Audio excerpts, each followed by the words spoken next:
Hey guys, welcome back to my channel. What if Naruto was son of legendary Hephaestus? Son of Forger. Movie 2. Hephaestus strode through Poseidon Temple, the sea people passing him swimming away in fright when they felt the godly anger flowing through him. Hephaestus had a deep scowl in his face and his arms, legs, and beard was on fire. He saw the whole thing. How Percy was manipulated by Apollo to when Percy nearly killed Naruto. Naruto shouldn't have held back. Water is strong against fire and Percy is stronger than most think. Anyway, he's in the sea god's temple to tell Poseidon the news. Poseidon would want to know of this and it would be foolish to hide it from him. With that thought, he went into Poseidon's throne room where he was talking to Aphrodite. The two looked at Hephaestus when they heard the door open. Poseidon raised an eyebrow when he saw the anger in Hephaestus's eyes. What got you angry this time, nephew? Did Aphrodite bed Naruto or any of your other children? Did Ares break one of your weapons? Did her? It concerns your son Percy, Hephaestus said. Poseidon stiffened and straightened up, knowing it was bad news. Aphrodite huffed and disappeared in the water, knowing that Poseidon's focus is all on that now. What happened? Poseidon asked quietly. Then Hephaestus told him everything, from Apollo manipulation to Percy and Naruto fight. Once he was finished, Poseidon was shaking with anger and the sea was raging at the surface. When are we going to get our hands on him? Poseidon asked quietly, his voice turning to ice. Hephaestus knew how he felt. He wanted to get his hands on Apollo for trying to kill Naruto too. But they can't kill him. Otherwise, it'll stir up a whole lot of trouble. Poseidon, we will make Apollo pay, but you got to swear on the sticks you won't kill him when we do, Hephaestus said. Poseidon was about to open his mouth to protest, but Hephaestus continued, if we kill him, that'll cause conflict with Zeus and some of the other gods. Plus, we need someone to hold the sun and Apollo has that job. Poseidon sighed. As much he hates to admit it, Hephaestus right. Reluctantly, he swore on the sticks and hearing the thunder, the smith god and the sea god teleported to Olympus, giving in to the goddess of vengeance. Olympus. Apollo was at his temple, using every single swear word known to man and god. His plan had failed. He didn't think that Tia would break through the doors. Great, he needed to think of another for getting rid of Naruto. It seemed that the goddess of luck was on his side. Suddenly, he heard his door burst open. He briefly wondered if he angered his stepmother before feeling two familiar presents. One of fire and one of water. He paled. If it's who he thought they were, he's in big trouble. To confirm his fear, he looked at the entrance of the door to see the two people he'd rather not see. Hephaestus and Poseidon. Hello Apollo. How are things? Poseidon spoke casually, but Apollo can sense the anger and killing intent from him. He gulped. They didn't find out, did they? Oh, things are going good, Apollo said, putting on a nervous smile and chuckling nervously. Then looked at the door, that was broken near his wall. My telling why you broke my door? Hephaestus smiled darkly, oh nothing, just found out that you manipulated my cousin into killing my son. If Apollo's tan didn't completely drain, it did now. Crap. He saw them move forward, making him move back. He put his hands up like it would protect him, and now guys listen. It's nothing personal, I just wanted to see some entertain, yeah that's it. Let it be known, that Apollo cannot lie even if it kills him. Yes, we totally believe you, Poseidon said sarcastically. He pulled his trident from his back while Hephaestus set his hands aflame and pull out two flaming kunai. Which is why we're going beat you into oblivion. While they were talking, the three were moving. Poseidon and Hephaestus moving towards him while Apollo kept moving back. Eventually, the sun god ended up on a wall. Can't we talk about this like civilized gods? Apollo whimpered, praying to anybody for protection. Unfortunately, no prayers can come through here. The two grinned darkly and lift their weapons up. This time, Hephaestus spoke, no, we are going to enjoy this. Every minor god could hear the screams of Apollo. Sunwest train. Percy opened his eyes sleepily. When feeling started register in his body, he groaned. He felt like a bull run over him or something. His vision a little blurry, but he can see a couple of people in the room. What happened? Why is his body aching so badly? When he finally gained his eyesight, he saw Annabeth, Tia, Grover, Zoe, Phoebe, Bianca, and Naruto. The five girls were glaring at him while Grover gave him a disappointed look. Naruto just looked at him with an unreadable expression. Percy frowned. Why are they mad at him? Is this about sneaking in this quest? You're finally awake, Naruto said casually, then crossed his arm. Feeling okay? Percy grimaced when he was reminded of the pain he is in. I feel that a pickup truck run over me. He saw Annabeth walk up to him from where she was sitting. Smack. Percy head is at the side with a slap mark on his face. His face stung and held a shock face at what Annabeth had did. Annabeth glared at him with cold fury in her eyes. You big, half-witted, seaweed-headed, idiot. Annabeth yelled. You did some stupid things, but what happened today top all of them together? Percy is really confused. What did he do that was so bad? Annabeth, is this about me sneaking out of camp and into this quest? Percy asked. Annabeth was about to yell again, but Naruto put a comforting hand on her to calm her down. Annabeth took a few breaths before sitting back to where she was sitting. Naruto bent on his knee and looked at Percy eye to eye. You don't remember anything that happened in this train? Naruto asked. Percy furrowed his eyes in confusion before remembering a few things. I remember all of us getting in the train, you about to get scolded by the girls before me and Grover left. Naruto paled and shivered at the reminder. That was the scariest thing that happened to him, and he faced the Akatsuki at age 13. Me and Grover talking. Apollo appearing in front of me after I rest a bit, and Percy then remember what Apollo before he was mind control and glare at Naruto, then told that you were about to kill me and Grover and capture the girls. Naruto sighed. Then look at Percy seriously. Percy, whatever Apollo has told is a lie. I'm not a traitor and never will be. Before the son of Poseidon could protest, Naruto continued, and to prove to you I'm loyal to Camp Half-Blood, I swear on the sticks I didn't even think about joining Kronos. Everyone heard the thunder above and Percy's eyes widened in surprise. Naruto's telling the truth. He isn't a traitor or a spy. Suddenly, he felt a wave of guilt. He accused him of being a traitor and tried to kill him when it was just Apollo lying to him. He also flinched when he saw Annabeth and Talia still glaring at him. And Jackson, let me tell you something.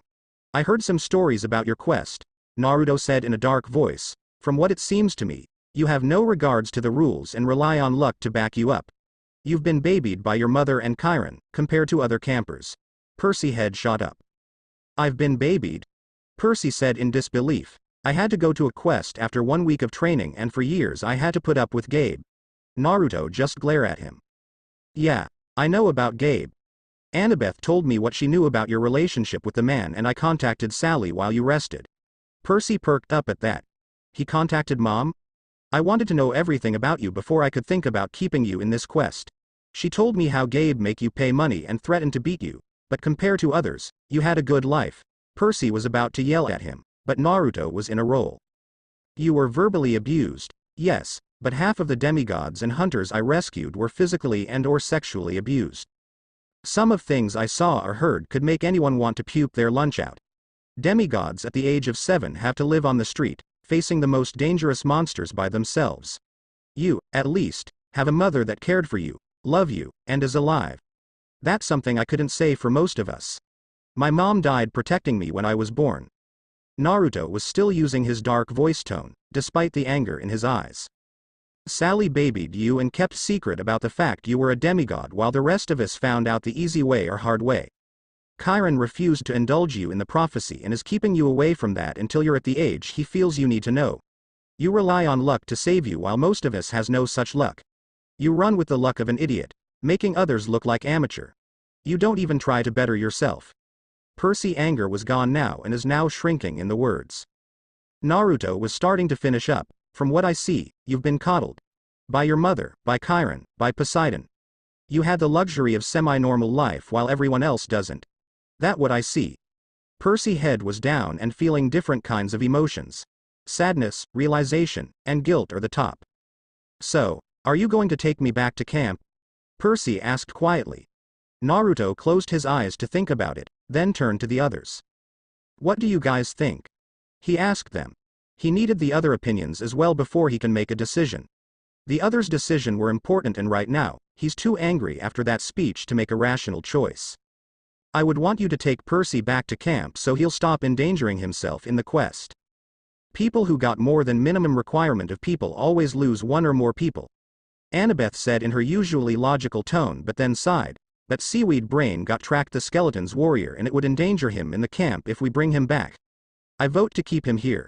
Talia, Bianca, and Grover agreed with Annabeth while Phoebe and Zoe wanted to leave him stranded.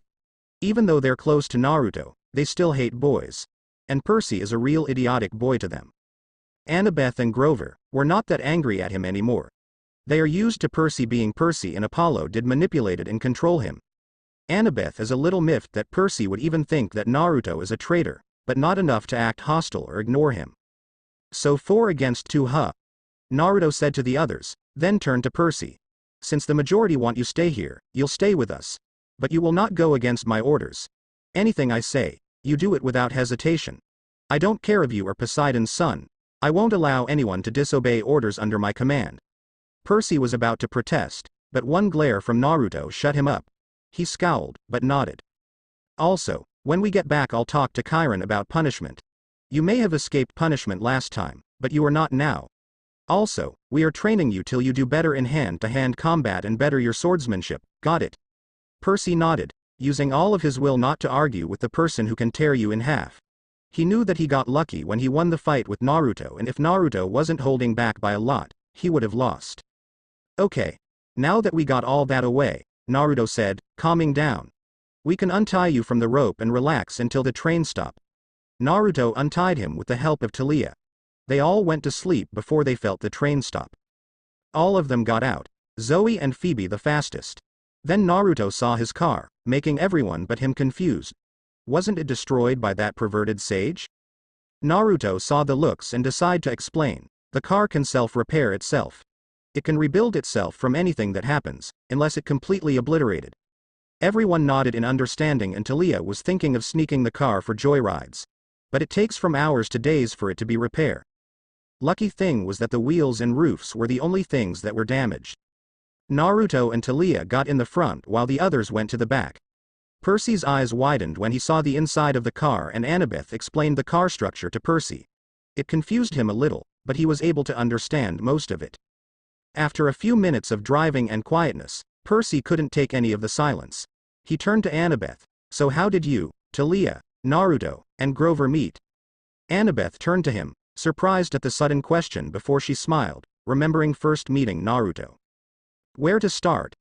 Annabeth thought out loud to herself before she found a good starting place. I told you he first found me, right?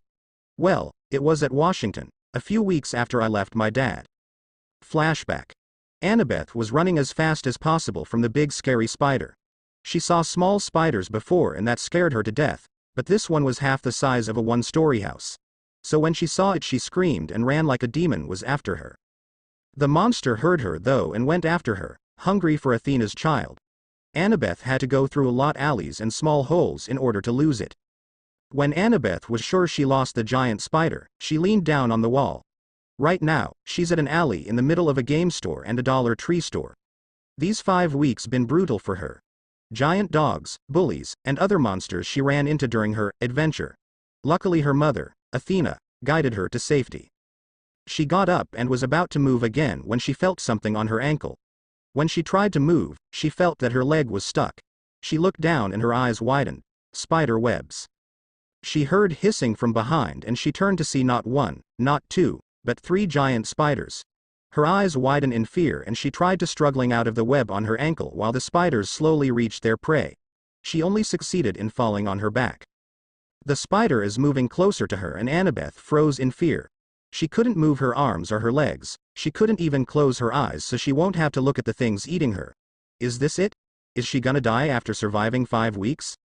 The fear started to go away and is turning to despair. Tears started forming in her eyes as well, knowing that she will die. Then suddenly, a wall of fire came between her and the spiders. The spiders shrieked in surprise and moved away from the flames.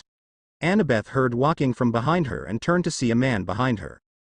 The man had blonde spiky hair with brown tips and looks to be ring-color eyes. The outer ring brown, the middle one gray like her eyes, and the inner one blue. He's got light tan skin and, strangely, whisker marks on his cheeks. He's wearing a black leather jacket, an orange shirt underneath, and black jeans. And the most noticeable part about him is that he got a fiery spear with him. Without a word, he ran toward the flames and spiders. She was about to tell him to stop when she saw him spread the fire away, making her eyes widen. Then she saw him fight. His fighting style is nothing she has ever seen. His fighting style is precise and tactical, but deadly as well. The blonde hair man first waited for one of them to attack, and when the first one lifted his body to strike, he stabbed it in the stomach.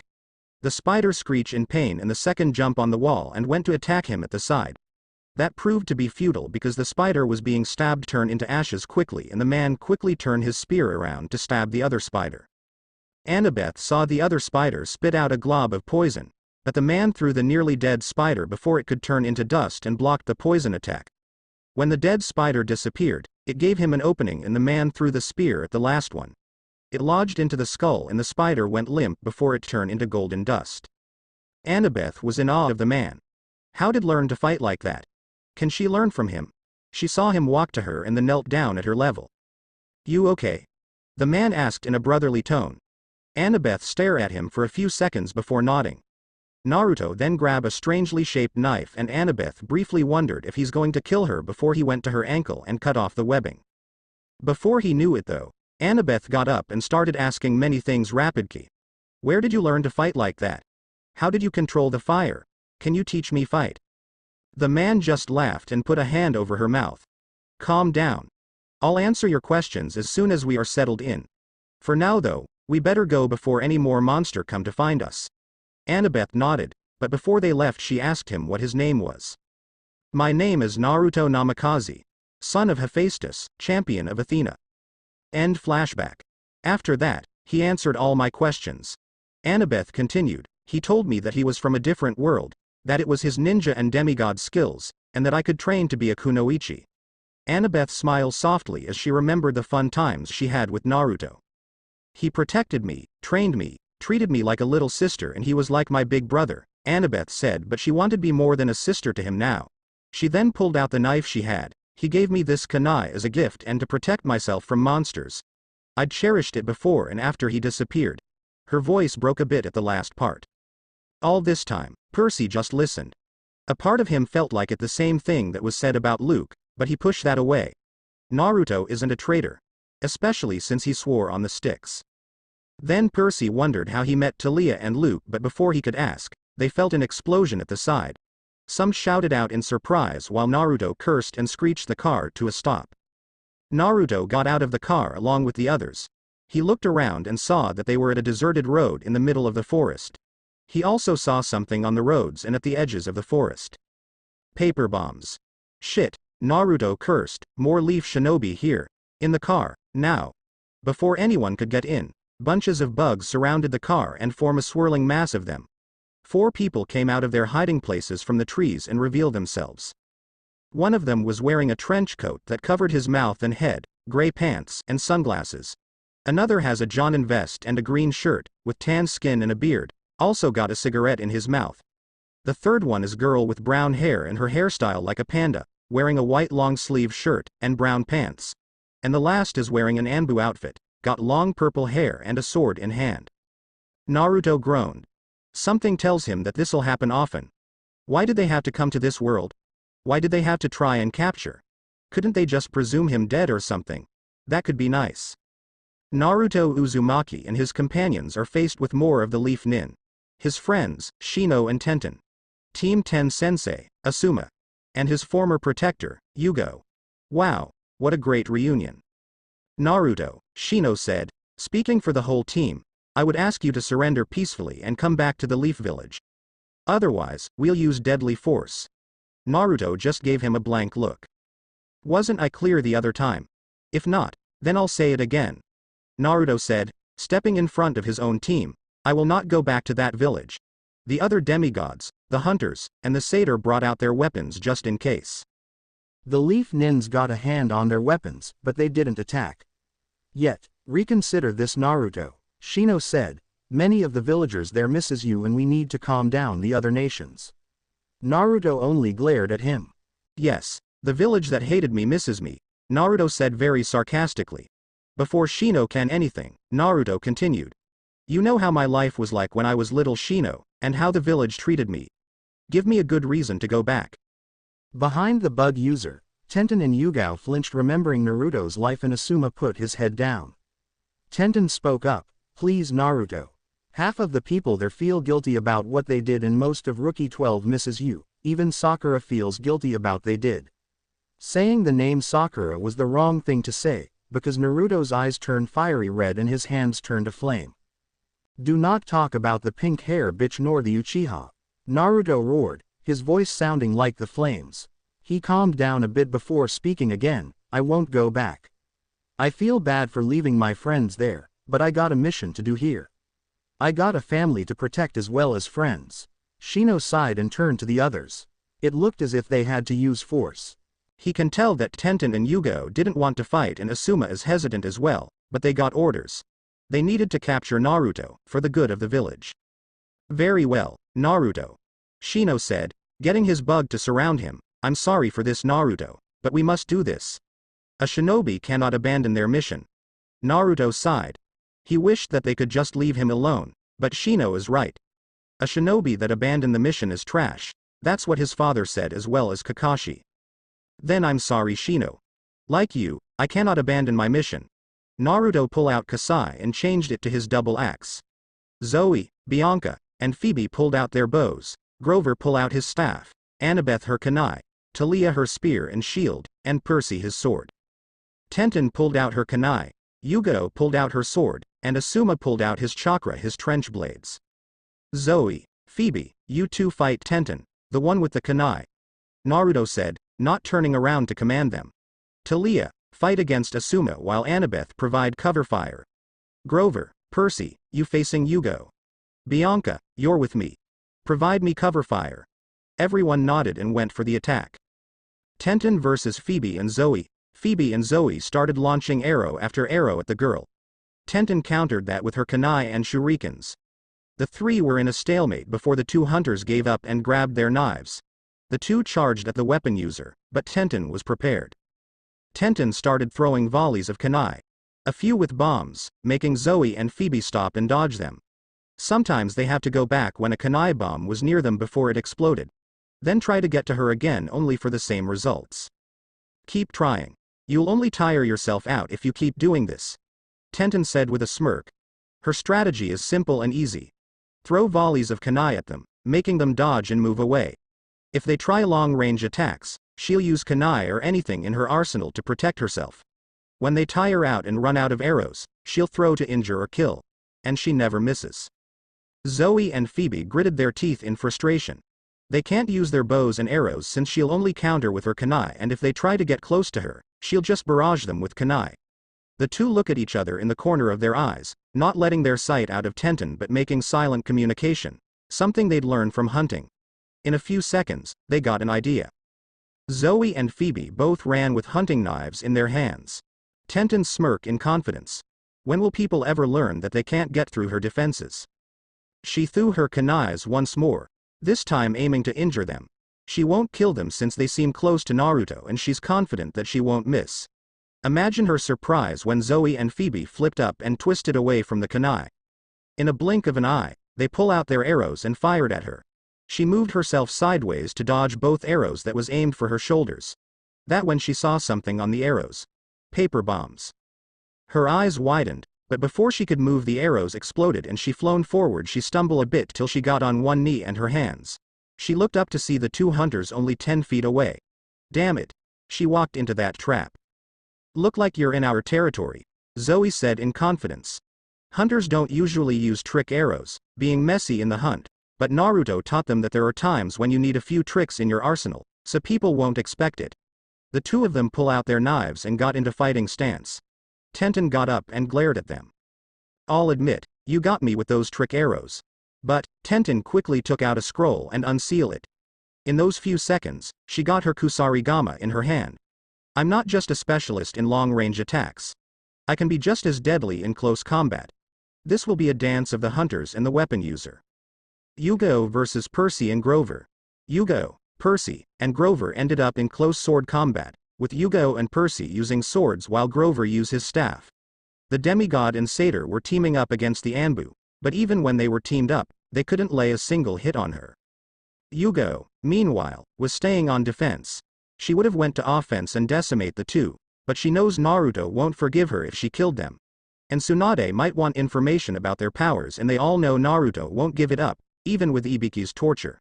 he would die first before betraying his friends. But she got to admit, she was impressed with the two skills. It's obvious the one with the goat legs, she saws the hooves when he took them off, was trained by Naruto, but the black hair boy seemed to be a natural in swordsmanship. But even so, he's no match for an Anbu swordsman with years of experience. The two boys striked at the same time, but Yugo countered by blocking both attacks with the edge of her sword sideways. They struggled for a moment before the Anbu pushed them back, hard. Damn it, Percy breathed out, taking heavy breaths, would you stop blocking, just for a minute? This is harder than the fight with Luke at the Sea of Monster. Yugo didn't say anything. She just charged at them. Grover and Percy were forced to defend, but it was extremely hard to. The girl moved too fast for them, so they had to be that fast as well, but it was extremely hard and was putting strains in their muscles. They also got cut by her while they couldn't even make a scratch on her. Percy got cuts on the leg, both arms, and the cheek, while Grover got cuts on his stomach and goat legs. No fatal wounds, thank the gods. What do we do, Grover? Percy thought, using the mental connection he shared with the goat and praying that it will work. Apparently, luck is on his side this time, and Grover answered back. Maybe if you can distract while I prepare a jutsu that Naruto taught me. Grover then told Percy of his plan, and Percy had to hold back grinning so Yugo won't get suspicious. Percy and Grover charged at the women, with her ready to defend. She did not see a figure cloaking inside a tree, trying to focus on these two boys. The boys focused on offense, using all of their skills in the sword, staff. Yugo had to fight a little harder, but not much for her to waste energy. Grover and Percy were relentless, as if they're desperate to strike. What the Anbu doesn't know is that they're stalling and saving their energy. They may not be good at lying, but they make up for it with acting. The onslaught continued for a few minutes before Yugo went into a sword lock with Percy and kicked Grover on the right knee, making him fall down on his stomach. She pushed Percy's sword down and then hit Percy with her elbow. Then finally, she made a deep slash on his sword arm. Percy hissed and held his hand in pain. Great, he needed to heal it. He hoped that Grover's plan will work, because he's sure that woman won't let him take a break so he can heal. I'm sorry, Yugo said, preparing to knock him out, but we need to get Naruto back to the village. Before she could knock him out, the ground opened up and holes appeared around her. Giant roots started growing all over the place and forming into some kind of jungle gym from what she could see. She stepped back in shock, only for her back to hit another root. How did they do that?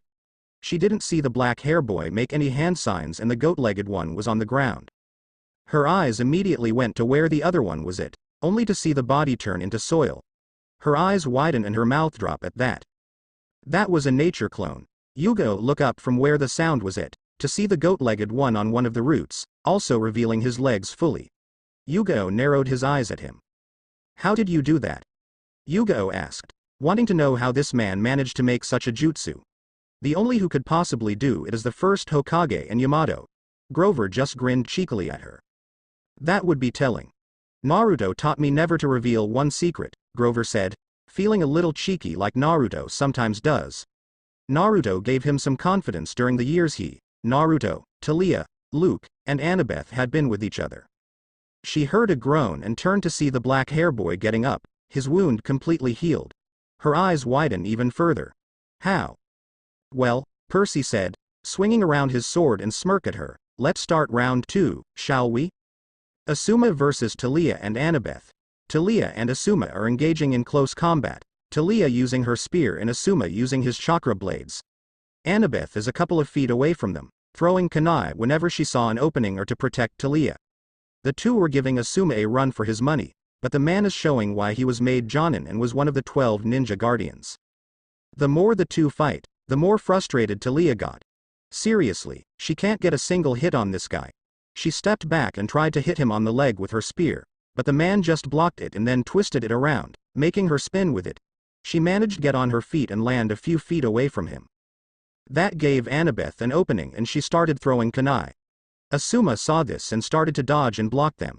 He then charged at the girl, but Tia charged to him and blocked his attack. Asuma started pushing, but Tia was stubborn. She gritted her teeth and started pushing back, gaining equal strength as the Jonin she's fighting. Thank the gods for ADHD. The man in front of her is grinning all the while. I admit, you tough for a kid, Asuma said, still holding on. But give up, kid, you're facing someone with more experience than you. Talia only glared and pushed harder, gaining some more footing. Talia looked at Asuma, her eyes thundering, and said, "I'd rather jump off a 6-story building than give up and let you take Naruto." And that was saying something, considering her major fear of heights. Asuma grinned even more. The girl is willful, that for sure. And her skill with that spear isn't so bad either. She would have made a good ninja, if she was in the Leaf Village. He didn't see the blonde hair sneaking up around him before it was too late. He tried jumping back from the attack, but Annabeth already cut him on the side of his waist. Talia saw her chance to attack and controlled the wind to push him back. It did what she planned, but Asuma quickly got back on his feet and landed on both feet, knees bent. Well, Asuma said, a little winded from the push. It must have hit him on the chest, didn't see that coming. But that won't stop me from winning this fight. Asuma put more chakra into the blade, making it sharper. Talia grinned and put more godly energy into her spear, giving it the electric juice it needs. The two charged for another close combat fight, with Annabeth just joining with 2 kunai. Lightning and intellect versus wind and experience. Shino versus Naruto and Bianca. Naruto and Shino are fighting in sword combat. Naruto using his double-bladed axe and Shino using his, some kind of bug sword. It's a trick Shino learned during the years Naruto been missing. Bianca, meanwhile, was shooting any swarm of bugs that come near her or Naruto. The bows she using are special, made by Naruto. When it get to contact with something, it incinerate everything in its path. It's the best thing to use against those bugs. Naruto and Shino are shown to be evenly matched. When they were younger, the two sometimes fought against each other at the Ninja Academy. The two were evenly matched, in taijutsu, strategy, and ninjutsu. Most of the time, they end up in a tie. And the two have mutual respect for their abilities and form a friendship with one another. Naruto tried to swing at his leg, but Shino flip over the attack and over Naruto. He aimed at Naruto's backside, but the blonde was quick, even with the axe. He blocked the attack and pushed him back. "You got stronger, Naruto," Shino said, with a little respect in his voice. "I also see you got new weapon." Naruto grinned and swings his arm a bit. "I've been training for the past 10 years, Shino." Naruto commented, "Also been doing mission for my father and my patron." That confused Shino. Not about the father part. Kakashi and Tsunade already told the village about what happened with retrieving the Uchiha mission, after Sasuke's chakra was taken away and put to jail. No, what confused him is when Naruto said something about a patron. Who was helping him? But he can't ask that right now, because went charging again. The two went fighting again while Bianca still covered for Naruto and attacked any swarms coming his or her way. During the battle, Naruto suddenly felt his chakra draining rapidly. How is that possible? He wasn't using any chakra in the fight and he don't feel any seals. His eyes widened and pushed Shino back. He rolled up the sleeves of his pants to see bugs on him. The ones that drain chakra. He narrowed his eyes at Shino. "Very clever, Shino," Naruto admitted, then got up. "But I learned a few tricks while I was traveling." He focused his godly energy on his body and suddenly, fire surrounded him. It surprised Shino and he stepped back from the heat and the flames. Bianca's eyes widened when she saw it and was surprised even more when she saw that Naruto was not even burning. She got out her surprise quickly, remembering who his father is. Nico's mythomagic games stayed in her skull, much as it annoys her. 10 seconds later, the fire died down and all the bugs around Naruto had been burnt. He smirked at Shino and swung his double axe once more. "Let's continue this, shall we?" Everyone fights. The battles had been going on for half an hour. The vines Grover made grown all over the place, into the other fights, and it turned into a battlefield. Tenten, Zoe and Phoebe are fighting on the ground, using the roots to evade attacks if needed. Yugo is fighting Percy and Grover on the roots, they three jumping all over the place. Asuma, Talia, and Annabeth are also on the ground. And Naruto and Bianca are fighting off Shino's bug swarms while said man is hiding somewhere. The hunters and Tenten were covered in sweat and a few scars. The two hunters may have thousands of years of practice, but Tenten is no pushover. She has tricks that the hunters had never seen before. The three are breathing heavily and are staring each other down. "You are a worthy opponent," Zoe said, having a little respect for the girl. If she wasn't the enemy, they would have asked her to join the hunters. "But we need to end this now. You've delayed us long enough." The two hunters charged again while Tenten got ready to fight. The three went back to fighting, only for it to end up at a stalemate once again. Zoe and Phoebe pushed Tenten away once again. The two looked at each other and nodded. Time to use their special technique. The two charged once again and Tenten prepared to fight, but they did something she didn't expect. They disappeared when they got near her. Tenten looked around the root-like forest. Try to see where they are. The only reason she's not panicking is because she learned not to under extreme circumstances. She looked left and right for the two hunters, but they were nowhere to be seen. And then suddenly, the ground rumbled under her, making her stumble a little. She looked at the ground, confused as to what happened, when two fists shot up and punched her straight in the chin. She flew up and ended up in the middle of the ground.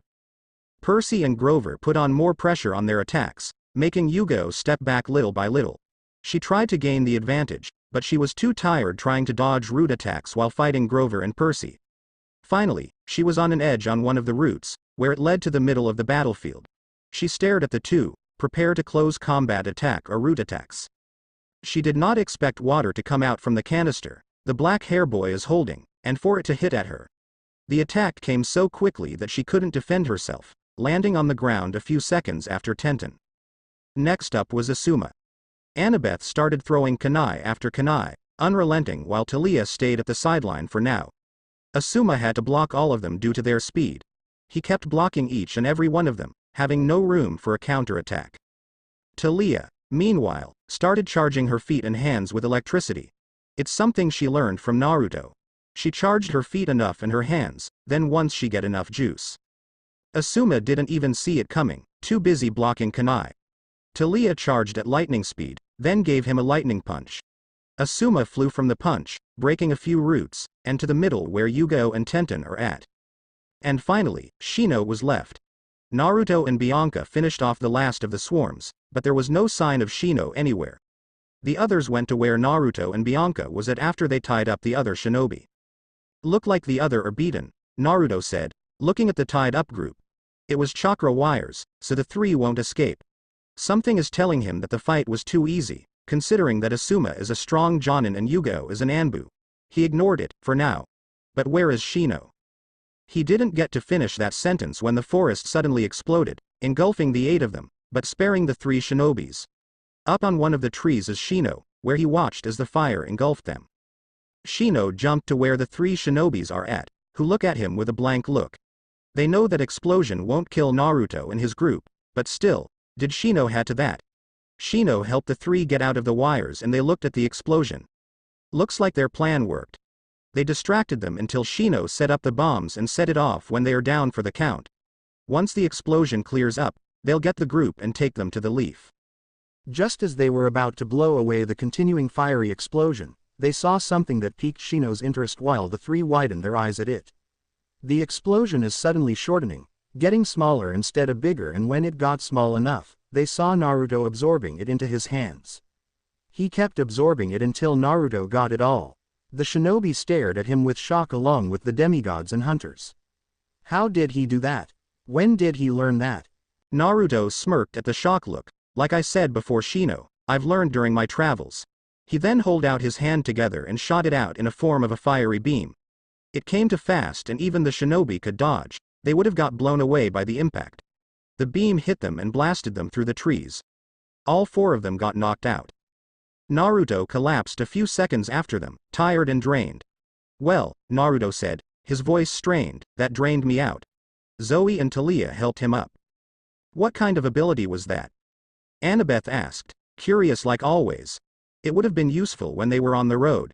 They saw a lot of monsters that can use fire. A new ability I learned during my disappearance, Naruto said. He moved to the knocked out ninjas, with some help from Zoe and Talia, so he could tie them up and send them to Hermes. I can absorb fire, explosions, anything with heat. The downside is that it cost a lot of energy for me, about 3/4 of my energy. He still got enough energy to walk, run, and other simple tasks, but right now, he is strong as a regular demigod right now. So one of you needs to drive for me while I recharge. While the other were deciding who will drive, Naruto tied up the ninjas. He wrote a note for the leaf and made a prayer to Hermes to bring the ninjas to Camp Half-Blood and not the leaf. He hoped that will make it clear that he doesn't want to go back. If not, well, he'll be prepared. Chiron sighed in annoyance as he trained the other demigods. He is using the training schedule that Naruto used since it's more effective the way he trained. Maybe fewer demigods will die in the open world. The hunters are at the archery station or the arena, a few of them practicing with the campers. Chiron smiled. He wouldn't believe that the hunters are acting even a little friendlier towards the campers if he hadn't seen it. They still express their dislike towards guys, but they aren't always openly hostile and wasn't glaring at them. Naruto changed them a lot. Chiron, he heard Dionysus called. Chiron turned to see Dionysus walking here, with a wine-tasting Diet Coke in hand and a small smile. Chiron shook his head in amusement. Ever since Naruto's return, Dionysus had been less grumpy and more content. A part of is due to the wine Coke, but Dionysus liked Naruto better than any of the other campers, but he won't admit to anyone. We got new prisoners, Dionysus said. He snapped his fingers and 4 people wrapped in bronze coils appeared. He can tell they're ninjas due to their weapons and headbands. Chiron heard whispers and rustling and turned to see other campers watching them. He saw some fear from the younger ones' faces and some anger in the older ones' faces. They all knew that the ninjas are trying to get Naruto back to their village when a daughter of Dionysus, Kali, interrogated the man. Chiron's spine chilled when he remembered those cries and pleas for mercy from the sage that was teleported here. Chiron galloped to the unconscious and tied shinobis. Clarice, Mark, Charles, Medalus.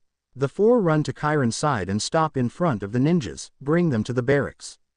Kali would like to gain information about them. The barracks is another creation of Naruto's. They mostly used it to lock up anyone that was out of line in training or capture the flag, mostly Ares cabins. It was useful during the time Clarice and her group beat up Percy, even though the girl was acting. The 4 nodded and carried the 4 people. During the walk to the barracks, which was inside the forest, the 4 started talking about the quest Naruto and the others are in. I'm getting worried guys, Medalus said, the worry full in her voice. That is the 2nd time the shinobi attacked Naruto and the others, 3rd counting the pervert and the other ninja. What if they overwhelm Naruto? She admitted, she got a couple of dreams of Naruto fighting different ninjas. It worried her a lot. Charles gave her a confident smile. Don't worry Medalus. Naruto is strong. He had training at the age of 5, not to mention elemental abilities in his arsenal. He beat Ares in sword combat with no special ability. He saw the fight between the 2 and Naruto was a predator when fighting. And he had gotten even stronger. If anyone can do this quest he can. Not to mention he got some backup with him. Mark piped up, 6 people with him, plus 1 extra. He scowled when he remembered the news that Jackson snuck out, again. Jackson always has to take the glory, does he? So we shouldn't worry, Clarice said, comforting the girl. The girl revealed her soft side when she with close friends, Medalus being one of them. Right now, we should get these 4 in the barracks. Medalus nodded and smiled at 3. But then, she looked worried again. Guys, have you seen the invisibility belt? When the 3 shook their head in the negative, Medalus put her head down. If she doesn't find it, Naruto might get mad at her. Charles assured her that Naruto won't get angry, but she was still worried. After a few minutes, they got to the barracks. The barrack is 2-story big, gray and rectangular shape. It got spikes on the top and bars at the window. Kinda looked like a mini Alcatraz. The 4 enter in and heard the pained cries.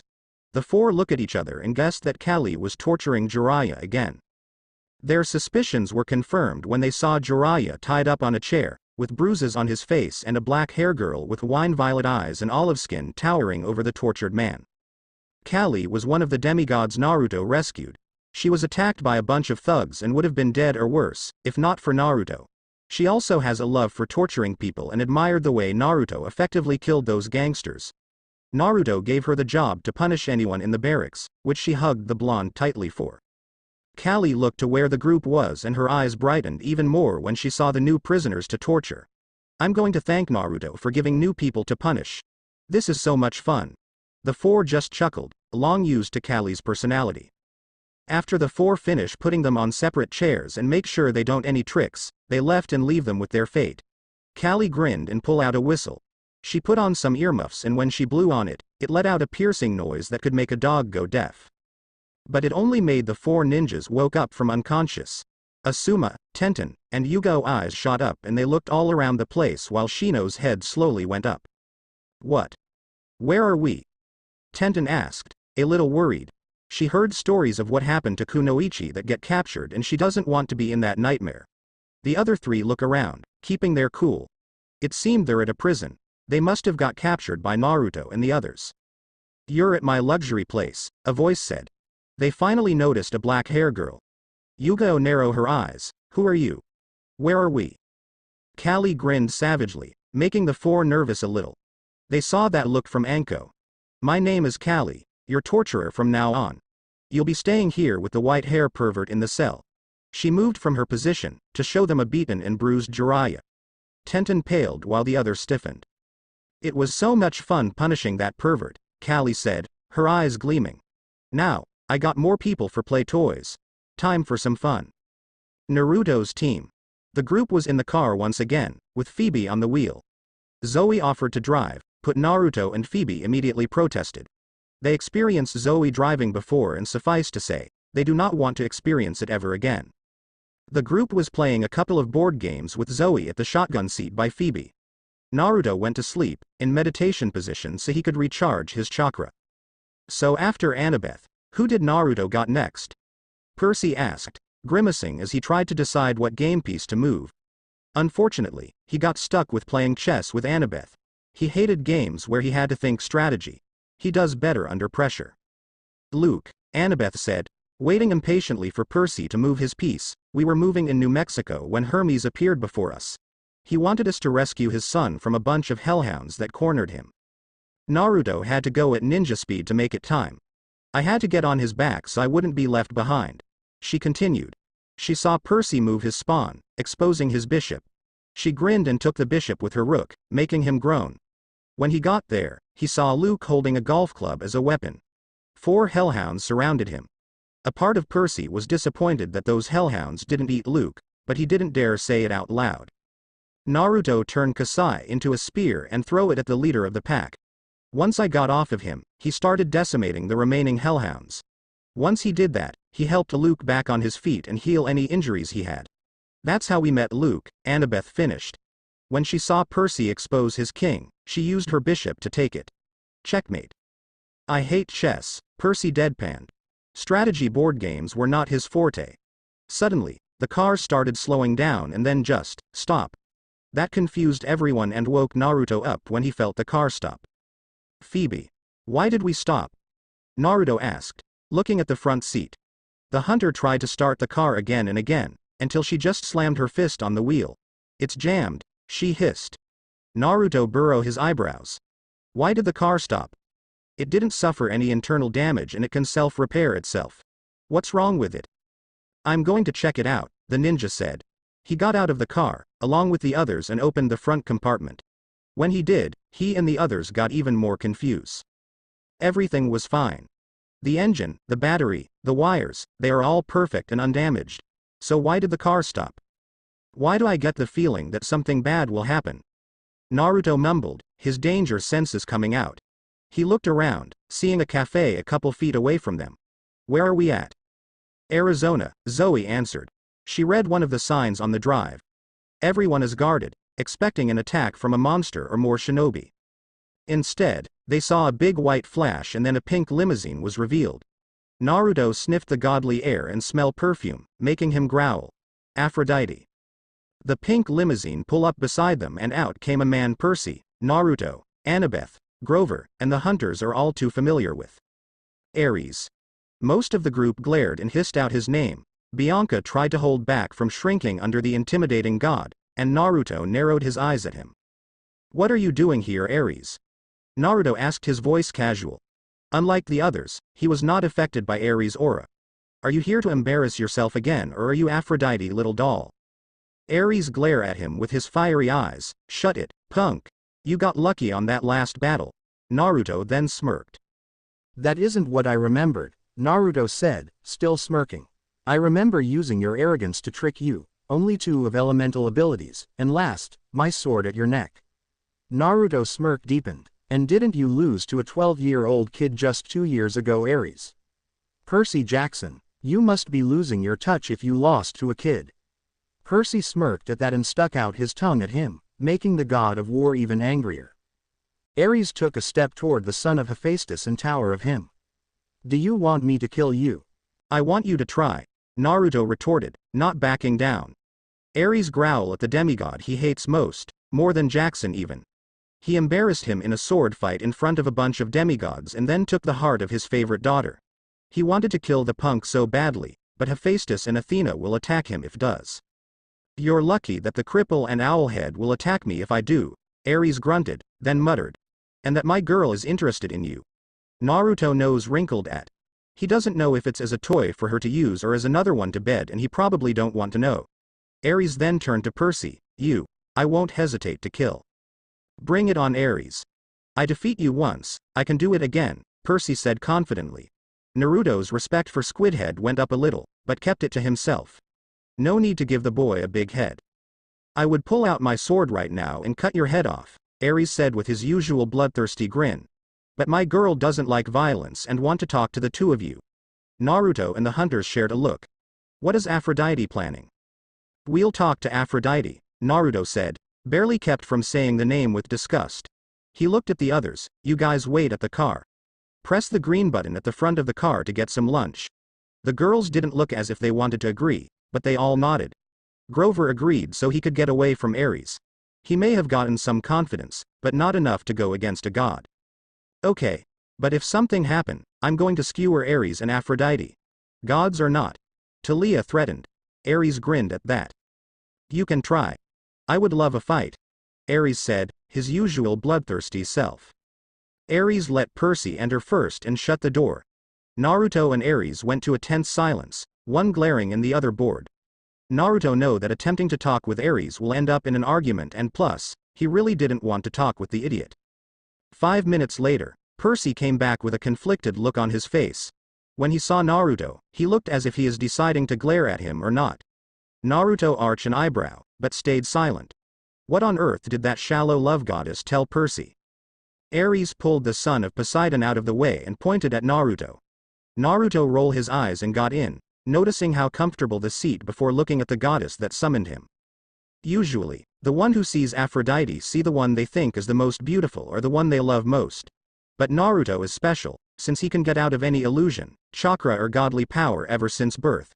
So when he saw Aphrodite, he saw a woman with long blonde hair, pink eyes, and a little makeup. What can do for you, Lady Aphrodite? Naruto politely asked. He was using all his will not to say any colorful words to the SLR, woman who broke his father's heart. Aphrodite pouted at how Naruto is acting. Don't have to be polite to me, Naruto. I'm not like Zeus, who would smite you if you're rude. Naruto was thinking of saying that the two of them are both sluts, but held back. Even though this is goddess of love, she can be dangerous, and Naruto would rather not blow the car or the area up fighting the woman. I'm sorry, my lady, Naruto said formally. This is just how I to other gods, other than my father and my patron. Also the fact he's holding back a few words, but she doesn't need to know that. So what do you want to talk to me about, if I could ask? Aphrodite smiled at him. Oh, handsome, smart, and polite. I wish one of my daughters seduce you so they could break your heart. Naruto's eyes twitched. He remembered Drew trying, and it took all of his power not to hurt the shallow woman. Guess she got the bad genes from her mom. He stayed at his seat though. Aphrodite frowned a bit when he didn't say anything, but put back her regular smile. I'm here to help with your relationship. Naruto furrowed his eyebrows. What relationship is that woman talking about? Aphrodite rolled her eyes when she saw the confused look. I mean with all the other girls. Annabeth, Talia, that hunter Zoe. Naruto's eyes hardened when he heard the disgust in her voice. And what's wrong with Zoe? Naruto asked, his tone turning cold. Aphrodite, not noticing the tone, answered him. Oh, nothing. Except the fact that she and her hunters ruin a lot of my plans. Aphrodite exclaimed. She looked like a child in a fit. Oh, I wish I could strangle that girl for all the plans she ruined. And that was the last straw for Naruto Uzumaki. With ninja speed, he took a kunai, moved to where Aphrodite was, and put the kunai around her neck. Aphrodite looked at him in shock, not even trying to move Naruto out of her way. Listen carefully, Aphrodite, Naruto growled, his eyes turning fiery red. I don't care that you're a goddess. If you ever threaten my friends again, I will send you to Tartarus. Did Naruto mention that he got a short temper when his friends are in danger? Aphrodite, after getting out of shock, glared at Naruto and pushed him back at the other side with her godly powers. You dare threaten me, demigod? Aphrodite questioned, her voice like fire. There are 3 things she got from Zeus: dramatics, whoring around with others, and a short temper. Naruto glared at her, not frightened by the goddess. It's not a threat, you whore. It's a promise. No one is allowed to threaten my friends, especially one of the 4 Olympians I hate the most. When Naruto said that, it broke Aphrodite's anger and left her shocked. You don't like me? Aphrodite asked quietly. That's not possible. Every male liked her. I never did anything to you. Is it because I hate those hunters? That must be it. It is because Naruto cares for those love-haters while she hates them. Naruto glared at her harder. Do you want to know why I hate you? Naruto asked, his voice fully hostile. He continued, not waiting for her to answer. It is because you cheated on my father and is a pathetic excuse of a love goddess. Aphrodite was shocked even more, but that shock turned to anger. Oh really? Well, that man is a hypocrite. Aphrodite exclaimed. It's not he didn't cheat on me as well. Plus, he is a cripple, someone that isn't worthy of my attention, not worthy of anyone's attention. Why did you think Hera threw him out? Why did you think I always go with Ares? Besides, he doesn't like me. The only thing he loves is his rusty forge. Slap. Aphrodite sat there, stunned, as a fiery burn was stinging her cheek. Naruto's eyes turned to pure fire and was glaring at her with killing intent leaking out. So that's how you see it, huh? Naruto growled, in pure rage. You think the man is a hypocrite while you slept with 100. Have you ever noticed that he only slept with a few women and every one of them was not a one-time thing? That because he truly loved those women. Those hundreds of men you slept with were just pure lust and a one-time thing, so don't call my dad a hypocrite. My dad understands the full meaning of love. You only understand lust and beauty, Naruto continued. You gave my dad an unhappy marriage when you could have worked it out with him, made it at least on friendly terms. But you were selfish and decided to sleep with others, with no regards of your husband feeling, just like Zeus did with Hera. You're lucky that dad doesn't target your kids like Hera did with Zeus's kid, saying that he doesn't want to become like his mother. Cold and heartless. As Naruto kept talking, Aphrodite just sat there, listening to every word. And Ares? What do you see in the god? He's an idiot and a man full of bloodlust. I honestly like Mars better, since he's more controlled and honorable. Naruto doesn't seem close to finishing. My dad is a good man, not just the cripple you seem him as. He is kind, smart, skilled, and has more of a heart than you ever will. He didn't deserve the crap he had to live with. Naruto looked down, his eyes turning into a dark blue. He talked about you when we talked to each other on the mist. He said that even though cheated on him countless times and treated him coldly for thousands of years, he still loves you. Tears gathered in the blonde eyes, remembering how broken and painful his dad sounded when he talked about Aphrodite. He wanted to hate you, to end the marriage, to divorce and forget about you, but he couldn't. He still remembers the goods part about you. How kind you used to be, your childlike personality that everyone loved, the maturity when you needed to show it. He remembers all those qualities about you. He looked at the stunned goddess, his eyes turning red again. At this meeting, I don't see any of those qualities. All I see is a heartless bitch that would whore around any guy you could get your claws on. Naruto lifted his hand up, blasted the door open, and walked out, leaving a stunned goddess. As Naruto walked over to his car, Ares tried to stop him from leaving since his time wasn't up, but when he touched the blonde shoulder his hand came on fire. Ares jumped and cried out like a little girl, trying to get the fire out. Eventually, he got some sense to put his hand in the dirt under him, getting rid of the fire. He glared at the retreating blonde and then looked at the limousine, seeing a fried door on the ground and a stunned love goddess. Dite? Ares questioned, seeing her stunned expression. Are you alright? Do you want me to get the blonde? Slowly, Aphrodite shook her head and got out of her shocked state. She smiled at the war god, though it looked forced. Luckily, Ares isn't observant at all when it comes to emotions. It's fine, Ares, Aphrodite said. Let's just go back to Olympus. Ares shrugged and got back in the driver's seat. Soon, the two drove, and Aphrodite soon replayed those words in her head. Tears start building up when she think about them more and more. Naruto's car. As the group waited for Naruto, Percy sat thinking about what Aphrodite said.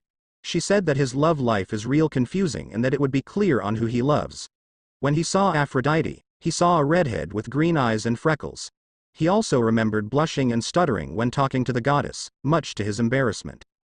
What did Aphrodite mean by, "It will be clear on who he loves"?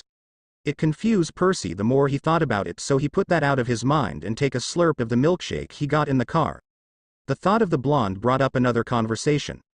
Aphrodite told him that Naruto will interfere with his love life. With his crush on Annabeth. Not intentionally, but still will. That made Percy even more confused. Speaking of the blonde, they heard a blast from outside and they all rushed outside, weapon in hand, to see what happened. When they got out, they saw Naruto walking towards them, Ares jumping around and screaming with his hand on fire, and a fried door on the ground. The seven look at each other. What just happened between Aphrodite and Naruto? Naruto silently entered the car and got in the driver's seat. The others got in after Naruto and the blonde started driving on the road, after the pink limousine left. So, Percy said, wanting to break the awkward silence, "What happened between you and Aphrodite?" Annabeth and Grover groaned. Percy has got to learn how to be tactful. Luckily, Naruto didn't get angry with Percy. "I'll tell you, if you tell me," Naruto said quickly and shortly. Percy looked as if he didn't want to answer, but did since it was only fair. "Aphrodite basically told me that my love life will become clear at that," Percy said, his voice confused. Naruto snorted. Don't listen to the idiot. She always messes up quests for demigods. My advice, focus on the quest and forget what Aphrodite told you. Percy nodded. He didn't argue with Naruto, since the blonde is usually right. Plus, forgetting about what the love goddess said will get rid of that headache. "So what did you and Aphrodite talk about?" Percy asked, changing the topic to Naruto. There was no outward appearance showing that he was angry, but no one saw the red eyes and the anger it held. "We said she wanted to strangle Zoe," Naruto started. Zoe stiffened and kept her grip on her bow. "I lost my temper and drew my kunai on her. Then I told her that I hate her and why I did. Then she said some bad things about Dad that made me slap her." Annabeth's, Bianca's, Percy's, and Grover's eyes widened while Talia, Zoe, and Phoebe cheered and grinned. "How are still you alive?" Grover asked, stunned. Aphrodite is known to have the biggest temper next to Zeus. How did Naruto get away without being punished? She was probably too shocked at the fact that someone would actually slap her and was worried about her pretty face. Naruto said with a little snort. All of them laughed a little at that. Then I got into some rant and blasted the door open. Ares tried to grab me, but the moment he touched me, his hand was on fire. Percy, Talia, Zoe, and Phoebe laughed out loud, remembering the god of war jumping around and screaming like a little girl with his hand on fire. Naruto stopped the car and parked it near a rest zone. "Rest up, guys," Naruto told the others. "We're going to Dad's junkyard and we need to rest up to be prepared for anything when we go there." After everyone got out of the car, Naruto got out some camp supplies from his car so they can sleep. They all agreed to sleep outside, liking the fresh air better. The one who agreed most was Grover, Naruto, and the hunters. Once Naruto found a place to sleep, he passed out from exhaustion. Absorbing an explosion and yelling at the slut goddess tend to do that to anybody. "He went through a lot today, out of all of us," Annabeth said as they got ready to sleep. "No wonder he's tired." That said, Annabeth laid down near Naruto with Talia doing the same. That's how they usually sleep when it was just them, Grover, and Luke traveling. The hunters decided to sleep at the right of the three. Grover was about to join them, but Percy grabbed his hand and shook his head. "Now's not the time, Grover," Percy said. "Let's just get some sleep." Grover sighed, but agreed. The two lay down at the left side and all of them answered Morpheus' call. Naruto's dream.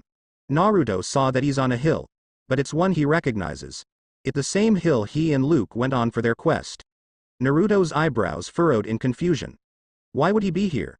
He looked to where the Titan, Atlas, was supposed to be at. But instead of Stamina Titan there, he saw the goddess of the hunt. Artemis. Naruto cried out, moving to her position. The goddess groaned and moved her head, though she is having a hard time of it. When she saw Naruto, eyes widened. "Naruto?" Artemis asked weakly. Naruto nodded in confirmation. "What are you doing here? How are you here?"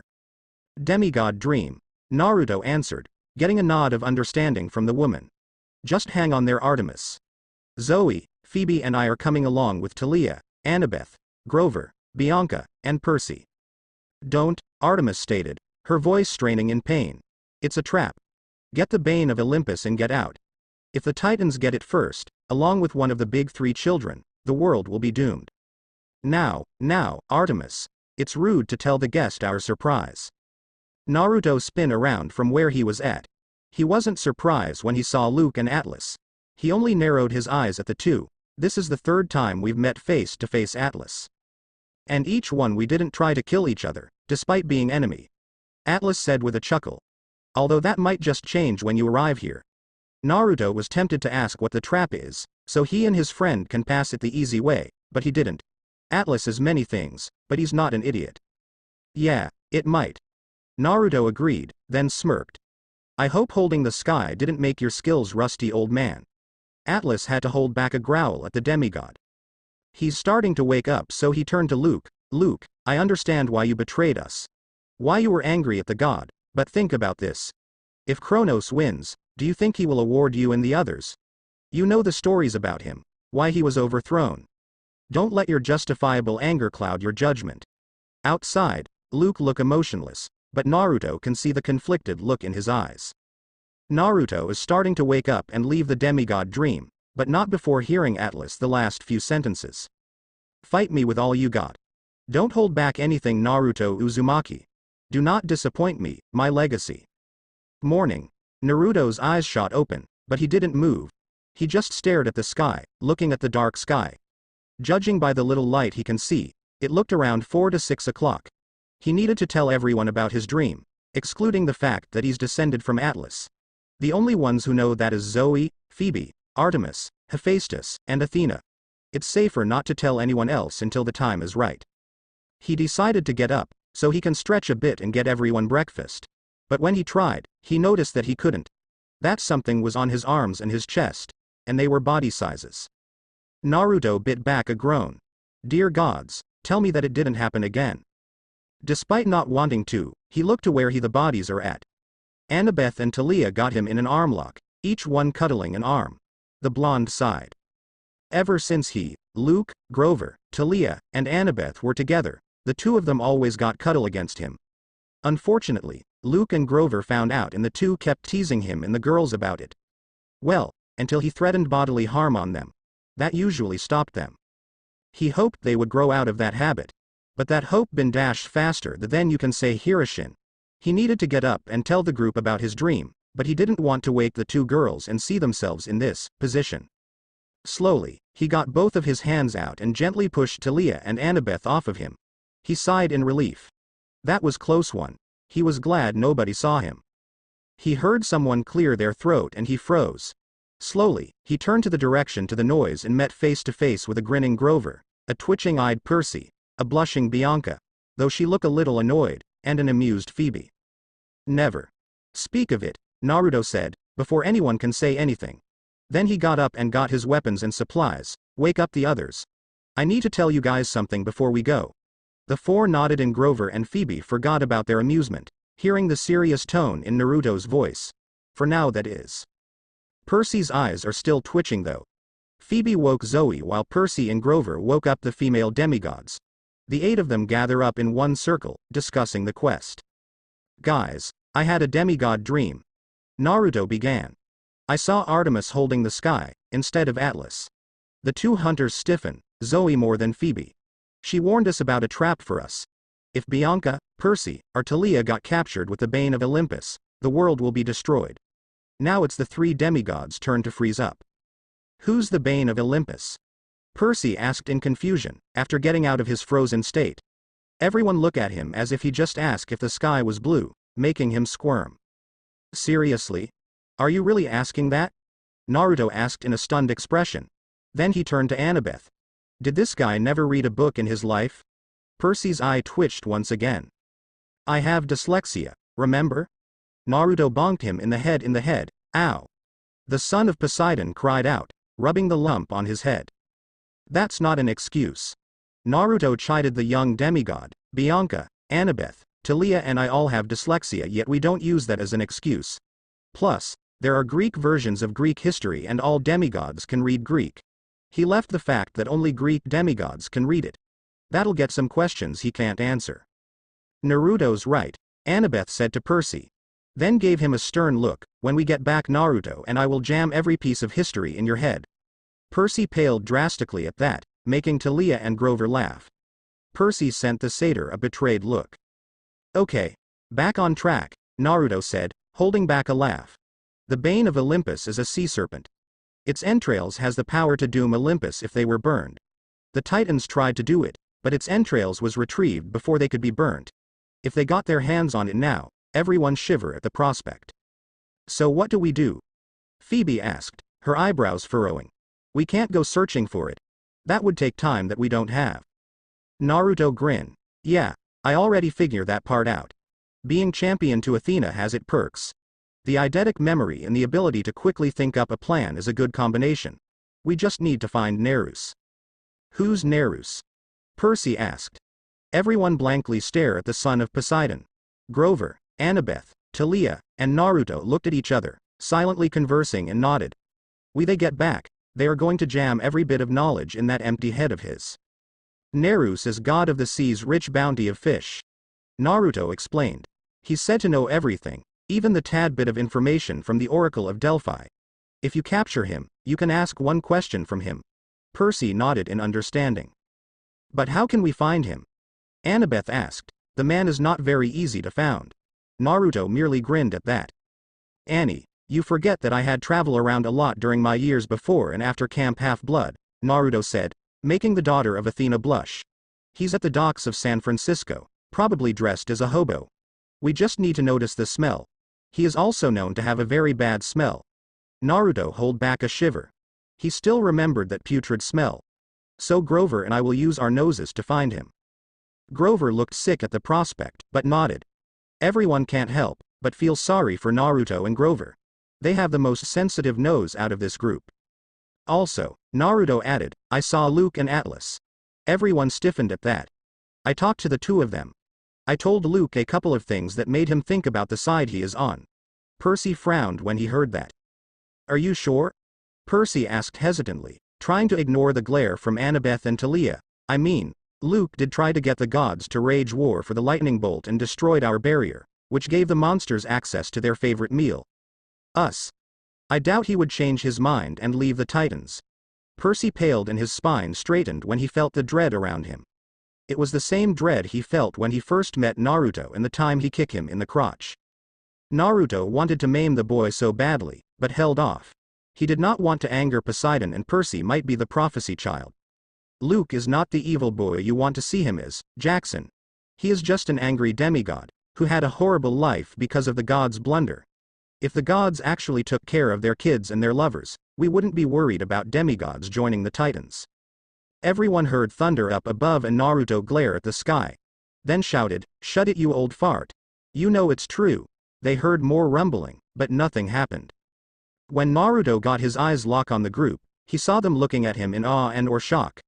Naruto blushed a little and scratched his cheeks. Okay, maybe he went a little too far. Okay, moving on.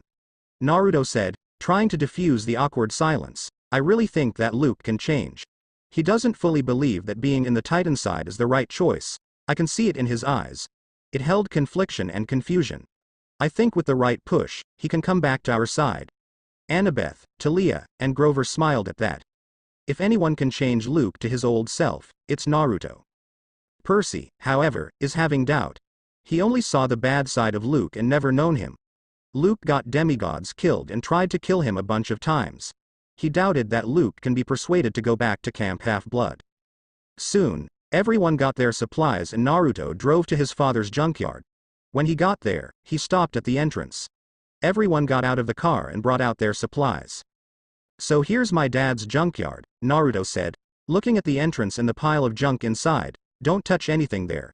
If you do, it'll activate an automation and that's something we don't need to face. Everyone nodded and started walking. They saw different kinds of junk. From unfinished machines to broken ones. They saw a few weapons that Tia and Annabeth was tempted to take, but Naruto stopped them. Just as they were halfway in the junkyard, Naruto danger sense started acting up.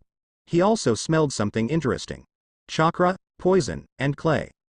Naruto stiffened and he stopped where he was at. The group noticed this and stopped as well. All of them are looking at him with concern or a frown. Naruto? Bianca said, frowning in concern. Are you okay? The blonde didn't say anything. He turned around slowly and glared at seemingly nothing. Come out. Now. Naruto demanded, sensing someone behind him. I know you're hiding behind the pile of junk, so come out. Slowly, the figure came out from his hiding place. Everyone got their weapons ready, tensing as they saw another ninja. The man is young, with wide brown eyes and wild red hair. He's wearing a black robe with red clouds, the same robe that Akatsuki members wear. He has a calm expression on his face and a smile that creeped out the demigods, hunters, and the satyr. Naruto's eyes narrowed and his eyes turned Athena gray, Sasori of the Red Sands. So you're the next one to come after me. The man just smiled and walked towards Naruto. He stopped when he's 6 feet in front of him. I see you remember me, Naruto, Sasori commented. This time, this confrontation will end with your capture. We will soon get the information we need from you and then kill you and capture one of the big 3 demigods. Everyone's eyes widened at the last part. They're here to capture one of them as well? Why? Naruto and Annabeth quickly came up with an explanation. They are working with Kronos. Naruto's gray eyes turned darker and he turned Kasai into his usual double-bladed axe. So the Akatsuki working for Kronos now? You become a slave to his will. To the man's credit, he didn't bat an eye. Still he held that same smile. You are mistaken. The Akatsuki are working with Kronos, as partners, to get what we both want. We don't care for this world, we only want the elemental nation. Sasori said. He then summoned his favorite puppet, the third cage. Suddenly, everyone felt some rumbling and the group looked up to see a giant piece of metal from the junk falling down on them. Talia, Bianca, Zoe, Phoebe, Annabeth, and Grover had to jump away while Percy jumped to the other side, where Naruto and Sasori was at. It landed and separated most of the group, from the 2 demigods and the S-rank missing nin. Sasori sighed in annoyance. That bomb-loving idiot just cut them off from the other demigods. No matter, though. They only need 1 demigod and they need to stick with the plan to get this to work. He hoped Deidara will understand that. Well, now it's you 2 against me, Sasori commented, preparing his puppets. So let me show you my puppets in person. Other side. Damn it. Talia shouted, as she tried to break the large piece of metal in front of them. She was using lightning after lightning, but nothing worked. Eventually, Grover and Annabeth grabbed her arm to stop her from sending any more lightning attacks. The raven hair girl tried to struggle against the 2, but the satyr and the daughter of Athena has surprisingly strong strength. Talia, Grover spoke, while still holding the struggling girl. We can't do anything over here. We need to get out of here. Grover knew that Talia is about to blow in 3, 2, 1. Like hell we will. Talia shouted at the satyr, we can't leave Whiskers or Kelp Head with that guy. We need to help him. We can't. Annabeth shouted, tears forming in her eyes. I don't like it either, Talia. But we need to go now. We can't get past here. Reluctantly, Talia stopped struggling and nodded and the 6 of them started running. Everyone pray that the 2 will be alright. But they know the 2 won't get out unscathed. Luck doesn't seem to be on Demigod's side. Naruto and Percy. The 2 demigods dodge a swipe from the cage puppet. Percy uncapped his pen and it instantly turned into Riptide. Do not let the sword hit you, Naruto told Percy. All of his weapons has very deadly poison and even the tiniest of scratches can kill you. Percy paled, but nodded and stayed focused. Sasori pulled his puppet back and smiled. I see you remember how I battle. Sasori said, still having the same smile. No matter. I will end this quickly. He then sent his puppet to attack with the blade spinning. Percy blocked the attack with his sword, which Sasori expected. Another sword appeared from the puppet's hand and descended on Percy's exposed side. Luckily, Naruto blocked the attack and the 2 pushed him back. Thanks, Percy said, a little shocked that Naruto saved him after giving the blonde a hard time. He got out of his shock quickly and the 2 got back to fighting the puppeteer. Naruto have to admit, Sasori is the smartest person he fought, tied up with the Aburame. His puppet got multiple weapons. Each one is just as deadly as the last. He remembered fighting Sasori, along with Deidara before Sasuke tried to run from the village. Back then, he was using his puppet Hiriko. That thing was hard to destroy, especially with those clay bombs Deidara set out, but he managed to do it. Now, he's dealing with something new. The puppet dance around the two demigods, attacking relentlessly. Luckily, the two demigods are skilled in sword combat, so they manage to block and dodge every attack so no poison got inside their system. Sasori is starting to get frustrated, so he pull his puppet back to prepare to jutsu. Ninja art. Thousand hands manipulation force. Sasori shouted and thousands of hands came straight towards the duo. The two dodged the hands, but the hands went straight towards Naruto. Naruto formed a fireball in his free hand and blasted those 1,000 hands into ashes. Naruto grunted. At this rate, they'll tire out and Sasori will be able to capture the both of them. He needed to distract the man so that he could get rid of the puppet and kill Sasori. Jackson. Naruto barked to the boy, gaining his attention. Don't you remember the water I gave you? Now would be the time to use it. Percy's eyes lightened in understanding and he willed the water to come out of the canister. Sasori raised an eyebrow, the only thing that shows he's surprised. I got to say, that's a new trick. No shinobi ever controlled the water so easily and without hand signs. Sasori commented. Percy smirked and launched rapid water attacks. Sasori was forced to defend, leaving an opening for the blonde. Naruto quickly threw a kunai at Sasori, but the man saw it in the corner of his eye and dodged the move. Naruto smirked. His trap has been snapped. Naruto disappeared with a yellow flash in his trail and came behind the puppeteer with axe in hand. Sasori turned around in surprise, but it was too late. Naruto cut the man in half and the body fell down, the two body parts spread apart, puddles of blood forming at the person body parts. Percy breathed out in relief. Well, that was easy. The boy commented, swinging his sword around. Now we can catch up with the others. Naruto nodded absently, noticing that the fight was almost too easy.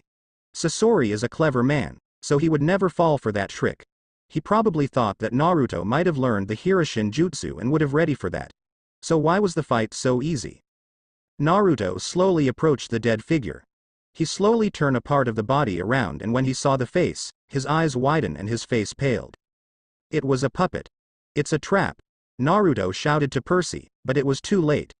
Dozens of explosives were set off underground and it consumed the two boys. Smoke raised up from the explosion. In one of the junk piles, a lone figure came out and on the ground. It was Sasori. The real one. Seconds after him, another person came out from underground. He had blonde hair that is wrapped in a ponytail and one bang under his right eye. He's wearing the same Akatsuki robe and the strangest part about him is that he got mouths on his hands. It was the same guy who chased Naruto and the others after the fight with the manticore. Deidara. What do you know? The plan worked, Deidara said with a grin. He wanted to kill Naruto after the blonde killed Itachi. Now, he's going to get the chance to kill him after they get the Namikaze to tell where the tailed beast are at. Sasori gave the blonde a look of annoyance. Of course it works, Deidara. It was foolproof and the former Jinchuriki can't absorb chakra explosion, mixed with poison. Deidara and Sasori combined their favorite moves to catch the blonde and one of the big three demigods. The poison was enough to paralyze anyone and one whiff of it can stun you.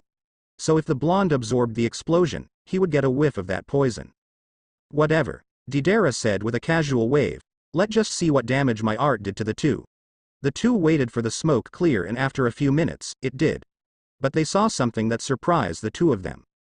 There are two giant sand spheres replacing the two demigods. So that where the Akatsuki are, a new voice said, a voice filled with little emotion. The two look up to see a red hair man, with dull eyes and a gourd on his back. He's had red combat suit and is now floating on a sand disk. This is Gaara, the fifth cage. Deidara growled in annoyance while Sasori remained silent. How did the cage get here? They thought they only had to deal with the Leaf Village. Gaara slowly descended on the ground and when he's low enough, he jumped off the disc and onto the ground. He stared at the Akatsuki members with cold, unblinking eyes. You are not taking my friend if I have anything to say about it. The sand sphere dissolved, revealing a wide eyes and flabbergasted Percy and a shocked Naruto. Gaara. Naruto shouted in surprise and shock. What on earth are you doing here? Gaara smiled at the blonde. Just want to help out an old friend, Gaara said softly. Naruto smiled back and got up from his spot.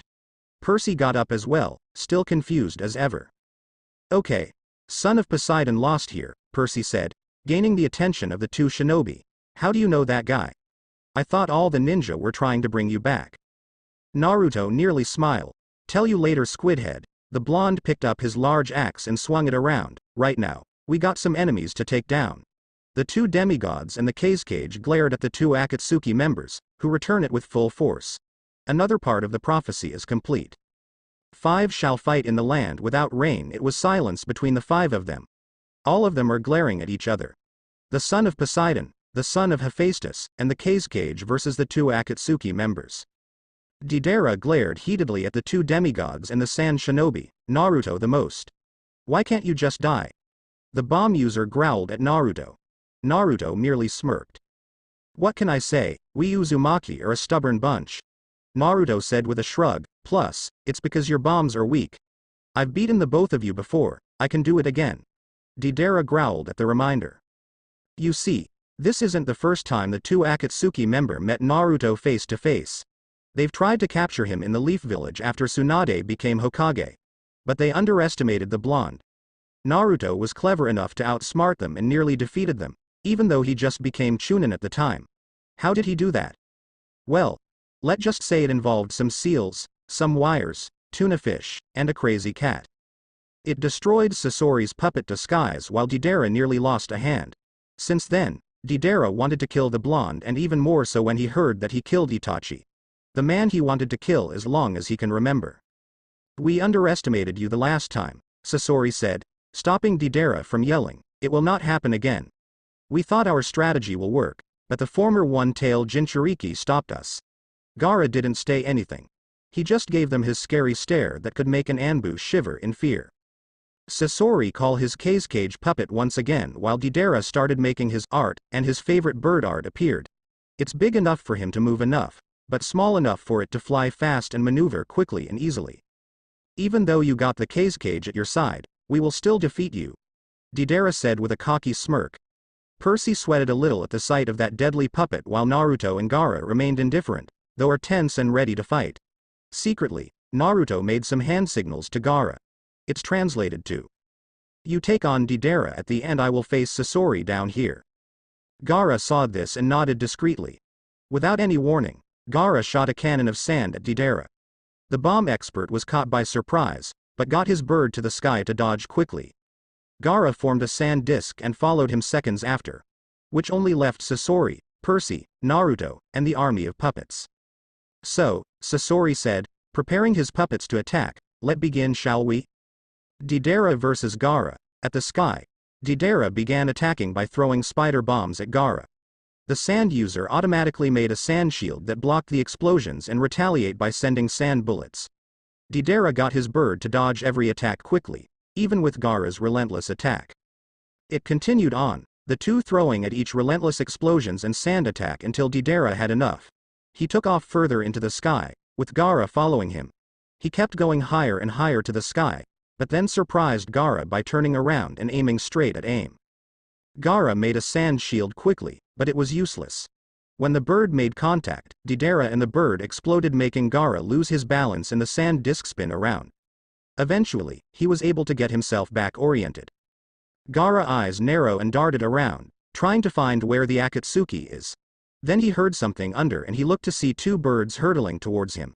He quickly made another sand disk and jumped onto that one right before the birds hit his other ride and exploded. He spins around once again before gaining his balance. Finally he spotted Deidara at the south side of him. He shot sands like a snake coming towards their prey. Deidara flied away from the birds, playing cat and mouse with the birdies. Any sand attacks that got near him, he dodged, which were several of them one at a time. The chase continued on, with Deidara going strong until Gaara had finally locked on at his target. With perfect aim, Gaara blasted his bird and knocked him off. Deidara was slightly winded while he was falling, but not down for the count. He called his clay bird to him and it caught him before he could fall on the ground. Well, Deidara said, wiping a little blood of his mouth. This wasn't going to be as easy as I thought. Sasori versus Naruto and Percy. Sasori threw his puppet at the two, making Naruto and Percy move away. It attacking wildly, leaving no room for Percy and Naruto to attack. The two either had to dodge the blade or block it with their weapons. They could try to push away the puppet and attack Sasori, but it was too risky. One cut from that puppet and they're dead. Naruto gritted his teeth in frustration, after he pushed back the puppet, but it came back without no mercy. He needed to find an opening that won't risk the slightest cut. But he needed either himself or Percy to get some breathing room to get some chance to strike. Pushing the thing back with even more force, Naruto charged at it when it got far enough. Sasori made some gestures for it to block the swing of the axe and the two got caught in a deadlock. Before Sasori could move the puppet, Naruto held out his free hand and fire form on it. With quick motion, Naruto jabbed his hand at the puppet and held it tightly. Now Percy. Naruto yelled out to the son of Poseidon. Percy quickly got what the plan was and ran to the puppet with sword in hand. Sasori struggled to get it out, but the blonde wasn't budging. Percy swung his sword and chopped the left hand right before the puppet moved away. Naruto and Percy grinned, glad that they wounded the thing. Their grin faded when they saw a scythe coming out of the thing. "Oh, you gotta be kidding me," Percy exclaimed. "That thing got a scythe?" He briefly wondered if the guy stole the Reaper's scythe, but pushed that thought away when they saw the thing swing at them. Naruto blocked the attack while Percy tried to attack it, but it was still fast and started to overwhelm them again. Luckily, Naruto has skills with his axe while Percy is not so rusty with his sword. They managed to defend themselves at the onslaught, but it seemed that Sasori is growing tired of this. "Enough of this," Sasori said, pulling his puppet back. "Let's end this." Suddenly, something that looked like gray sand started forming around the mouth. Naruto and Percy tensed, ready for whatever is coming. Slowly, the sand got bigger and bigger. Sasori smiled wickedly at them. "Iron Sand Unleash." The sand formed into a small ball, but then exploded into spikes all over the place, knocking over all the junk. Up in the sky, Deidara and Gaara saw this and had to move away so when the spikes got too close for comfort. Percy's eyes widened at the sight while Naruto gritted teeth in frustration. Iron Sand. How many tricks does this puppet have? The two of them thought at once. Suddenly, thousands of spikes aimed at Percy. Percy saw this and immediately dodged the attacks before it could skewer them. He quickly thanks the gods for the ADHD before he had to run. More spikes came up from the ground. It started chasing him, like a dog chasing cat before more spikes appeared in front him. He hastily turned around, but ended up tripping and stumbling on the ground. Percy is breathing heavily now, on his knees and bruises on his face. He is exhausted, with the fighting and the running. He knew he needed to run, but now, his legs aren't agreeing with him and want to rest. He saw more spikes come towards him and he just knew that he was going to be fish kebab. "Jackson." He heard Naruto called out. Just before the spikes would skewer him, fire appeared in front of him and it cleared in seconds to show Naruto. The blonde shinobi held out his hand and a fiery shield formed in front, effectively blocking the attack. Naruto smirked at the exhausted boy. "Damn it, Jackson. You know how to get yourself in these kind of troubles, do you?" Before Percy could retort, the iron sand opened a hole directly to the cage puppet. "Oh shit." Naruto cursed, and the puppet came after him in super speed with scythe. Naruto knew he can't get himself and Percy out of this without getting skewered and he had to use both hands to hold the shield. The cage puppet came in front of him with scythe and sword ready to strike and Naruto knew that he's going to die. Until a spear of water tore apart the thing.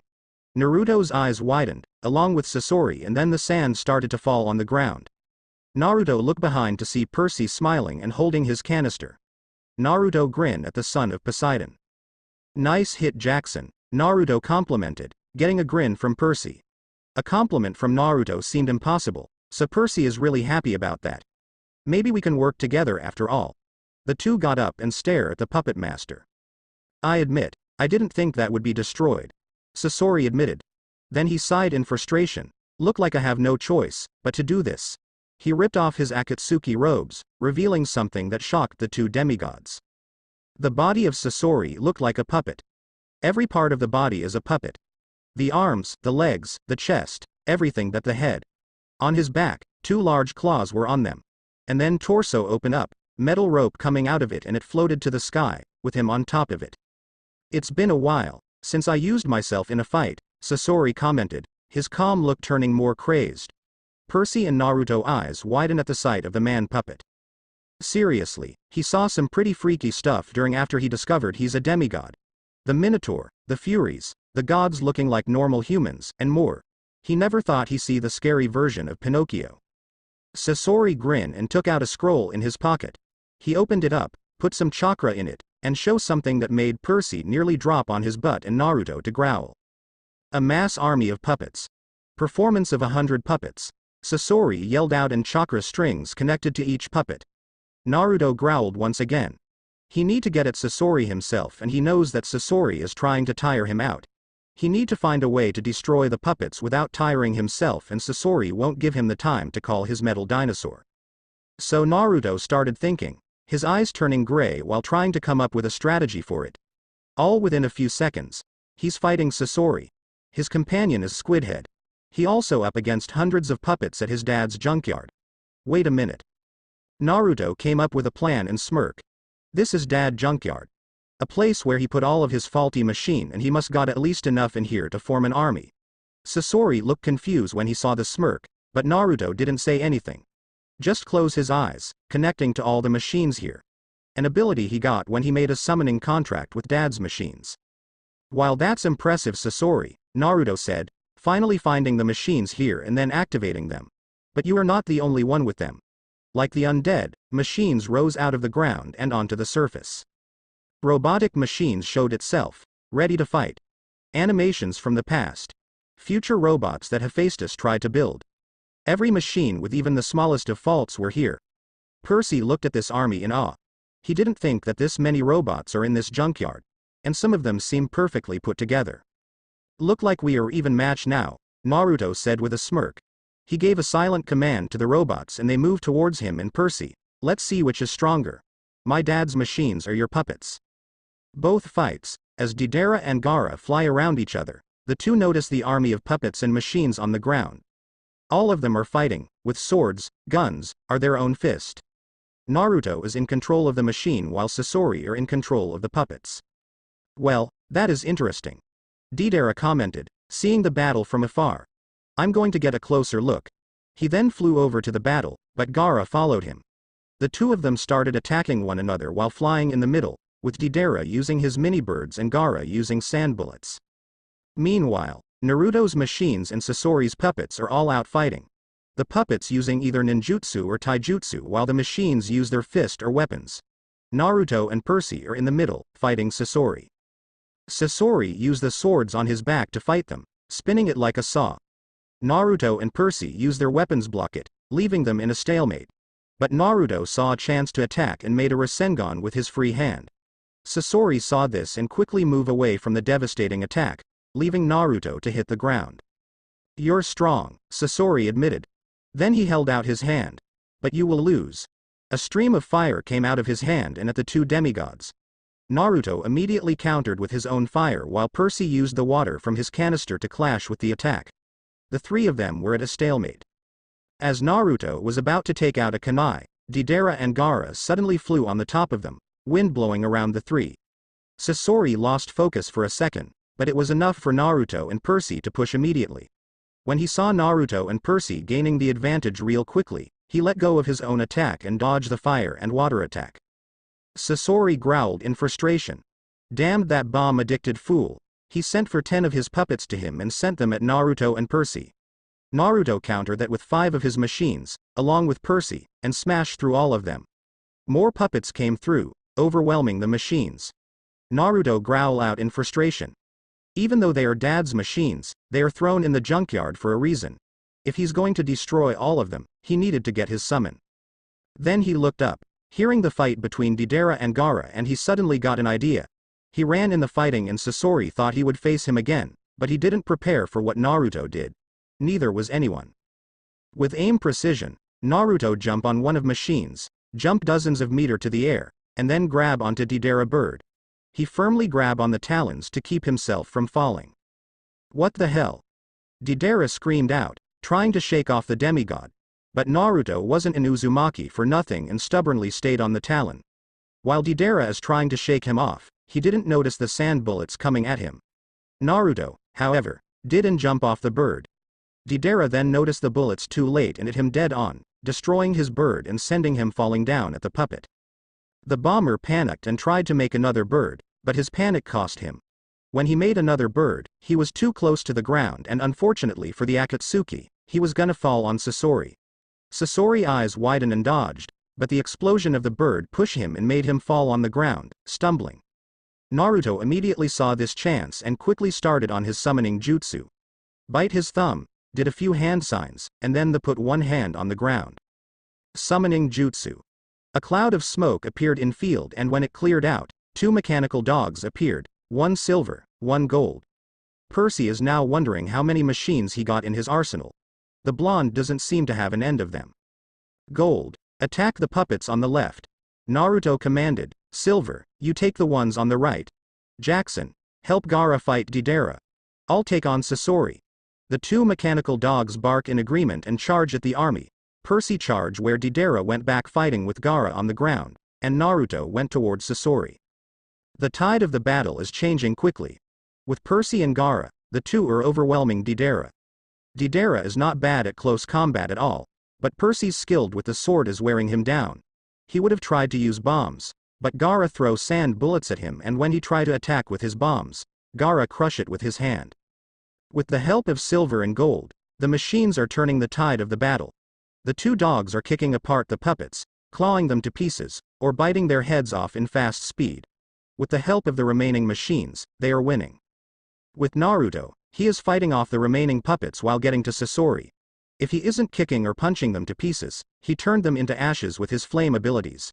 As he ripped the head of another puppet, he sensed one puppet behind him while another is coming towards him. As fast as a bullet, he jumped up and dodged the attacks, making the 2 destroy each other. And it gave him an opening towards Sasori. Perfect. While he is still up off the ground, he formed a Rasengan in his hand. Once it formed, he aimed straight at Sasori like a rocket aiming at a city. When the puppet tried to stop him, he destroyed it with his Rasengan. Before Sasori could even get the chance to move, Naruto hit him straight on the chest. The puppet man landed on his back and is skidding on the ground, with the attack continuing. Eventually, the skidding stopped and Naruto was on top of Sasori, breathing heavily. Sasori was on the ground, his body turning into an empty shell and a big hole on his chest. As Naruto rests, Gaara and Percy continue to fight Deidara. The man is losing clay fast and he used half of it. He needed to defeat them quickly before those pesky immortals noticed him. And he can't risk using his C3 or C4 attack, it might get the gods' attention.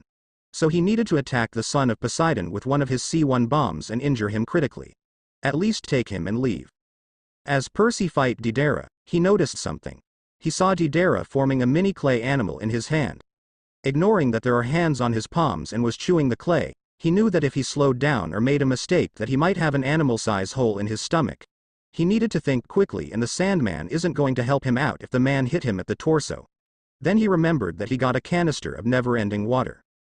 The 2 continue fighting at close combat, Percy using sword and Deidara using bombs. Gaara is protecting Percy from the bombs by crushing them with his sand. As they continue fighting, Percy purposefully slow down. Deidara grin evilly, seeing his chance.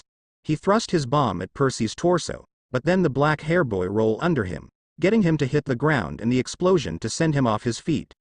Percy then used the water to grab Deidara on the ankle and then engulf him in water. Deidara struggled, trying to get out, but it was pointless. Percy held him with both his hands and then slammed him down, the water rumbling down. Deidara coughed up some water while getting back up. When he got back up, he went to his pouches to attack once more. Percy saw him pale when he felt around his pouch. No, Deidara muttered in utter horror. No, no, no, no. He got louder and louder as he kept repeating it. He pulled out his hand, gray liquid covered his hand. It was the clay, turned into mush because of the water. My clay. My beautiful. Deidara is on his knees now, looking like someone just killed his family. Percy wondered if all those ninjas at Naruto's home are nutjobs. Seriously, the sight before him made sweat drop. Then suddenly, Deidara turned his eyes on Percy, glaring at him with pure fury and leaking out so much killing intent that Percy almost choked on it. You. Deidara snarled in pure hate. You did this. You destroyed my clay. As Deidara was about to strangle the boy, a circle of fire and sand surrounded him. Gaara and Naruto went to Percy's side, both of them smirking. Silver and Gold stood at Naruto's side, both ready to tear Deidara apart. Give up, Deidara. Naruto said with that smirk that made Deidara blood boil. You out of ammunition, you're out of chakra, and Sasori is dead. Either you give up now, Gaara continued for Naruto, or we will kill you. Naruto expected the man to try to escape. What he didn't expect is the suicidal look in his eyes. The look that said, I'm going to die and you're coming with me. No. Deidara yelled in rage, pure rage. I will not lose to some immortals brats and demon brats. He ripped of his shirt, revealing a mask on his right chest. If I go down, you go down with me. He reached under his boot and took out a box of fresh clay, making Percy's eyes widen. He thought he got rid of the stuff. Then Deidara stuffed the clay onto the face on the chest. Deidara is grinning like an insane killer now, his eyes looking completely suicidal and crazy. This is my last art. My last resort. The one that would bring down everyone within this junkyard and more. Naruto's eyes widen at that. It might bring down the others, if it's what Deidara said is true. This is my C0 bomb, my greatest art. Black veins are starting to show on Deidara and his skin looks see-through. Naruto knew he needed to act fast or else everyone is dead. Gaara. Naruto barked out to the cage, get Percy out of here and make sure the explosion doesn't spread. Don't let others be caught in the explosion. Gaara didn't ask or argue. He just nodded. Percy, however, wasn't that agreeable. What about you? Percy said in protest, you need to get out as well, you'll be killed. I need to suppress the explosion as much as I can. Naruto countered, Gaara will need the time to make defensive wall around the place. Now go. Before Percy could protest more, Gaara already grabbed the back of his shirt and pulled him along, hovering to the sky on his sand disk. It's no use, Deidara said, his voice turning crazy. This bomb can't be stopped. It's too powerful to be stopped. Naruto tensed, getting ready to suppress while the two mechanical dogs stood at his side, tense and growling. While Deidara was talking, Gaara started surrounding the field with sand, making sure to keep anyone out. In the far junkyard, Bianca, Tia, Annabeth, Grover, Zoe, and Phoebe are seeing the dome being formed from afar. What the hell is that? Tia shouted out, her eyes wide in amazement and a bit of fear. Grover's hooves are shaking like crazy, Zoe and Phoebe are preparing to run. Bianca is shaking as well, and Annabeth is just staring at it with a bit of awe. Up in the top, they saw a red-headed man with red clothing and a tattoo on his forehead on a sand disk. With him is Percy. They are relieved to see Percy, but what about Naruto? Where is he? Scream. Grovel. Cower in fear. Deidara yelled, the mask turning white and is cracking. For art, as he talked, the mask broke open. And the bomb detonated. Is an explosion. Scream. Grovel. Cower in fear. Deidara yelled, the mask turning white and is cracking. For art, as he talked, the mask broke open. Is an explosion. As Deidara exploded, Naruto prepared grab hold to the explosion and sink his foot into the ground, holding the explosion. He's absorbing as much as he can to give Gaara the time to seal it up. Naruto got on one knee and gritted his teeth, trying to hold on for as long as possible. Hurry up, Gaara. Meanwhile, Gaara was nearly finished. He was working as fast as he can and more. But this is not the sand village, where he can get an endless amount of sand. Percy was at Gaara's side, watching in awe as the dome is forming. Naruto got some strong friends that for sure, and also really strong enemies. Tia, Annabeth, Grover, Bianca, Zoe, and Phoebe are all watching these with awe, concern, and worry. Awe at the sand shield being formed in front of them, concern at the explosion they heard inside it, and worry that Naruto is in the sand wall. As Annabeth looked closer, she recognized the red hair man from the stories Naruto told her about his adventures. This is Gaara, a sand shinobi. One of Naruto's closest friends. Tia, Grover, Annabeth said, gaining the two attentions. I recognize the guy. It's Gaara, a friend and ally of Naruto. The one from Sand. Tia and Grover looked closer at the man and saw that Annabeth's was right. They recognized the description Naruto gave them. Red hair. A gourd on his back. A tattoo on his forehead. An ally of Naruto. Zoe asked, narrowing her eyes at the red-haired cage. Does that mean he's on our side? Annabeth and Tia nodded. From what Naruto told about him, he can be trusted. Plus, he got Percy at his side, without any restraints on him. Gaara was straining to close the sand dome. He looked down and saw that Naruto was losing footing. Naruto was strong, but he can't hold that thing down. So with that in mind, he used all his will to form enough sand from the ground and seal that dome. That last thing he saw was Naruto being consumed by the explosion. The rumbling and the explosion continued for at least 15 minutes. But then, Gaara felt it died down and the pressure against the dome was gone.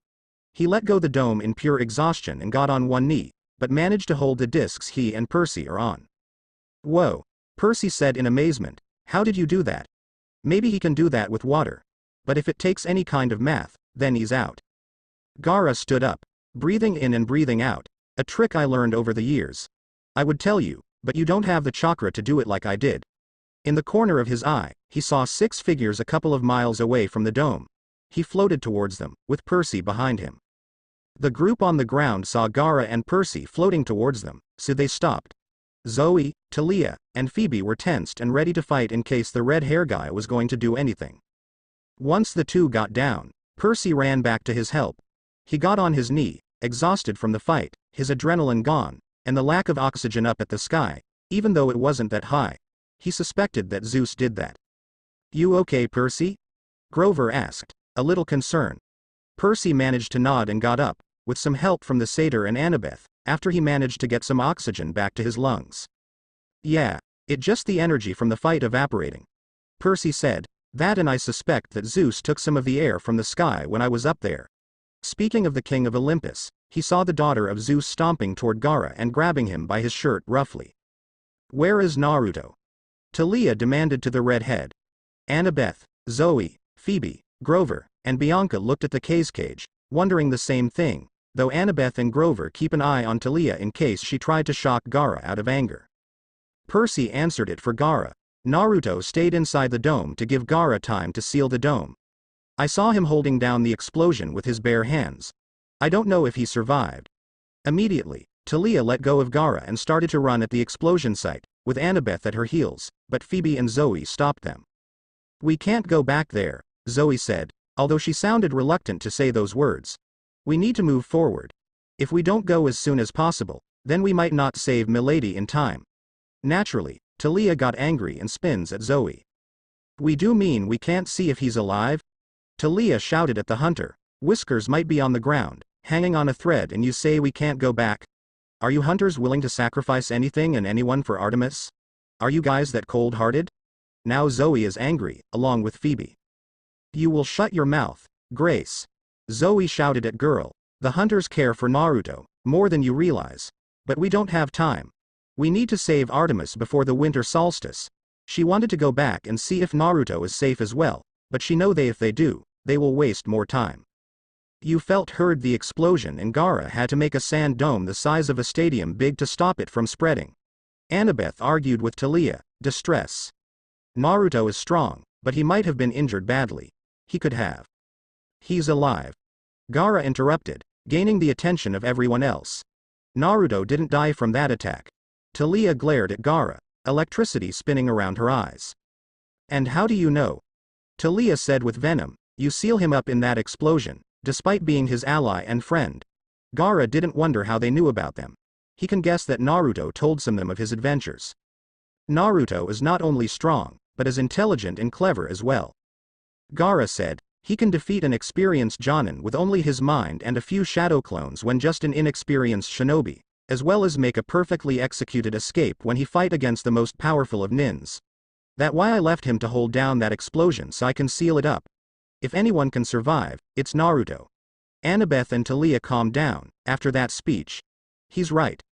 Naruto is strong and clever enough to survive most things, even an explosion like that. Well, I'm glad a few of you believed in my abilities. Everyone turned to see Naruto walking towards them. He got a few burnt marks on his arm, legs, and face, as well as a few tears on his clothing, armor, but otherwise, okay. Without hesitation, Talia and Annabeth ran up to Naruto and hugged him tightly, with Bianca not far behind.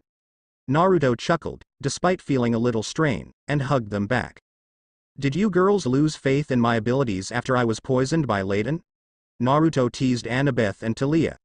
The two just laughed weakly before they and Bianca ended the hug. After they did, Phoebe and Zoe hugged Naruto as well, though not as tightly as the three girls. Glad you are safe, Naruto, Zoe whispered, with Phoebe nodding in agreement. The bigger hunter did not want to lose her brother, one of the few men she trusted. After the three stopped hugging, Taliah quickly switched her mood from relieved and happy to very very angry.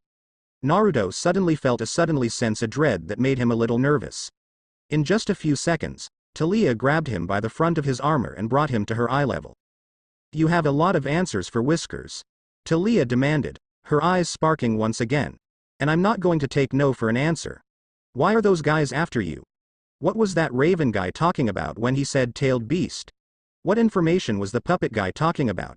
Give me answers, now." Taliah is up to her last point. Naruto sighed. He wanted to keep the information to himself, since it revealed his whole past. He only told his friends and the hunters a K-rated version of his past because he didn't want to relive the hard times. Only a few know about it, which was his father, his patron, Anko, Sarutobi Hiruzen, the Jinchurikis he'd met, and Artemis. But he saw that Taliah wasn't gonna take no for an answer, so decided to get it over with. They're wasting time anyway. "Okay, I'll tell," Naruto said with a reluctant sigh and got Taliah off of him. "I can see you won't take no or later for an answer. I don't want to get in an argument anyway." Naruto turned to Gaara. "If you're wondering where the one tail is at, I'll tell you, Gaara." Gaara nodded and everyone sat down to listen. Naruto breathed in and out, preparing himself. "Well, most of you know about my past and I assume Annabeth and Grover told Percy." Everyone nodded. "Well, what I guys told was a clean version of my past." Everyone's eyes widened at that. Naruto told them that he was an outcast at his village, with everyone calling him a freak of nature and a demon. And that was the clean version? "The people that are after us are called the Akatsuki," Naruto said. "They are S-rank missing nins. Each of them strong and skilled, as well as ruthless. They always work in groups of 2 and have one goal: to hunt down all the Jinchurikis and change the world." Annabeth's eyes widened. "What does Jinchuriki mean?" Percy asked, confused. Naruto was about to answer him, but Annabeth beat him to it. "It means, the power of a human sacrifice," Annabeth translated. Percy stared at her with wide eyes, making Annabeth sigh. "I learned Japanese from Naruto." Percy gave her a blank look and sighed. Of course she learned Japanese. "Yes," Naruto said in agreement, "I'm one of the Jinchurikis, as well as Gaara. The reason we are called because at a young age, we have a tailed beast sealed inside us." Everybody's eyes widened dramatically. Their nation seals beasts inside children. "They do that to children," Bianca cried out, voicing everyone's, except the 2 former Jinchurikis, thought. "Why would they do such a thing?" "Because they want a weapon," Naruto answered without hesitation. "Are they scared of the beasts being free? Or their village was attacked by them and it was the only way? Any one of them works. There are a total of 9 beasts. The 1-tail sand tanuki, the 2-tail flaming cat, the 3-tail turtle, the 4-tail monkey, the 5-tail dolphin horse." "Dolphin horse?" Percy interrupted with confusion. Naruto sighed and said, "I wonder about that too sometimes." "The 6-tailed slug, the 7-tail beetle, the 8-tail octopus, and the most powerful of tailed beasts, the 9-tail fox." Naruto finished, ending the last one with a whisper. "I was the Jinchuriki of the 9-tail fox. The one who sealed it in was my father, when I was a baby." "What?" Percy, Taliah, Annabeth, Grover, and Bianca yelled together, in shock. Zoe and Phoebe didn't yell, but they were shocked that Hephaestus did that as well. His own dad sealed up a beast inside him when Naruto was a baby? His own son? Naruto chuckled at the shock looks, though it was weak. "Yeah, but I don't blame him. He needed to find a way to defeat the thing without killing everyone else. Mom got killed trying to defend me and my dad's mortal shell got destroyed, leaving him weakened for years. And the years at the Leaf was hell." The others are worried when they heard that part and Gaara looked at him not with pity, but with understanding. They both know what it's like to be a Jinchuriki. Naruto hardened himself, preparing to tell of his life. He knew that the others will want to know. "During the years as a Jinchuriki, you know that everyone hated me. What you didn't know was that everyone tried to make my life a living hell. During my orphanage, I was beat up by the kids there, with the matron's encouragement. The others, except Gaara, got even more shocked and angry. What kind of person does that? The matron also refused me food most of the time, and when she does give me something to eat, it was only a little and was sometimes poisoned." Naruto continued, his voice devoid of any emotions he's feeling. "When she kicked me out and left me at the mercy of the villagers, which wasn't much. The more they hear, the angrier they get. That matron was a monster. During the time alone, the villagers tortured and attempted to kill me. Naruto continued, they formed mobs and beat me till I'm broken. They send assassins after assassins to kill me. Most restaurants refuse to serve me, even if I had the money and I was forced to live in the forest to eat and survive. There were some rape attempts as well. Hell, they even crucified me and set me on fire. The listeners are turning more and more horrified the more they hear of this. But Annabeth got one question in her mind. If all that happened to you, what happened to the scars? She asked. They all saw Naruto shirtless at the capture the flag game, but they haven't seen any scars other than the one with the fight he had with Leiden. Naruto sighed again. He hoped that they won't freak out when he break out his genjutsu. I'll show you. But I warn you, what you'll see won't be pretty. They were surprised by that, but everyone nodded and prepared themselves. Naruto took off his armor, leaving his torso and chest bare and making the girls, except for his sister, blush. Then he yelled Kai, and revealed something that would forever be burned inside the mind of everyone watching. His body was filled with scars, from little ones that are not that deep to deep long scars that look as if someone was digging for his bones. There were bruises from his body as well, mainly on his torsos and arms. There are also a few burn scars as well. When he turned around he shows the scars on his back, showing that someone whipped him. And the most noticeable scar is one on his torso, a carving of the word demon. None of them was prepared for that. Grover and Percy went to one of the junk piles and puked their breakfast out. Bianca and Annabeth cover their mouth with their hands, tears prickling their eyes. Talia, Zoe, and Phoebe clench their fist in pure anger, wanting to kill every bastard and bitch that did this to Naruto. Even Gaara was surprised. Naruto had never shown him the scars. Naruto smiled bitterly. Those are the scars I got from my dear village. Each one is a memory of what happened to me. Each one reminds me of what the villagers did to me. Percy and Grover finished puking their lunch out and got back with the others. When they did, Percy started thinking. He remembered the conversation in the train. And Naruto life was way worse than anyone's really. Grown up as an orphan, without a mother or father. Being hated at the village you lived in. Forced to suffer, physically and mentally. Percy didn't know what would happen to him if he didn't know his mother. And even though he got teased by a bunch of kids at school and had a stepfather who threatens to hurt you if you don't do what he wanted, Naruto suffer way more than he did. More than any demigod. And now that I got that out of the way, I can tell you why the Akatsuki are after me. Naruto said, confusing everyone. They thought they were after him because he was a Jinchuriki. Why else would they be after Naruto? A year before I met Annabeth, Talia, Grover, our Luke, me and Dad were planning something. We knew what the Akatsuki was planning and we couldn't let that happen to any of the Jinchurikis. So we decided to get the tailed beast out of the holders. Gaara's eyes widen at that. How? Gaara said, shocked. I thought a Jinchuriki would be killed if that ever happens. Everyone was shocked at that. If so, how did Naruto do it? Naruto grinned a little. It's not hard when you got the Smith God for a father. We created a machine that could separate the tailed beast from its owner, without killing him or her, and put them in a special orb. Once we did, we were about to put them back to their homeworld. That's when the plan was messed up. Everyone is paying attention now.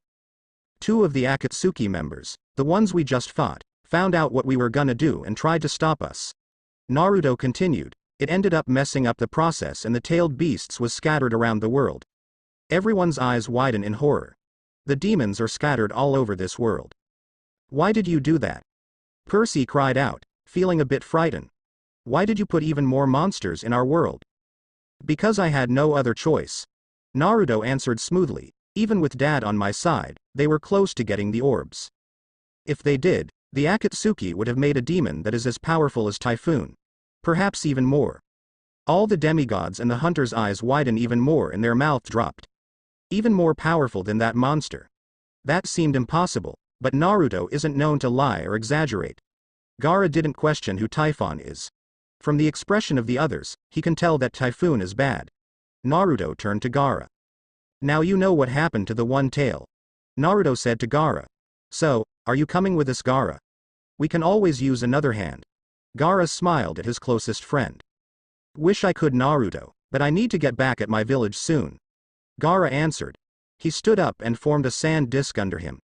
The longer I'm away from the village, the more I'm worried they might attack the Leaf Village. Naruto chuckled at that.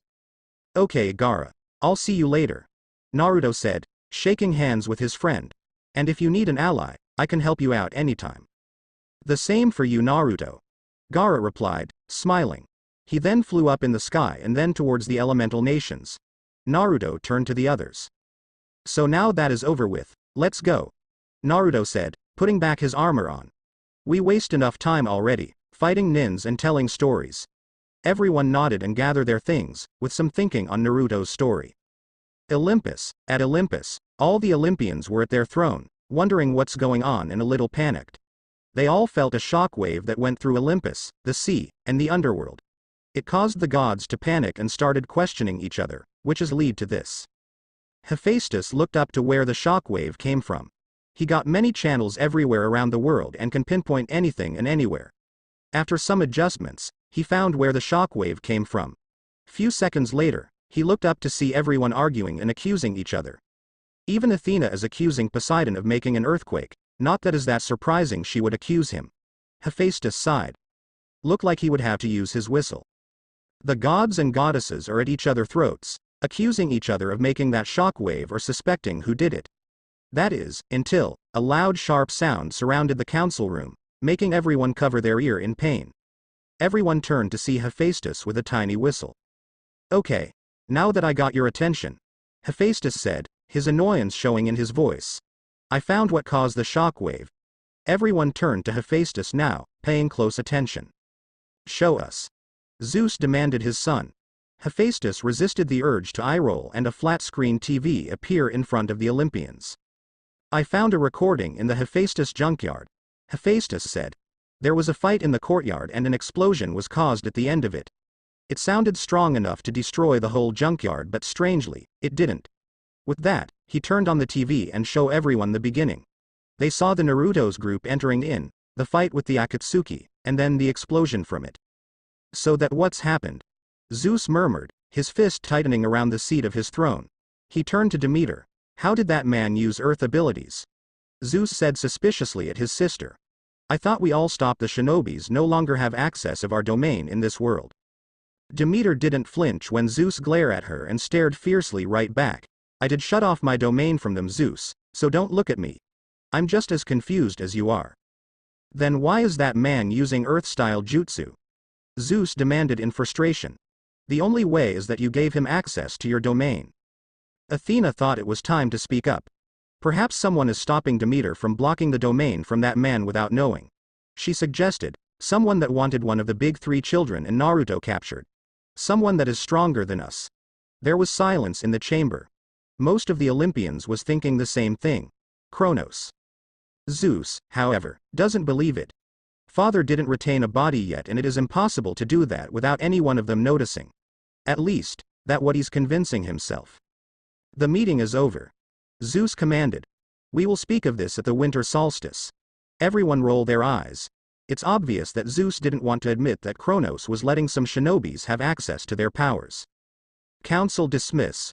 With that, Zeus teleported out of here along with the others. Hephaestus was about to teleport, until he felt a hand on him. He turned to see that it was Aphrodite. When he looked at her closely, he saw that her eyes are a bit red and there were tear stains. Can I talk to you, Hephaestus? Aphrodite asked quietly, in private please? Hephaestus raised an eyebrow at that. What was it this time? If Ares broke his bike again, I'll repair later as usual. Hephaestus replied shortly, then turned away from her. Right now, I got other things to do for the future. He was about to leave, but Aphrodite grabbed his shoulder. Please, Hephaestus, Aphrodite pleaded with her husband. I really need to speak with you, husband. Hephaestus turned around, this time with an impatient scowl. Whatever it is you want, you can wait. Hephaestus replied, and since when did you the word husband? I thought you didn't know the meaning of the word. Aphrodite flinched at the reminder of being a really bad wife, despite being the goddess of love. I'm sorry for not being a good wife and cheating on you, Aphrodite started, but was interrupted. Are you really? Hephaestus questioned, disbelieving. I doubt that you are, considering that you cheated on me several thousand times, half of those times with my brother. Aphrodite flinched once again and a few tears sprung in her eyes. Aphrodite tried to plead with him again, despite his frustration. Please, can we just talk, Hephaestus? I am busy, Aphrodite. Hephaestus cut off, his voice showing frustration. Whatever it is you want me to make, I can build for you later. You don't need to mess with my emotions like you did all the other times to forge you something. I know you rather lose all your makeup for a century than to try to be with me. With that, he teleported to the forges, leaving the love goddess at the middle of the room. Aphrodite just stood there, stunned. Did Hephaestus really think that bad of her? Did he really think that she would manipulate his feelings just to get him to build her something? Aphrodite bit her lip to hold back a sob. Of course he did. She did before during the ancient Greek times. And she focuses on lust, rather than love. She can't believe she see it before. How much she had hurt him. Why do you want forgiveness, Aphrodite? Said goddess turned around in surprise.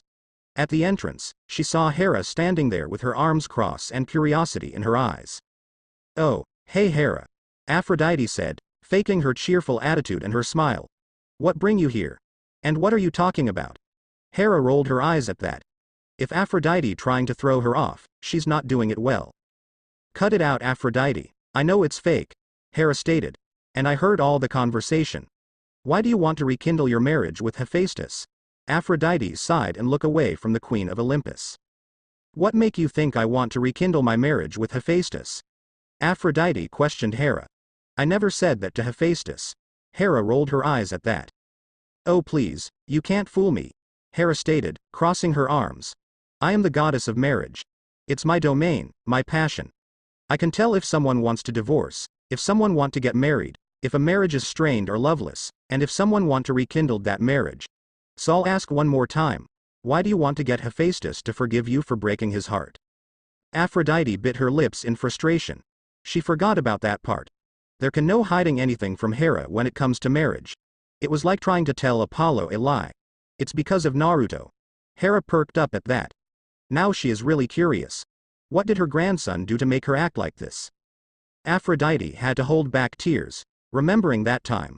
I was visiting Percy and Naruto to kinda assist with their quest. Hera glowered at Aphrodite, knowing that she meant mess with their love lives. When I talked to Naruto, he was polite at first. Then I talk about strangling Zoe and he put a kunai at my throat. After that, I lost my temper and we glare at each other. Then Naruto told me that he hates me. Hera got where this is going. And he told you why didn't he? Because you cheated on your husband several thousand times. Hera asked, knowing why Naruto hate Aphrodite.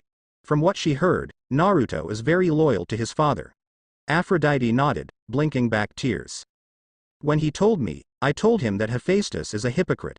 That he didn't love me, only his forges. That he was a cripple, not worthy of anyone's attention. When she said that, Hera glared fiercely at the so-called love goddess. You actually said that? About your own husband? Hera said to the goddess, her anger showing. Not only because a wife shouldn't say that about her husband, but because it was her son. Aphrodite flinched a little. I know and I realize how I acted. Aphrodite said, when Naruto slapped me, he told me how I acted. How Hephaestus actually felt about me.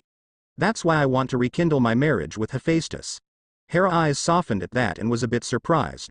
Not only did Naruto earn Artemis's respect and friendship, but he managed to convince Aphrodite what she doing wrong. I'm glad what you realized what you're doing, Hera stated, crossing her arms. Aphrodite want to say that he wronged her as well, but didn't. She didn't have the energy to fight.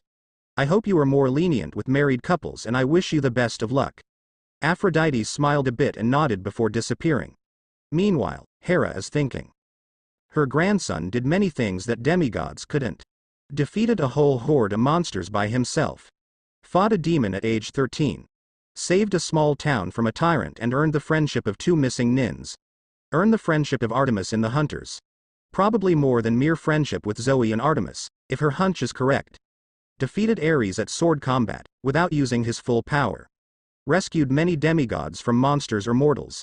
And finally, convinced Aphrodite what she doing to Hephaestus was wrong. She wanted to meet Naruto for a long time.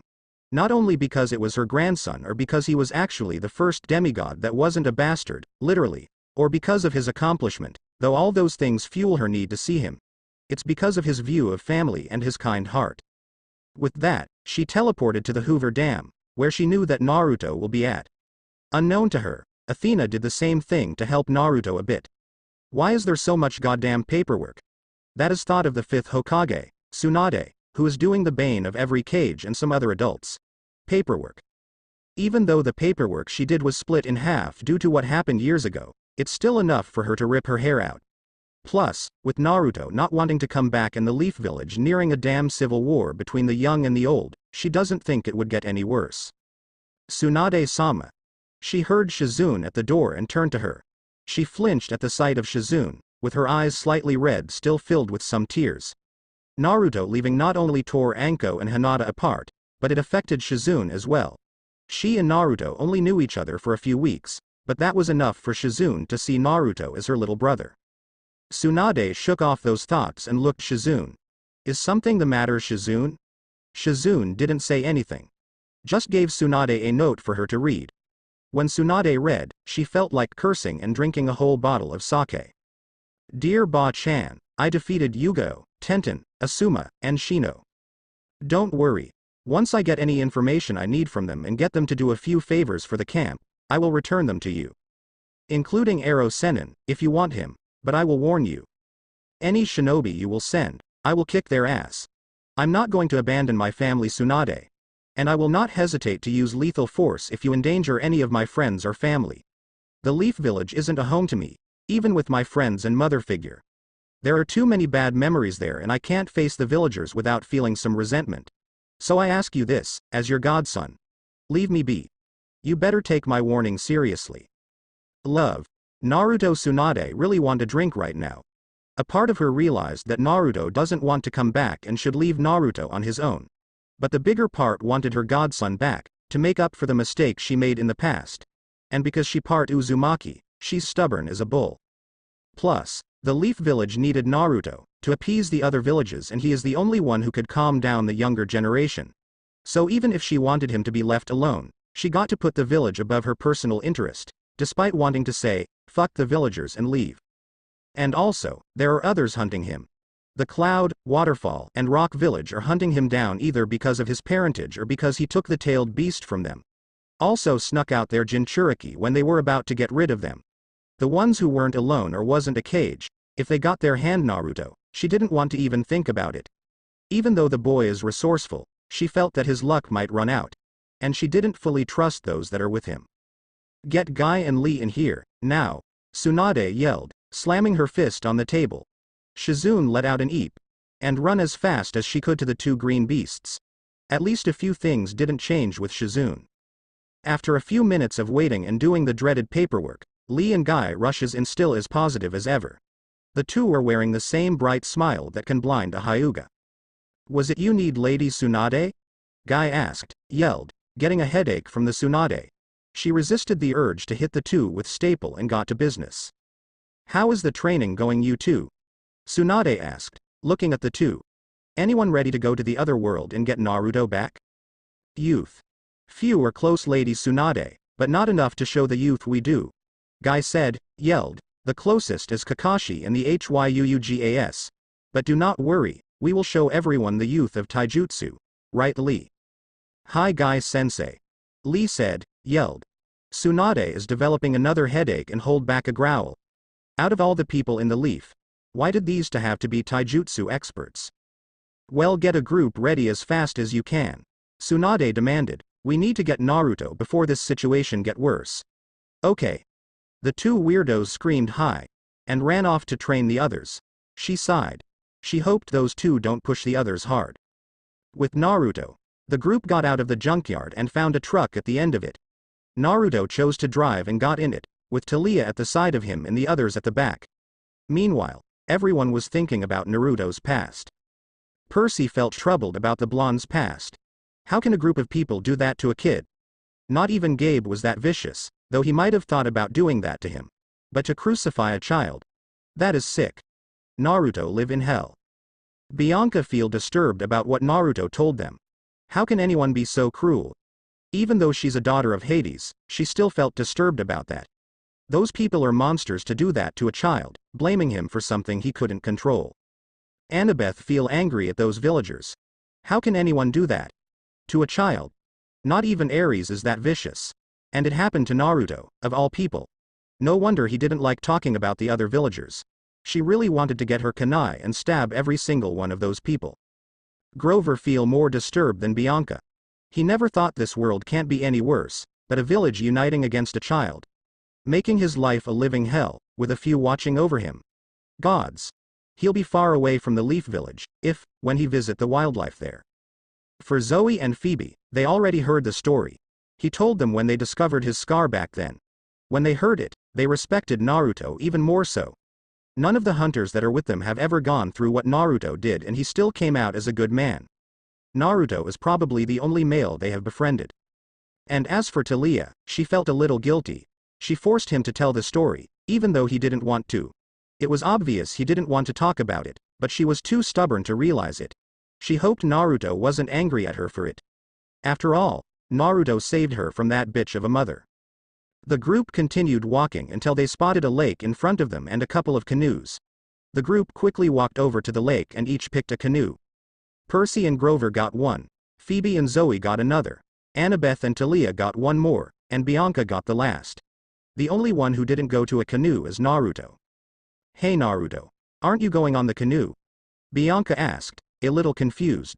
Naruto merely smirked before going to the water. Percy and Bianca were confused before their mouths opened in shock when Naruto walked on the water. "Why would I need canoes when I can do this?" Naruto said, still smirking. While the two tried to get mouths closed, the others merely rolled their eyes. The hunters, or in Annabeth's case, pouted at the fact Naruto can walk on water. "Show off," Annabeth muttered, but Naruto still heard it. Naruto merely grinned at Annabeth. As he walked, the other got on the canoe and followed Naruto. "Where are we going, Naruto?" "To the Hoover Dam, so we can rest up," Naruto told them. "I went up this path before, so I know the way." Annabeth's eyes shined brightly at the fact she's going to the Hoover Dam. Her friends saw that and they either chuckled a little or rolled their eyes. Annabeth's love for architecture is showing brightly. As they walked, Percy decided to try to talk to Zoe, to see how she and Naruto became friends. "Hey Zoe, I got a question if you don't mind." Zoe stiffened a little, but nodded. "How did you and the hunters become friends with Naruto?" That got the other attention as well. "Yeah, I want to know too," Talia said, looking at Zoe. "Last time I checked, you were the biggest man-hater ever." When she, Annabeth, and Luke separated from Naruto for a bit when they were on the run, the hunters approached them. Artemis asked Talia to join the hunt, but she said no, not wanting to abandon Naruto or Luke. That what started the beautiful relationship between her and Zoe. Zoe scowled and looked away from them. "It's none of your business. Do not ask me again." Grover, Annabeth, and even Percy noticed the sharp edge of her tone, making them go zip. Talia was about to argue, but Annabeth put a hand on her shoulder and shook her head, getting Talia to stay quiet for now. "Okay," Percy said, wanting to change the subject. He turned to Talia, wanting to know how she and the blonde met. He already knew how Annabeth and Luke met. She, along with Grover, were the only ones that didn't tell yet.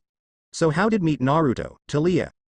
Talia bit her lip, not wanting to remember that near-death experience.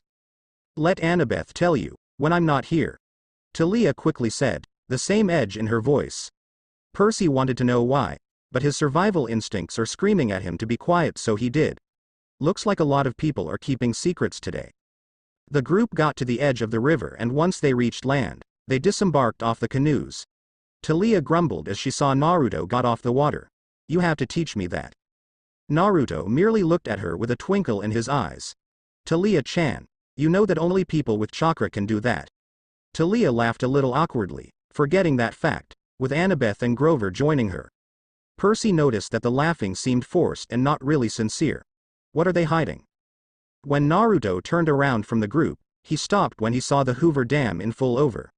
"Wow, we are here that quickly." The others caught up to him and saw the dam as well. "The Hoover Dam," Percy murmured. "A concrete arch gravity dam that was built in 1930 and named after President Hoover. Almost 727 feet tall," Grover continued for Percy, "from the base to the roadway crest. It weighs 6 million tons. Talia chimed in. "And it has over 3/4 cubic yards of concrete in it." Bianca, Zoe, and Phoebe looked confused on how they all that while Naruto looked at Annabeth with amusement. "You brainwashed them about architecture, didn't you?" Annabeth blushed and glared at Naruto, who merely smirked at his friend. "I didn't brainwash them," Annabeth denied. I just taught them the greatness of architecture. They wanted to learn. Naruto gave her a disbelieving look. Annabeth. I only met Percy a few days ago and we both have problems with each other, Naruto said to the girl. But everyone who talked to Percy for at least an hour knows that he doesn't like learning. At all. Percy merely stung his tongue out at Naruto immaturely, making the others chuckle. Naruto led the group to the main hall of the dam, where the cafe is at. Let's go rest and get something to eat. I'm sure we're all hungry. At the mention of food, everyone's stomach grumbled, resulting in many blushing faces. Naruto chuckled at that. And it seems that we are in an agreement. Zoe shook her head and recovered from her embarrassment. I believe there is some food at the dam cafe. Naruto, Talia, Grover, Bianca, Percy, and Annabeth laughed a little at what Zoe said, getting a confused look from her. What's so funny? It's nothing. Naruto said, grinning a little. Let's go then. I want some French pizza. Maybe a damn pizza. Percy continued, holding in a snicker. And after that, we go to the damn gift shop. Bianca added with a smile of her own. To get Nico a damn toy? Annabeth asked, giggling a little. I was thinking more of a damn jacket, Bianca answered. How about a damn shirt? Grover said, holding in laughter. Nah. A damn towel. Talia added with a smile of her own. Zoe looked at the six of them, purely confused at what they are laughing about. What are you laughing about? Zoe asked in pure confusion.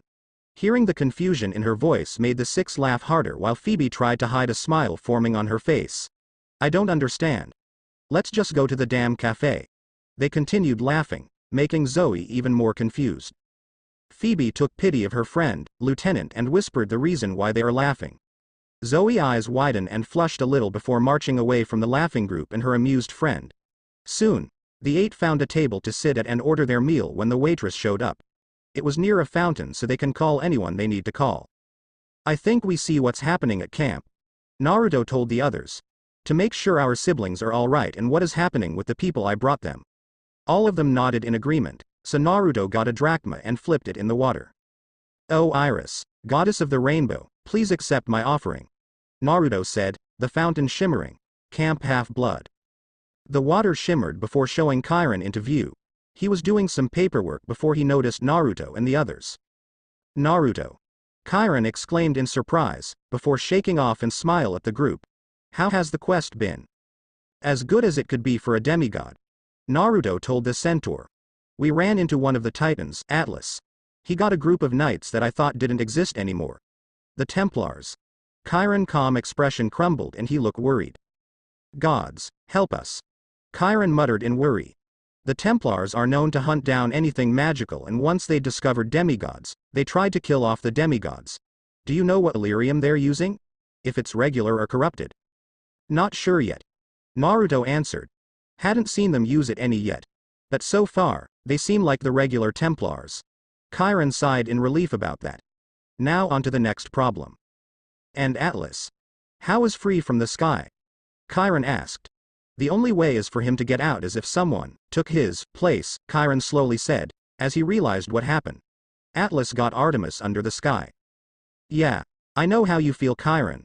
Naruto said, a little anger boiling inside him. Artemis is his friend, one of his precious people. He is going to be the crap out of his ancestor, grandfather, whatever. Then he looked at Percy and remembered something. Before I forget, I want to ask something, Naruto said. Have you seen Jackson anywhere in camp? Percy blanched a little. What is Naruto thinking? Chiron rubbed his forehead with 2 fingers in stress. No, I didn't. No one has seen him. I swear, it was like last year when I was relieved from camp. He heard the story from his dad. How his barrier was broken by Luke and Clarice, Percy, Annabeth, and Tyson went to get the golden fleece. The last 3 snuck into the quest, while Talia stayed in camp to protect it. Well, Naruto said, smirking as he grabbed Percy's arm. The boys shout in surprise as Naruto pull him to the message. Here is Jackson over here. Chiron sighed and rubbed his forehead, a migraine forming. Perseus, did you just sneak into another quest? Percy nervously smiled and nodded. When you get back here, we will discuss your punishment. I recommend informing his mother on where he is at. Naruto told the centaur, making Percy blanch again. Her mother doesn't get angry easily. but if she found that he got into another quest that wasn't his? Chiron nodded tiredly. I will. I assume you want an update on the camp? Naruto nodded, along with the others. Well, the prisoners you gave us were useful. Jiraiya didn't have much information, but the others did. Kali gave them a fear gas that lasted for a few minutes, and when she threatened to give them more of it, they told their story. Naruto smiled at that. Kali remembered what she told him. How tough shinobi can be when it came to torture. So they develop a gas that can make you live your worst fear in your mind. Man, how he loved the Dark Knight series. What information did you get? Naruto asked. He wanted to know if there is anything he should know. The Leaf Village is hunting him, and he why the village want to hunt him down. Last time he checked, most of the villagers in the civilian council didn't care about him. In fact, all of them tried to kill him more than once. He didn't even felt safe at the hospital, and that's saying something. The village seems to be in poverty. Chiron began and Naruto nodded. Shikamaru already told him that. Also, they need you to appease other villages and countries. Naruto scowled. Of course they do. Anything else? Naruto asked the centaur. Chiron shuffled nervously, remembering the last thing Kali informed him about. Yes, one more thing. Chiron said, scratching his neck nervously. It seems that they are not the only one after you. 3 more villages put a bounty on your head. They are called the Cloud Village, the Waterfall Village, and the Rock Village. Naruto groaned. Great. That what he get for helping 5 Jinchurikis escape after separating the tailed beasts from them. Thanks for the info, Chiron. Naruto told him gratefully. Tell the others me in the group says help, okay. Chiron nodded and was about to end the call before he remembered something. Naruto. I'm wondering something. Chiron said. Medalus is trying to look for the belt you made, but can't find it. Do you know where it might be? Naruto gave a look at Percy, and that was enough to answer Chiron's question. I am so considering Dionysus' idea of giving you a leash. The centaur muttered. Percy chuckled sheepishly and rubbed his neck. With that, Chiron ended the iris message. Soon, everyone got their food and started eating. Percy was the first to finish and stood up, saying that he want to explore for a little bit. Naruto hoped that Jackson won't run into anything. But knowing Percy's luck with danger is as bad as his, it highly likely he would. As Naruto ate a hot dog he bought, he suddenly sensed a presence. It felt motherly, like a mother hugging her child. He recognized that presence and he held back a groan. First Ares and Aphrodite, now is the witch that threw Dad off of Olympus. What next? Is Zeus going to pay me a visit? Sighing, he got up so he can go and see what the goddess wanted. I'm going to go find Jackson, so we can head out. Naruto told the other. They nodded and went back to finishing their meal while Naruto went to see where that aura is coming from. He didn't need to search around that much, cause when he turned around the corner, he saw Hera. She's wearing a purple sundress and is sitting in one of the lunch tables. Silently, he sat with her, knowing that she wanted something. Hera. Naruto said with a curt nod. He needed to control his temper this time. He didn't to attract unwanted attention from anyone else. Hera smiled at her grandson. Hello Naruto. Hera said. I'm glad to have finally met you. Naruto raised an eyebrow at that. Hera? Glad to see a demigod? Is Zeus suddenly trustworthy now? Hera sighed, seeing the look Naruto giving her. I'm not kidding Naruto. You are a proper demigod, one born of marriage. Not from the affairs the other gods have. Naruto fought the urge to glare at her.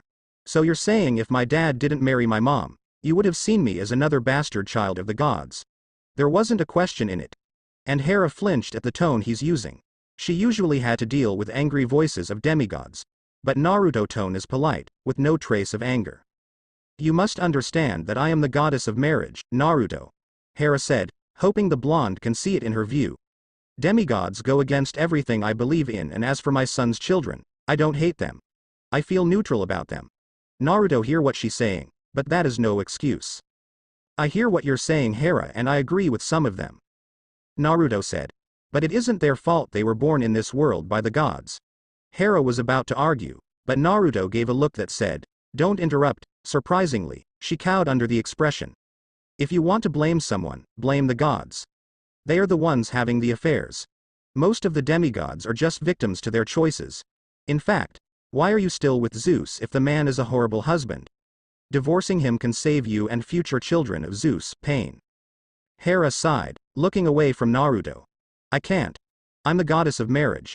I have to stay loyal to Zeus at all times. Naruto scoffed at that. That's a load of bull. Naruto put it bluntly. He's not going to sugarcoat it. Last time I checked, Zeus forced you to marry him. You don't owe him any loyalty, considering what he forced you to do, and he wasn't loyal to you at all. If he's not going to act like a husband, you shouldn't be with him. That's not a marriage. It's a trap. Hera felt a tug in her heart. Every word Naruto speaking is correct. But others told her that as well, so why is Naruto words affecting her? Maybe it's because Naruto didn't speak in an angry tone like other demigods. Maybe it's because she don't hold a grudge over him. But right now, she shook those thoughts out, going to think about it later. I'm not here to talk about the other demigods or my marriage, Naruto. Naruto sighed, hoping that Hera will actually think on those words and don't be stubborn about it. Then what is it you wanted to talk about, Hera? And make it quick. I need to get back to my group. Hera nodded at his consent. I hope you can answer this for me. Hera said, her tone soft and little pleading. Do you why my Hephaestus is mad at me? I've been trying to be a mother to him, but he won't let him. Naruto stared at her in pure disbelief. Did she really just ask that? Did she really ask why his dad mad at her? Naruto decided to voice those thoughts. Are you really asking me that? Naruto asked in a low voice. That made Hera shrink a little more. Are you really asking me why dad hates you? Did you forget what you did? Hera felt even more confused, wanting to what she done. What do you mean? Hera asked, really confused. Her eyes are watering slightly, wanting to know the answer. Can you please tell me why Hephaestus acts cold towards me? Naruto's eyes turned to fiery red, but controlled his anger. He didn't need to attract attention. Hera, Naruto started out, controlling his anger. I'm going to ask this very slowly. Do you remember the first hours you had with your son when he was born? Hera thought about it. She remembered holding Hephaestus in her hand. Then she remembered the disgust she felt seeing the baby hideous. Then the last thing she remembered when she held the baby was. Hera eyes wide, remembering what happened. Naruto saw the realization in her eyes. You threw your son, my father, out of Olympus. Why the heck do you think he's cold towards you? Hera shook her head, denial and guilt fighting in her head. Right now, denial is winning. No, that isn't the reason. Hera said, trying to shake off the guilt she felt. I mean, Hephaestus already took revenge on that. Why would he still be mad at me about that? Naruto shook his head in disbelief. Those chains Hephaestus wrapped her in must have mess with her brain or in denial. Probably the latter. Do you think a little act of revenge is going to make him forget what you did? Naruto asked rhetorically. No child would forget what a parent had done for or to them, and that includes the gods. Hera shook her head, trying to hold up that denial, but Naruto continued. Also, most of the Olympians just come to him for weapons or to fix something. Only a few ever talk to him. If you ever try talking to him, he would only presume that you are trying to get him to fix something or build. Now, are you still holding on to that denial? No, she is not. Right now, she felt the same guilt she felt millennia ago. She's feeling like a child who stole something while Naruto is the father who is scolding. So what do you want me to do? Hera whispered. What would it take to earn Hephaestus's forgiveness? Naruto sighed. He still felt some ire about that woman, but it's hard to be mad at her when she looked so pitiful. He can see the guilt written all over her. That's not for me to tell. Naruto said to the goddess. You have to figure out to be a mother to Hephaestus. But I think you should apologize to him first. Hera nodded. He's right. She really needs to apologize to her son. Okay, I will. Thank you, Naruto. Hera said gratefully. Also, I would like to inform you that the skeleton warriors are here. And are hunting for Perseus. Naruto paled and groaned. Shit. Oh sticks. Naruto cursed. He quickly got up seat and went to get the others, but not before giving a nod to Hera.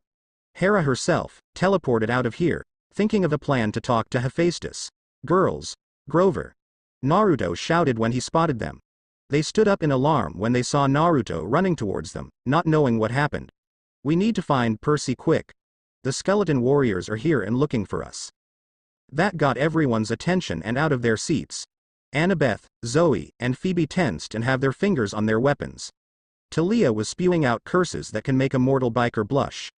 Grover is bleeding in dismay while Bianca was paler than usual. How do we go look for Percy? We don't know where he went to. Annabeth asked. worried for her friend. Naruto was about to speak, but then he spotted the boneheads near them. He breathed out a curse. Okay, we'll split up. Search around. Naruto said, quickly formulating a plan. Zoe, Bianca, and Phoebe will be in one group. Zoe and Phoebe will track Percy while Bianca shoots any skeletons that are near them. Stygian irons are the only things that could kill them, along with children of Hades. Bianca nodded at that little info, but was a little surprised at that. He turned to Tia, Annabeth, and Grover. We'll go the other way, leading the skeletons away from the hunters and Bianca. Plus, we'll have Grover track Percy through his bond link. We'll meet at the roof of the dam. From what you told me, Annabeth, there is an emergency exit we can use. The three of them nodded while Naruto made a few hand signs before he used one of his favorite jutsu. The skeletons, 10 of them, turned around when they heard a big boom and saw a bunch smoke. The mortals freaked out and stepped away from the smoke, but the soldiers didn't care for them. They sensed 2 of their targets here, the hunter and the son of Hephaestus. They sent out other soldiers to track the son of Poseidon down as well. When they got close suddenly, bunches of the blonde hair boy bursted out and ran different direction. All of them split up, shooting their rifles like mad men, with the mortals screaming and running from the chaos. They didn't see 2 groups running different directions from them. With Naruto, Tia, and Annabeth, the 3 of them ran as fast as they could into the corridors. Grover was in front, using his bond link to track Percy. He turned to another corner, with the others following his lead, but then they saw something that made them stop. Another batch of skeletal soldiers, their non-existent eyes on them. Damn it. Naruto cursed out. Take cover. The 3 of them managed to hide behind the walls just before they fired. Naruto and Annabeth at one side. Tia and Grover at the other. Shit. Tia said, glaring at the skeletal before moving her head back to dodge a bullet. What are we supposed to do? We can't get close to them without getting pounded by bullets. Naruto gained a quick look at the group of monsters before ducking his head back. There are 6 soldiers, all of them armed assault rifles. They can't be killed by most demigods or most metals. So that leaves his sword. Grover, make a barricade to block them so they won't towards us. And also behind them so they won't find another way to get us. Naruto ordered. Annabeth, Tia, cover Grover while he makes the barricade. Make sure those bastards don't get a single shot on him. The 3 of them nodded. Grover took the lead and formed a barricade at the side, so he could make the other without interference. Then he stood in front and focused at the back and front, slowly making a strong barricade while making the other one stronger. The soldiers tried to break it, but there was interference from Talia's electric attacks, Annabeth's kunai, and Naruto's small fireballs. Okay, it's finished. Grover called out, moving back to his hiding spot. Naruto nodded in confirmation. Now, he can fight them up close, but he needed something to block the bullets up close. And there is one thing he could think of. He closed his eyes and focused his chakra around his wrist. Fire slowly started forming around his wrist, changing into a shield. When he was finished, a large fire shield was on wrist. The others were wide eyes at the scene. They never heard of a fire user doing that before. Just wait for me here. Naruto called out to Tia, Annabeth, and Grover. I'll take care of them now. He pulled out his sword and it changed to Stygian iron. He jumped up over the barricade, preparing to give hell to those bastards. With Zoe, Phoebe, and Bianca, the hunters and the daughter of Hades were having problems as well. Everywhere they go, they see 2 or 3 skeleton soldiers. But thanks to Bianca, they were eliminated for good very quickly. But right now, they're running from a big group of soldiers who are shooting automatic rifles at them. They are real lucky those things aren't good shot, otherwise they would have been dead. There's the elevator. Bianca shouted through the shooting. The 3 ran to the elevator and just before the soldier can shoot them, it closed just in time. The 3 of them let out a breath of silent relief. They pressed the 3rd floor button in hopes to get farther away from the soldiers. When they reached the 3rd floor they got off the elevator and were on their toes and kept their guard up. Are you 3 all right? Immediately, the 3 of them aimed their arrows at the female voice. The tensed before they relaxed, seeing a woman with long black hair, wearing a dam uniform. But Zoe and Phoebe's eyes widened when they saw those familiar's gray eyes and the godly aura. Lady Athena, the 2 hunters asked in unison. Bianca's eyes widened. That's Athena, first Dionysus, then Ares and Aphrodite, and now Athena visiting them. Since when did this group become so interesting? Athena nodded. Hello there Phoebe, Zoe. And you as well Bianca. Athena said to them. It's nice to see you two again, as well as Naruto's new apprentice. Athena sometimes visits Artemis and the hunters, so she knows Zoe and Phoebe. Zoe and Phoebe bowed to the goddess, before Zoe questioned her. What are you doing here, Lady Athena? I came to help the group in there. Athena answered.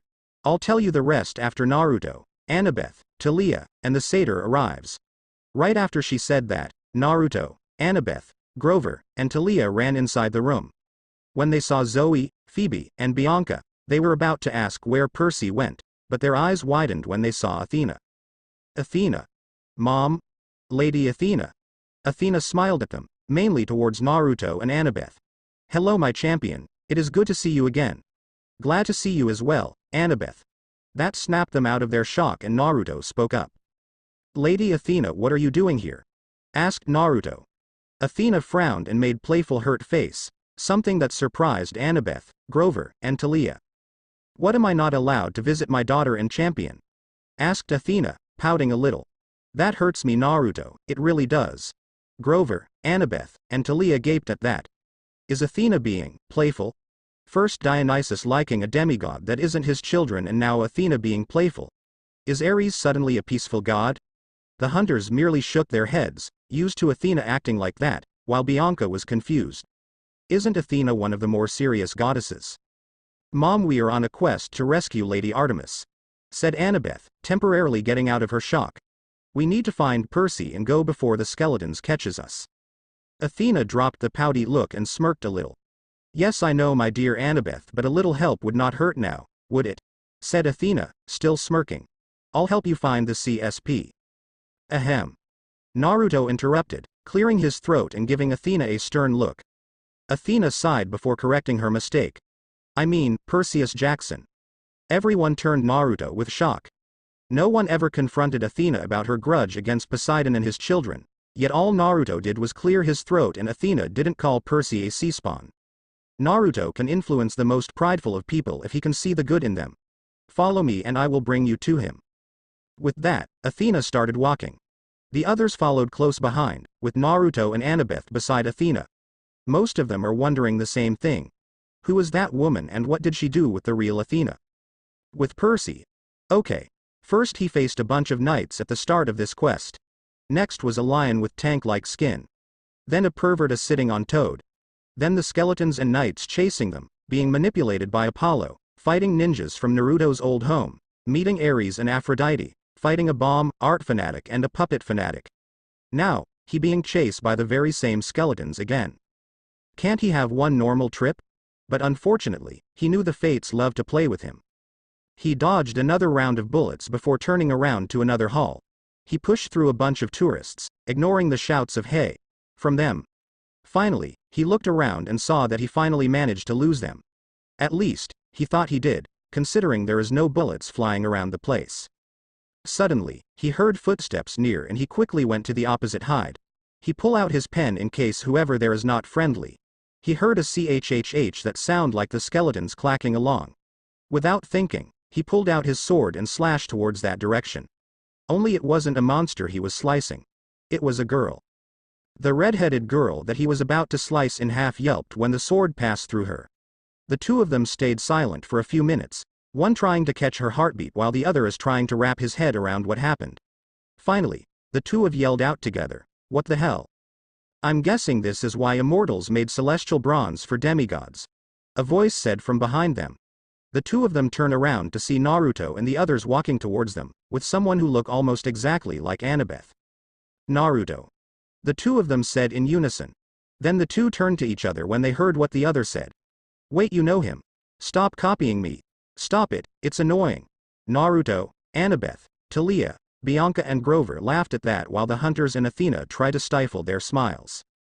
Now that you found your friend, I'll go back to my duty. Athena said to Naruto. She turned Percy and when he looked her in the eye, he froze at the stormy gray eyes looking at him. Athena was smiling inside. She may be trying to get rid of judgmental thoughts towards Poseidon's children, but that didn't mean that she doesn't enjoy seeing them squirm by a look of her eyes. Good luck, Naruto. We'll meet each other later. See you later, Athena. Naruto said. And good luck with your family. You're going to need it. Athena nodded in thanks. She turned to Annabeth and she smiled softly at her daughter. Goodbye, Annabeth. Athena said softly. I'll talk to you later after the quest is over with. Annabeth was surprised, but smiles back at her mother.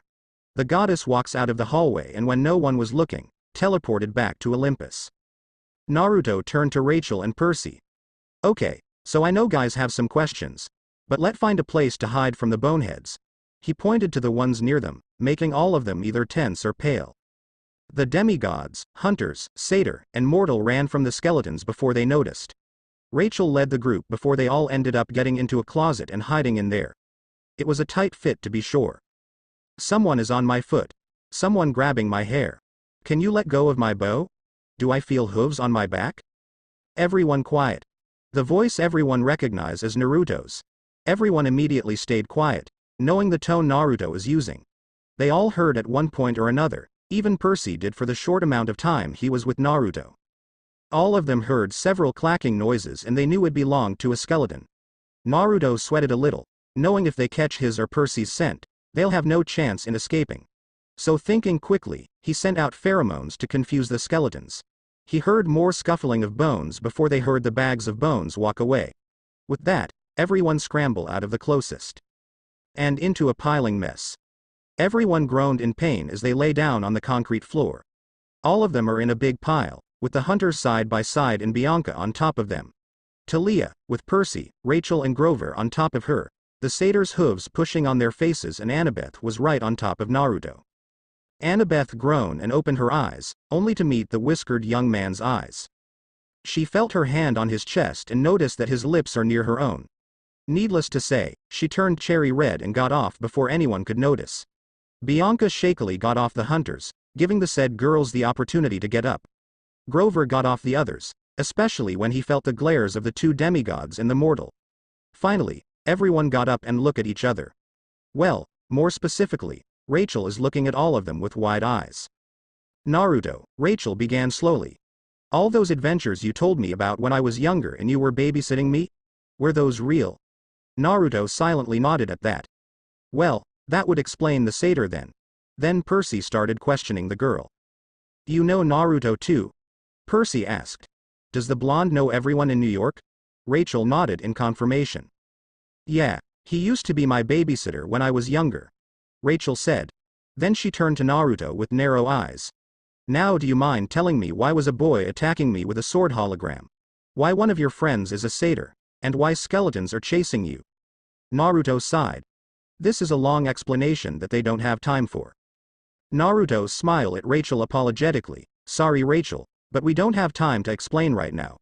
When we get the time, I'll tell you everything, okay? Rachel looked like she was about to argue, but Naruto gave a look that says later. Reluctantly, she nodded her head. Fine, Rachel said grumpily.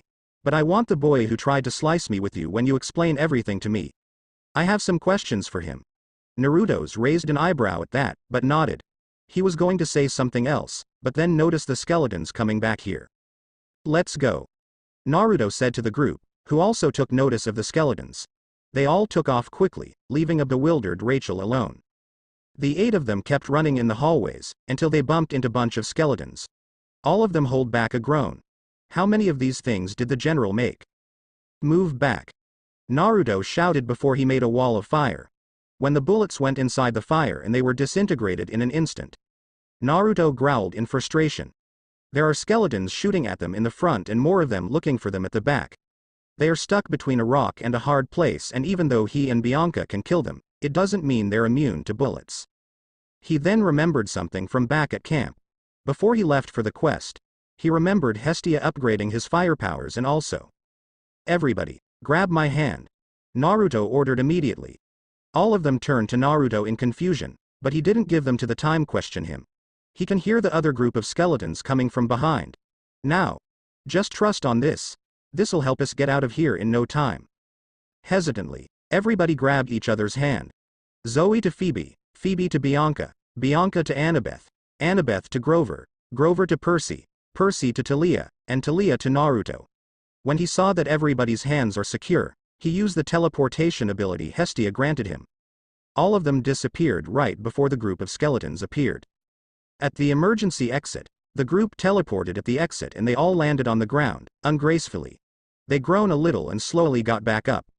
Naruto groaned, not only feeling an ache in his back like the others, but also dizziness. Fire teleporting is something he'll have to get used to. Everybody okay? Naruto asked everyone, after he got his vision back. Everyone nodded and slowly got back up. They look around to see that they're at the exit, with the two giant statues. Taliah gave Naruto her famous electrical glare. Why didn't you warn us that you were about to teleport? Naruto arched an eyebrow at the glare. If Taliah thought she's scaring him with the glare, she is sadly mistaken.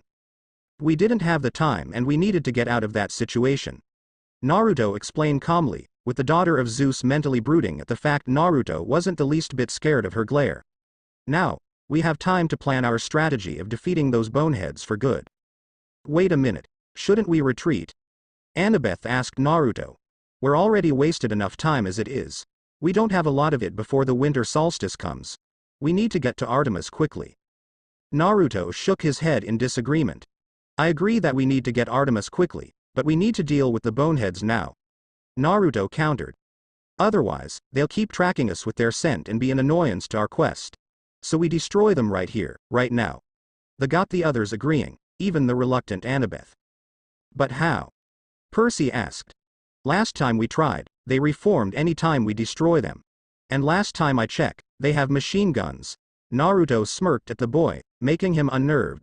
It kinda reminded him of the same smirk Athena gave him before she left. Don't worry, Squidhead. Naruto said, taking out his sword. I got a plan for both problems. You see, the only things that can kill skeletal soldiers are Stygian iron and a child of Hades. And so far, his turn suddenly turned to Stygian iron. We got both in our arsenal. As for the machine gun, we just need a long enough distraction for them not to use those guns. He bit his thumb and did a few hand signs, with the smile still on his face. And I know exactly how to distract them.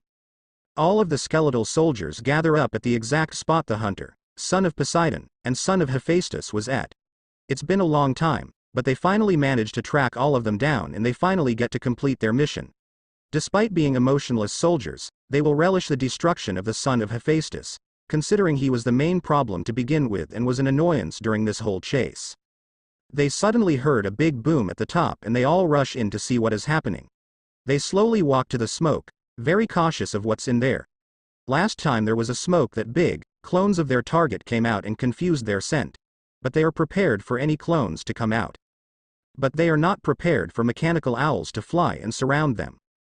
The owls shrieked mechanically and started pecking or clawing at the skeletons. The ones who are not are taking their guns away while they are distracted.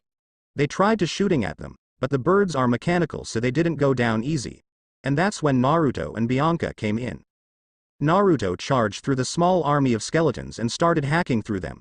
His Stygian sword is permanently slicing through the skeletons and also blocking any shots they manage to get through with his fire shield. Bianca was firing at any soldier that Naruto isn't slicing through with her bow and arrow. Any soldier that got too close to Naruto, Bianca shoots or uses the shadows to slice through them. Naruto made a mental note of her abilities. Finally, the two of them managed to take down the last of the skeletons with Naruto driving his sword in the last one's skull. It disappeared in golden dust, like his other comrade in arms. Naruto put up his sword and his fire shield diminished.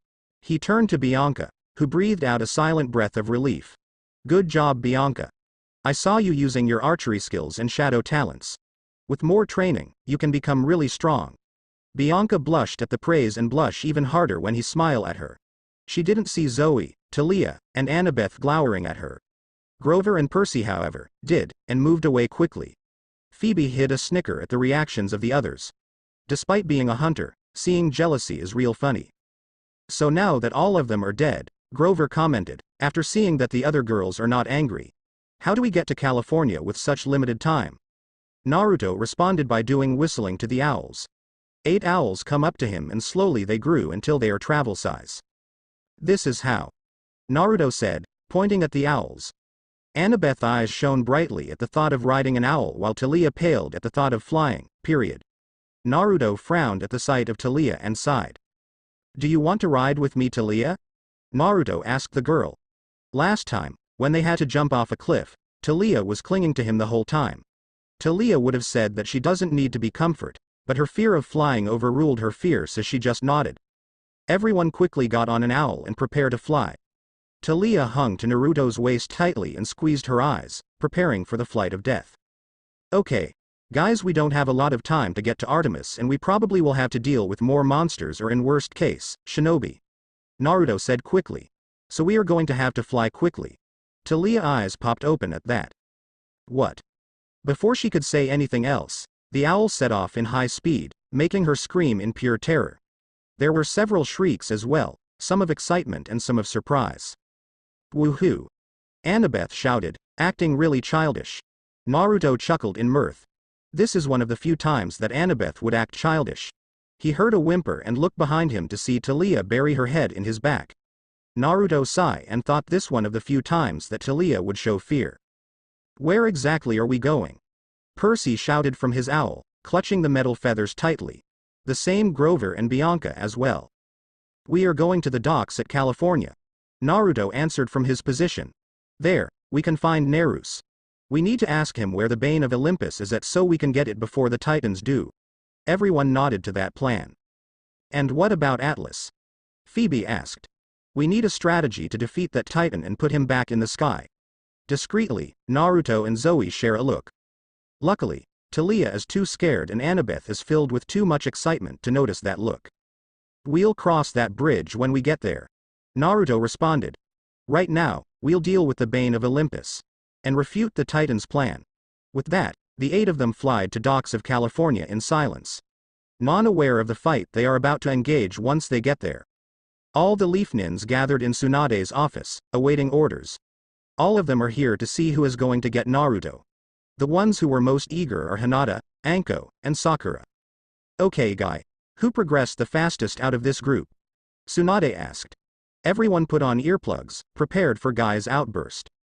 Hana, Ino, and Kurenai seem to progress the fastest out of all of them. They are showing their full spirit of youth. Guy said, yelled. Also Hinata, Sakura, Kakashi, and Anko are progressing just as fast as well. 7 of them are prepared to go in any mission. Tsunade furrowed her eyebrow in thought, forgetting the migraine she's having. She is not going to send Hinata or Anko to get Naruto, fearing that their emotion might get the best of them.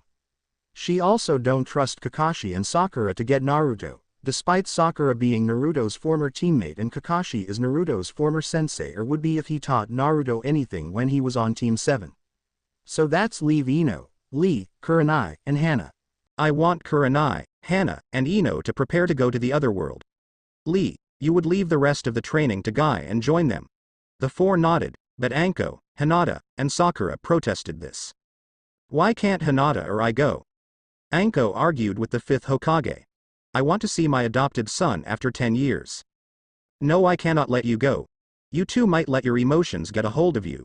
Tsunade said firmly, but the snake mistress was not backing down. I might be the only one who could stop him, because have any of our other teams returned? No, they have not.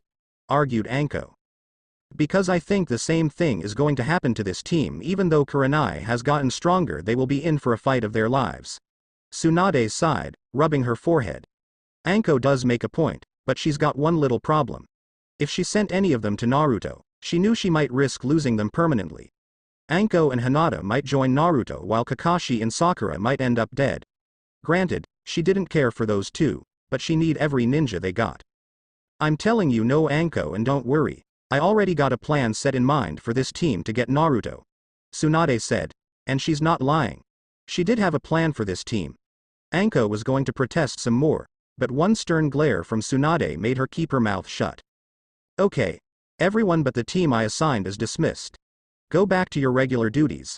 Lee, Ino, Kurenai, and Hana, we'll be discussing the plan. With Naruto, the 8 of them were in the air heading to their destination on the mechanical owls. While in the air some people were taking in the view, the only one wasn't taking in the view is Tyla due to her fear of heights. The only good thing about this is the real Naruto is on the same mechanical owl as her. Are we there yet? Asked Percy, his ADHD acting up again. Even though flying on a mechanical owl is thrilling and weird, it still felt longer than it really is to him. We are almost there, Percy, just calm down. Annabeth said to Percy. The owls started to descend on the docks, and when they landed they got off the owls with Naruto having to help Tyla down.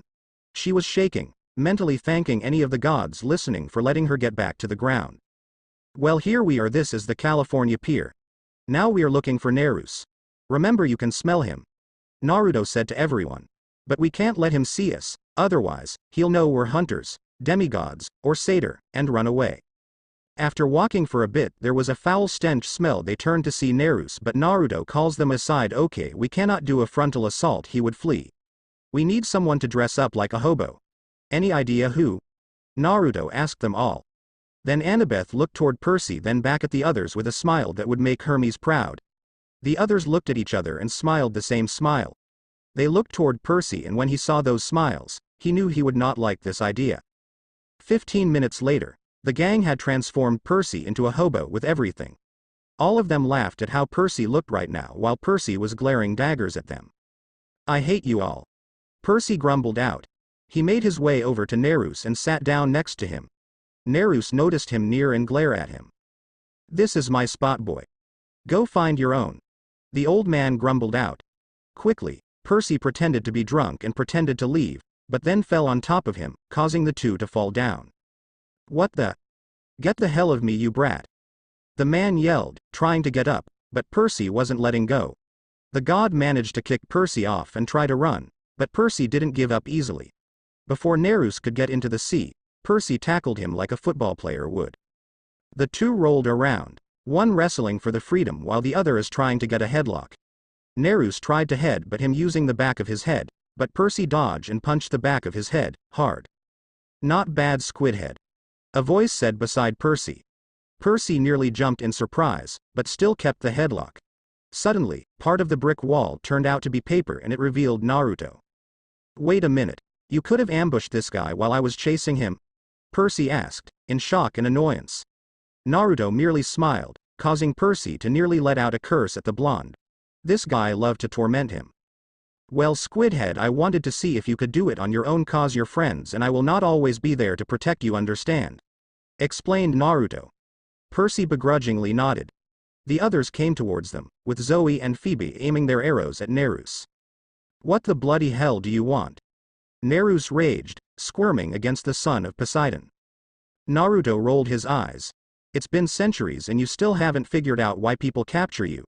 Nereus scowled at that. You know the rules, 1 question per capture. The god said grumpily. Naruto was about to ask where the Bane of Olympus is at when he spots something in the corner of his eyes. He remember his dad description of every monster in Greek history and remember that Bane of Olympus looked kinda like a cow and a fish combined. And in the corner of his eye is a cow-like fish in the docks. So instead, he asked another question. What are we going to face on the rest of this quest? Naruto asked, causing the others to look surprised at him. He'll show them why he didn't ask about the Bane of Olympus. You'll be facing 2 groups of ninjas, one soon and one later. A monster and a titan, along with his battalion of monsters. Nereus answered easily. Naruto nodded. Okay. Percy, you can let him go now. The boy didn't need to be told twice. He quickly got off the god and the god turned himself into a goldfish and swam into the docks.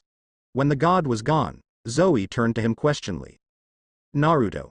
Why didn't you ask about the Bane of Olympus? Zoe demanded. Now we don't know where it is. I didn't ask, because it's right behind us. Naruto said. Immediately, everyone turned to the docks to see a cow-like serpent swimming around. Moo. There was silence at the docks.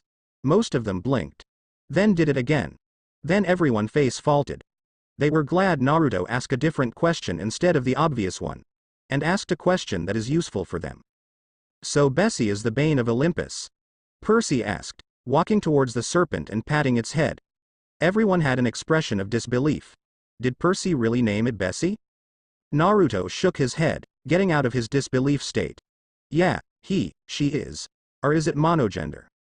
The cow croon and Grover, being the only one to understand animals, monster or regular, translated. It's a he. He also wanted you to respect his life choice. He doesn't look like something that would cause the destruction of the gods. Naruto commented, crouching down to the cow's serpent. He rubbed its head, causing it croon and lean into the blonde's hand. He's a cute little guy. I wish the gods can stop looking at things as a threat and see people or monsters as living beings. Maybe then, fewer demigods would join the Titans and there would be fewer monsters. All the demigods immediately agreed with Naruto's statement. If the gods can do that, and it would probably take a miracle, then the numbers of monsters and the number of demigod deaths would be way less. Percy looks at Naruto and asks, "Why are you saying that? Are you against your father or something?" Naruto shook his head at that.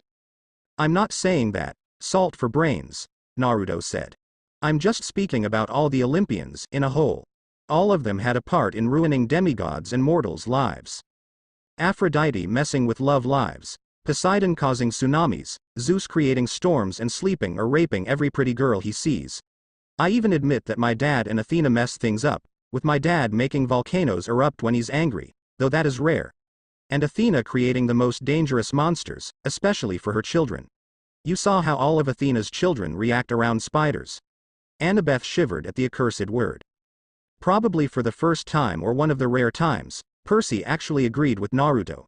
The gods should clean up their act. Maybe then, a lot of demigods wouldn't have joined the Titans. Suddenly, Naruto's sensitive hearing heard something fall from the sky.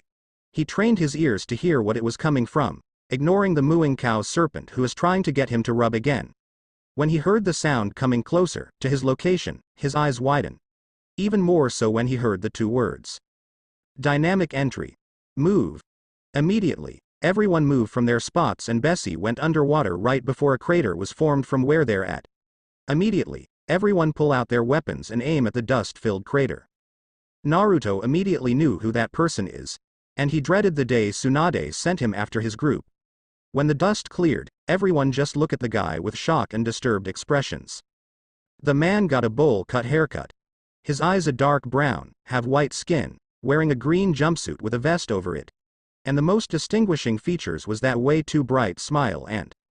Are those eyebrows real? The younger demigods, the satyr, and the hunters thought.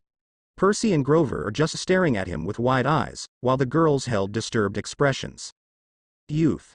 I am finally glad to see Naruto, Lee exclaimed, showing his full teeth. The two girls briefly wondered if this boy is son of Apollo, with how bright his teeth were. Of all the people Tsunade had to send. Naruto mumbled under his breath, before looking at his friend. I'm guessing Tsunade sent you here to bring me back? That is correct, Naruto. Lee said, looking serious and getting into his taijutsu pose. I do not want to force you back home, but a ninja must not abandon their mission. Naruto sighed, but smiled. Out of all of his friends, Lee is one of the few he liked the most. Because of his loyalty to his friends in the village, it earned him to the top. That is fine, Lee. I understand. Naruto said, before going to taijutsu stance. But you do realize that I'm not going to just give up, right? Like you, I got a mission of my own. A mission I can't fail. So we will fight to the bitter end then. Lee said, getting to his stance. The others were about to help, but then three dogs and a girl got in front of them. The girl had tattoos of Kiba's clan. Naruto remembered her name was Hana Inuzuka. Then he saw a woman with ruby red eyes he knew as Kurenai, followed by the gossip queen of Konoha Ino Yamanaka. Well, this is getting on my nerves. I told the last team that I am not coming back to that hellhole of a village. Naruto said with a dangerous look in his eyes. You don't have a choice. Baka Tsunade says it is time to come home. Ino yelled, but Naruto wasn't going to back down. Shut up, Ino. Naruto yelled, startling her and scaring her. If the village wants me back now, it should have treated me like a human when I was younger. The only ones who really cared for me were Ayame, her father, Anko Kasen, Kurenai, Yugo, Hinata and Hana. Explained Naruto. Then he turned to Hana and Kurenai and said, just to let you two know, it does not warm my heart to fight you two. The two nodded and briefly smiled at the boy before turning serious. Then we have no choice but to suspend you and your friends, Kurenai said, preparing to fight. Before anyone start, they heard a boat horn and everyone turned to the dock. What they saw made the ninjas, Annabeth, and the hunters tense. Percy, Bianca, and Grover pale, and Talia spewing out more curses. It was Dr. Thorn, and he got the Templars with him as well. God damn it. Naruto cursed out. Then turned to his group. Percy, Grover, Phoebe, Bianca, you guys go handle Dr. Thorn. He commanded. Annabeth, Talia, Zoe, you guys will fight Kurenai and Hana. Don't try to kill the shinobi. but Dr. Thorn and Templars are fair game. Everyone nodded at his commands. Percy and Grover charge at the group of knights while Phoebe and Bianca stayed back with arrow ready to fire. The Templars pulled their swords and shields out and charge while the archers stand back and ready their arrows. Before they knew it, it was mini-battle at the docks. Percy was using his sword to black sword slashes and shield bashes while Grover was using his staff and his hooves to fight. The Templar archers tried to get at them, but they managed to block them, with Phoebe and Bianca giving them problems as well. Meanwhile, Tia, Annabeth, and Zoe were fighting Kurenai, Hannah, and her 3 dogs. Tia was using her spear and shield against Hannah, with Annabeth covering for support while Zoe is forced to use her knives to fight against Kurenai.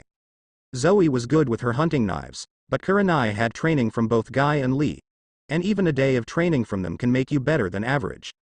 God damn it. Tia gritted out. Can you 4 dogs just stay put and sit down? The 3 dogs and the bitch merely growled at that. Tia huffed, but grinned. Okay then. I guess she gotta put them down then. When Naruto and Lee were fighting, it was like a blur. The 2 of them are fighting in advanced taijutsu, something that most ninjas can't come up with. The reason for that is because Naruto had training with Guy before he became a shinobi and was trained by the hunters in hand-to-hand combat. The 2 of them are neck and neck, not relenting. Naruto dodged 3 kicks from Lee, then grabbed his leg to attempt to throw him out of balance. But Lee merely landed in a crouch. He then charged at him and threw a powerful uppercut, but Naruto leaned his head back to dodge and backflip from it. Your skills become much greater over the years, Naruto. Lee complimented, liking the challenge more and more. But I will not fail my mission and fail the leaf. And I'm not going to fail my family, Naruto countered. But you gotten stronger over the years too, Lee, he praised. Just hope those skills can knock me out, because I'm not leaving my friends or family.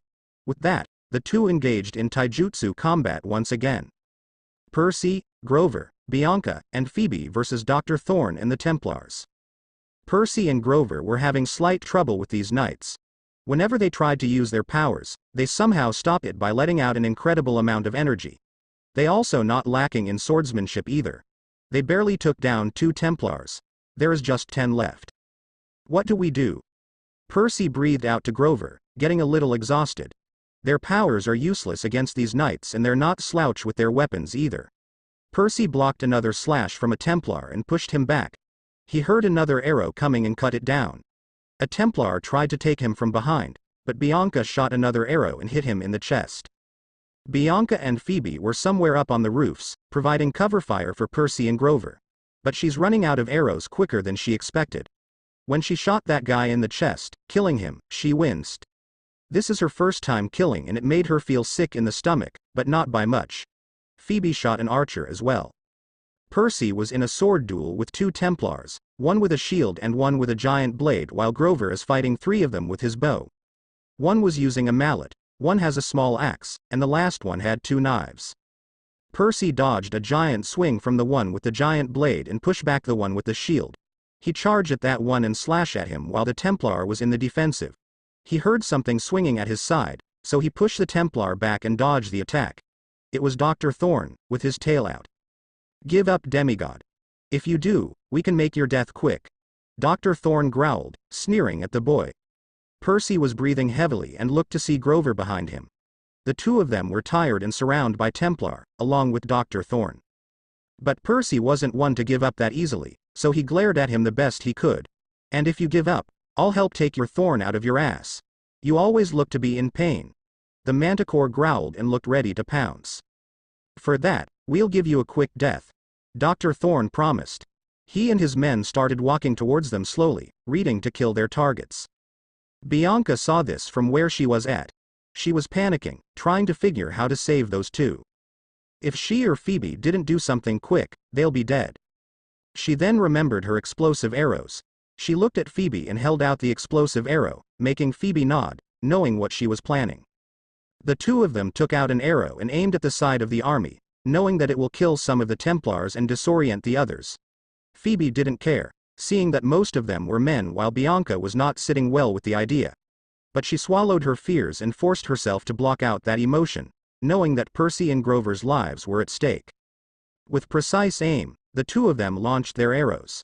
Percy and Grover brought their guard up, ready to fight. But before they could, an arrow whizzed beside them and hit the ground, near the Templars.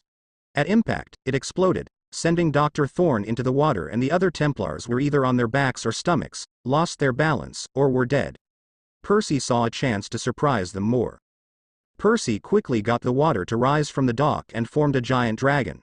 He sent it down on the Templars, but not before making a water bubble for him and Grover. The Templars never saw it coming. The armor they're wearing bent and crushed them with the pressure of the water. Before they all knew it, Percy and Grover were in the middle of a dead group of Templars. Zoe, Tia, and Annabeth versus Hannah and Kurenai. When the first dog charged at Tia, she bashed it with her shield. The girl was right after it and attempted to claw at her, but Tia used the side of her spear to push her back. Hannah and her first dog kept trying to claw at her, with her dodging and blocking the attacks. Annabeth was facing the other two dogs at the same time. When one of the dogs attempted to bite at her, she either slashed them away with her kunai, dodge, or throw the paper bombs at them. A strategy to wear them out before finishing them off. Meanwhile, Zoe and Kurenai were fighting in hand-to-hand combat. Well, Kurenai was using taijutsu while Zoe is using her knife. The two of them were going at it, trying to tire out the other. While Zoe was good with her knife, Kurenai knows how to defend her herself. She dodged every knife slash from the girl, and when she got the chance, gave Zoe some damage. But Zoe was no slouch either. She managed to get some cuts on the woman. Hannah jumped back after a shock from Talia's spear. She knew what that girl was doing. Trying to hit their central nerves, making them lose control over their body. Luckily, she was medical nin and knew how to heal her own nerves. She put her fingers in her lips and blew out a whistle, calling her dogs back.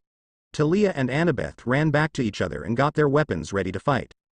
I got to say, Naruto has trained you well, Hannah said, smirking at the girls. But that training is going to get you nowhere. Tia growled. Why did she have to fight another dog breath? Are you related to a guy with a giant white dog? Tia asked the woman. If so, then that explains the dogs. And the bad breath and the wet dog smell you carry. The famous Inuzuka tempered rises up after that remark. Oh, you were going to get it girly, Hannah snarled. She and her three dogs ran at them, getting Tia and Annabeth to tense, ready to fight. But they did something unexpected for them. The four jumped and suddenly turned into giant spinning shurikens. Fang rotating fang. Hannah yelled out. Tia and Annabeth had rolled to the sides to dodge the four human and dog shredders. They didn't have time to rest, since the four of them rolled back around and charged at them again. Annabeth and Tia were forced to dodge them over and over. Zoe and Kurenai were in a heated battle, with Zoe ended up fighting with her hands. Zoe was covered with a few bruises while Kurenai was covered with both cuts and bruises. Zoe was attacking with rapid punches and kicks while Kurenai was defending as best she could. Zoe sped up more and more, with Kurenai trying to catch up with that speed until Zoe pushed her hands away and kicked her in the stomach. That kick sent her sprawling on the ground, groaning in pain. Zoe grabbed her knife from the ground and pointed it at Kurenai. You lose, shinobi. Zoe said, slightly respecting the woman. She was a good fighter and she can sense the strength in the woman. She tensed when the woman smirked, ready for anything she was planning. On the contrary, I was only distracting you, Kurenai said. She got swallowed by the ground and disappeared. Zoe's eyes widened and looked around the dock. She saw no one else here, no enemies and no allies, making her a little scared. Suddenly, her feet sunk into the ground, making her eyes widen. What is this? What is going on? She pulled at her feet, trying to get out, but it didn't work. Cement came out of the ground and wrapped her arms, suspending her arms and legs. This is my genjutsu. A female voice said. Cement started to rise up in front of Zoe and formed into the woman she was fighting. This is one of my more mild ones. While we fought, I gathered chakra to form this one, and when you thought you won, I activated it. She pulled a kunai out of her pocket and Zoe felt fear, one of the rare times she did. She heard of genjutsu from Naruto and how it could knock out an opponent, to drive someone insane. Now, she's at the woman's mercy. Kurenai readied her kunai and thrust at the girl. But she felt something grab her wrist and hold her kunai inches away from Zoe. The two of them look at the hand in disbelief before they heard a voice, one that is familiar to Zoe. Well, looks like someone is using my domain without my say-so. The voice is female and soft, but held a dangerous tone in her voice. Kurenai looked to see a woman with literally golden hair wrapped into a long ponytail. She's wearing a dark sleeveless gown, which seems to ripple like ink, and holding twin torches. Kurenai can sense a lot of power from her. Who are you? Kurenai demanded, trying to make the cement suspend her arms and legs. But when it touched the woman's hand, it melted under the touch. Kurenai got a little nervous and aimed her kunai at her, but it melted. Now she really felt nervous. Now sweetie, it's impolite to point knives at people, the woman said in her soft voice. She melted the cement off of Zoe, and when she did, Zoe kneeled to her. Lady Hecate, what are you doing here? Zoe asked, kneeling to the woman. Kurenai was wondering if this woman is some kind of leader by the way Zoe is kneeling, but she only listened. Hecate smiled at Kurenai, but her eyes were glaring at her. You may raise Zoe. Just wanted to see why someone who wasn't one of my children is using my domain. Kurenai is confused at that. Domain? What are you talking about? What do you mean? Kurenai demanded, but she was sacred in the inside. Hecate merely sighed and shook her head. I would tell you, mortal, but in the end, you probably wouldn't believe me, Hecate said. Kurenai gaped at the arrogance. Mortal? Does this woman think she's immortal? Yes, I am, Hecate said, making Kurenai's eyes widen. She read her thoughts. But again, I'm only wasting words on you, mortal. Kurenai narrowed her eyes in anger at the statement. You think you are some god? You really think you are immortal? Kurenai questioned her, glaring at her. Because I think you are lying to yourself. She expected anger or something else, but the woman that is named Hecate merely rolled her eyes. Believe whatever you mortal. But in the meantime, the torches light up even brighter than before, and Hecate smiled wickedly. I'm going to make you burn. Real world, Tia and Annabeth were getting tired from the dodging. Whenever they dodged, they come back fast. Sometimes, they stopped spinning and to do a surprise attack, throwing them off balance. They both knew they needed to do something fast or else, they are dead. Tia gritted her teeth. Those mutts are not giving them any chance to take a hit out of them. Whenever they tried to catch their breath, they're right behind them, charging at them. She and Annie need to take them all out at once and knock them unconscious. Suddenly, she remembered something she did at camp. Something she used against Naruto, and something that can possibly knock out all four of the mutts. Annabeth, throw some kunai on the wall for me to climb, Tia said to Annabeth while dodging another attack. When they got a literal second of breathing space, Annabeth didn't question her, seeing as they didn't have the time, and quickly threw 4 kunai at the wall. Tia ran over to the wall, but she noticed in the corner of her eye that 2 of the rotating mutts are coming at her. She ran at full speed, with the dogs slowly catching up to her, but before they could shred her to pieces, Tia climbed up and jumped up in the air while the dogs run over the walls. She twisted her body around and twisted her spear around before slamming the bottom of it on the ground. The impact caused an electrical current going around the place, aiming towards the 4 dogs.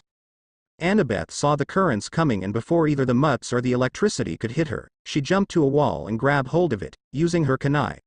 The 3 dogs and their owner stopped their rotating and fell on the floor. They were screaming or whimpering while the electricity ran through their nerves. When it ended, the 4 were twitching madly. Tia got on one knee and breathed heavily, a little exhausted of the dodging and running. She might have fainted, if not for Naruto's extreme stamina training. Well, that was exhausting.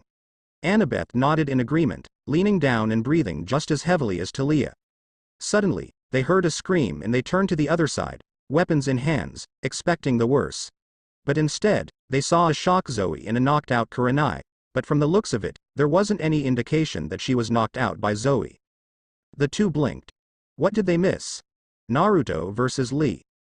The 2 of them were fighting in hand-to-hand combat for a total of 15 minutes. Neither of them was exhausted at the least. In fact, Lee looked more determined. Naruto let out a breath of annoyance. He needed to finish this match quickly, so he and his group can get to Artemis.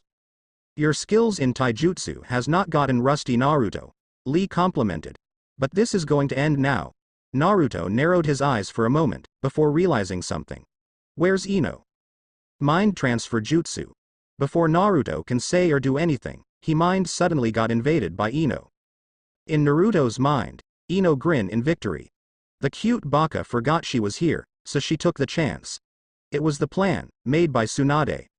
Lee, Kurenai, and Hana will distract the group, and when Ino find the chance, she will use the mind transfer jutsu.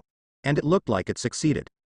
When Ino had entered Naruto's mind, it was not like she thought it would be. Naruto's mind was, in a word, dark, cause his mind is a sewer with 3 paths. When she went down the first path, she was back to where she started, which she was confused. Then she went down the middle path and she came up to a gate that was empty. What the hell? Ino asked aloud. Why is there a cage that is sealed and has nothing in it at all? What are you doing in my son's head? A deep voice asked Ino. She froze at the voice, feeling the power radiating from the voice alone. She slowly turned around and found 2 people standing there. The first one was a woman with long black hair with gray stormy eyes, and the other person was the 4th Hokage. Please answer the question, ordered Hephaestus. Frightened, Ino immediately answered the question this time. I am here to bring Naruto back home to Konoha. Ino explained fast and frightfully. The village is in chaos and we need Naruto to bring it back to order. She was careful not to say the baka. The 2 of them blinked. Then Athena and Hephaestus looked at each other before bursting into laughter. What are you laughing at? Ino asked angrily. How is her mission a laughing matter? My champion isn't going anywhere after what that village did to him. Athena told Ino. After all the beatings that he did not deserve and having him alone with no one to raise him, do you really think he wants to go back? Ino stood there stunned at what Athena said.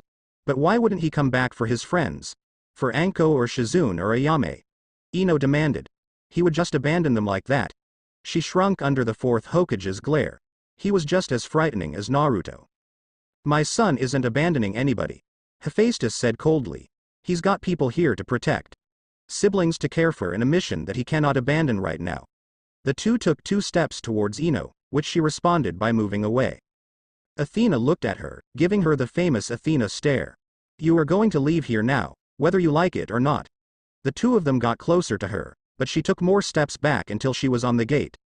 Athena glares at her, her stormy eyes turning even more stormy. Ino got caught in those eyes and into a trap. She saw every major battle and every war in her own eyes, like she was in it. She saw dinosaurs going extinct, assassination attacks, and more knowledge. Her mind was overwhelmed and eventually, she was forced out. Real world. Lee slowly walked towards Naruto, how have his head bowed and eyes closed. Lee grinned. The plan worked. Now they can complete their mission. He felt bad for doing this to Naruto, but he had to, for the good of the village. Ino. You ready to take Naruto back? Lee asked, to what he assumed to be Ino. He saw Naruto, Ino slowly rise his head up. Then, when she opened his eyes, the eyes weren't light blue like he expected. They were pure fiery red. Without warning, Naruto gave Lee a powerful kick at the side, sending him skidding to the ground. He hit his head on one of the boxes and ended up unconscious. Naruto slowly walked to the fallen green beast and then squat down to look at the fallen figure. He only said one thing. I'm not going anywhere. My home is here. Luke didn't always hate the gods as he does now. Back when he was younger, it was just mild distrust towards them. Just mad at his father for abandoning his mother, for not taking responsibility when he was born. That hatred was made when Naruto presumably died. Naruto saved him back when he first discovered when he was a demigod. He trained him to fight and cared for him like a brother. Even in camp, Naruto, Annabeth, Talia and he would stay together most of the time and fight anyone who means to harm to any one of them. Then when Naruto disappeared, fell into the river, Luke felt many emotions that day. Grief that his best friend and brother died. Guilt that he brought him in the quest in the first place. And anger, pure anger, at Layden, the gods, himself. When he told everyone what happened, he saw that they were deeply affected by that loss. The day after, Kronos talked to him. He looked at his favorite sword, Backbiter. Naruto made it for him during their time at camp. He remembered being surprised that Naruto made it to kill both human and monsters. When he asked why he made that sword, Naruto told him that the monsters aren't the only thing they to defend themselves against. The mortals are just as dangerous, and he always kept that sword close to him. When he saw Naruto at the museum, he was shocked. Purely shocked. He, along with others, thought he was dead. He never imagined seeing him again, especially not as enemies. He felt lost, confused, as to how Naruto was still alive. His emotions got even more confused when Naruto appeared by a demigod dream. He remembered his words. Would Kronos really reward them? Would he let them live while other demigods and the gods die? He knew the answer before he asked it himself. No, he wouldn't. Luke sighed and clenches his sword in his hand. He shouldn't have let his anger cloud his judgments. Naruto had taught him better than this. Taught him to never fall for an enemy's trick and, more importantly, to never abandon your friends, comrades, and family.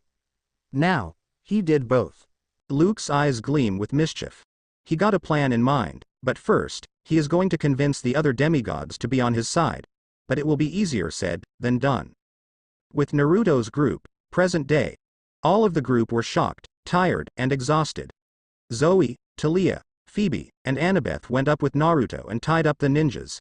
Percy and Bianca, however, were with the bodies of the Templars. To say that they look horrified is to say the least. They are both wide eyes with horror and paled, when they realized what they did.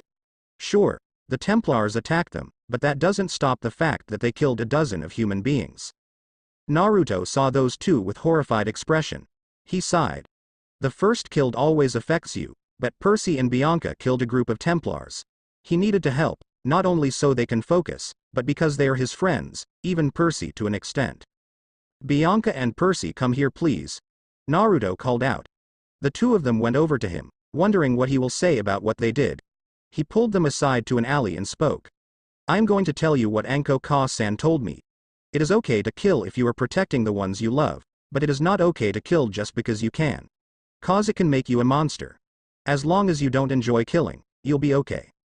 The two of them soaked up his words. Slowly, they feel a little better about what happened. Not a whole lot, but enough that it won't plague them.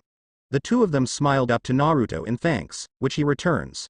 The three of them got back with the others, with Zoe, Phoebe, and Annabeth tying up the ninjas together. Naruto wrote a note, explaining to Chiron what happened. On the note, he asked if they are going to torture them for what they did. He asked to take it easy on Hana, Kurenai, and Yugo. With that, he sent a prayer to Hermes and the four shinobi were teleported at camp. Okay. Now that the fight is over, before he could finish, there was a loud splash behind and a very angry manticore coming right at Bianca, with scorpion tail pointed at her. Die. Dr. Thorn growled, foaming at the mouth. Bianca stepped back in shock, but before she could do anything, Naruto grabs Dr. Thorn by the throat and crash him onto the ground. Big mistake, Thorn. Naruto said coldly, his eyes color turning fiery red.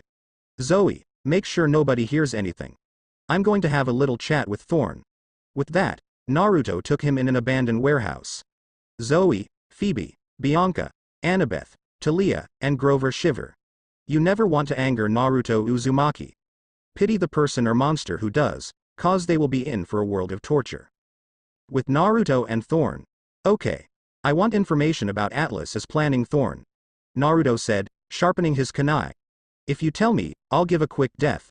If you don't, the torture will last for a long while. Sounds fair to you? Fuck you. Thorn yelled out him. Naruto tsked and drove a metal kunai into the manticore's kneecap, causing it to yell in pain. Naruto let go and let the kunai stay in. Fine then, if you want pain. You got it. Naruto flashed in another kunai and drove it into the other kneecap, causing Thorn to howl in even more. The best part about Greek monsters is that you heal from regular metal. With the kunai still in you and your healing ability trying to close up the leg, you'll feel the kunai inside your leg. Good thing I drove it all the way in. Now tell me, what is Atlas planning? I never telling you anything, you son of a bitch, the manticore breathed out. Naruto eyes turn even more fiery, which made the manticore regret saying that. No one insults his family, not even his friends. He brought his elemental sword and changed it into regular metal. He slowly drove it through Thorn's arms and slides it down to his wrist, causing him to howl even more. Then, when the arms healed, Naruto stabbed his chest and twisted the sword around, messing up the hearts and lungs. But they healed very painfully and Thorn cursed that part of immortality. Now, I am sick of playing games here, Naruto stated and stabbed his sword in the middle of Thorn's leg. Tell me what is going to happen or I will cut off your balls 20 times with a rusty knives, with the last cut being with celestial bronze, and then deliver them to the one who created you. Meaningless to say, Thorn spilled everything like a squealing pig. Outside, the group saw Naruto come out with his eyes back to his blue, gray, and red color. They heard the screams in the warehouse, the metal meeting skin, and Bianca, Percy, and Grover wet their pants in fear. Annabeth, Tia, Zoe, and Phoebe were merely shivering. They all now know to never cross Naruto Uzumaki. I got everything that Atlas is planning, Naruto said.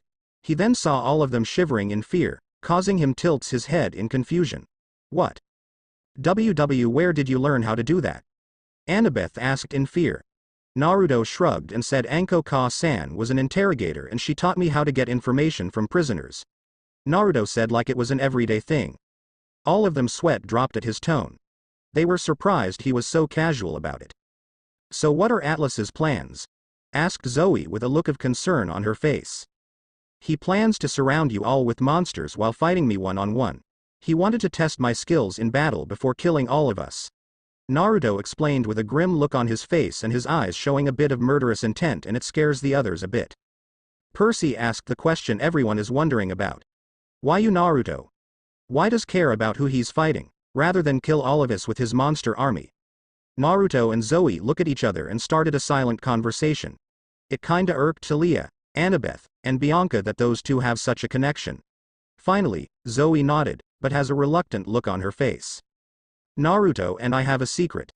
Zoe told the group. Before I was a hunter of Artemis, I was a Hesperide.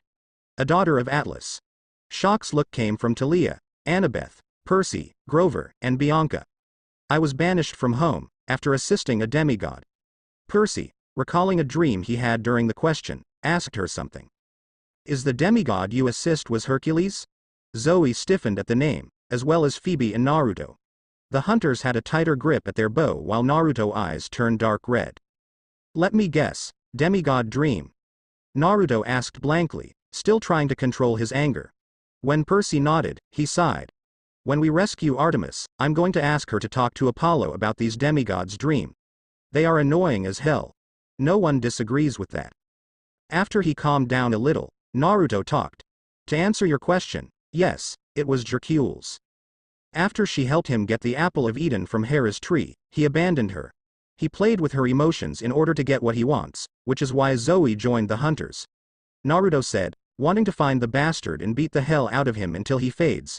And then beat the hell out of Zeus for making him immortal. But one thing he learned from Anko-san is to keep his cool in his head. Now, his turn. As for me, let me tell you something about my family. Naruto said, getting some confused looks. My bloodline, the Uzumakis, have special talents. Not only are we skilled in seals, we also have immense strength. All of them are fit and can live longer than most mortals, and still look very young. And we also have an immensely large amount of stamina. Annabeth furrowed her eyebrows. Why is Naruto telling them this? And one more thing I found out about my family. Naruto said, before anyone can say anything. My bloodline has a legacy. A blood of a titan. Annabeth's eyes widened, being the first person to figure it out. You and your clan are legacies of Atlas? Annabeth asked in shock. The others' eyes widened as well, except for Phoebe and Zoe, who already knew. Naruto nodded. Yes, that's why Atlas wants to fight me. Naruto said, looking at each one of them, weighing their expressions. To prove that it was true, Naruto went over to find a rock. He found one, picked it up and showed them the rock, then crushed the rock, and he opened his hand and showed them all a crushed rock which was dust now. I am his descendant. The hunters, Artemis, Athena and my father are the few people who know the truth. They never told anyone because if Zeus finds out that I have Atlas's blood in me he would be calling for my death even more, same with Apollo. That is why we swore never to speak of it again and put it behind us. I just wanted it never to be brought up again. Naruto gave them a serious look that shocks them. I want you to swear never to speak of this to Zeus or Apollo because they want my head on a silver platter. The demigods and satyr can see that Naruto is serious.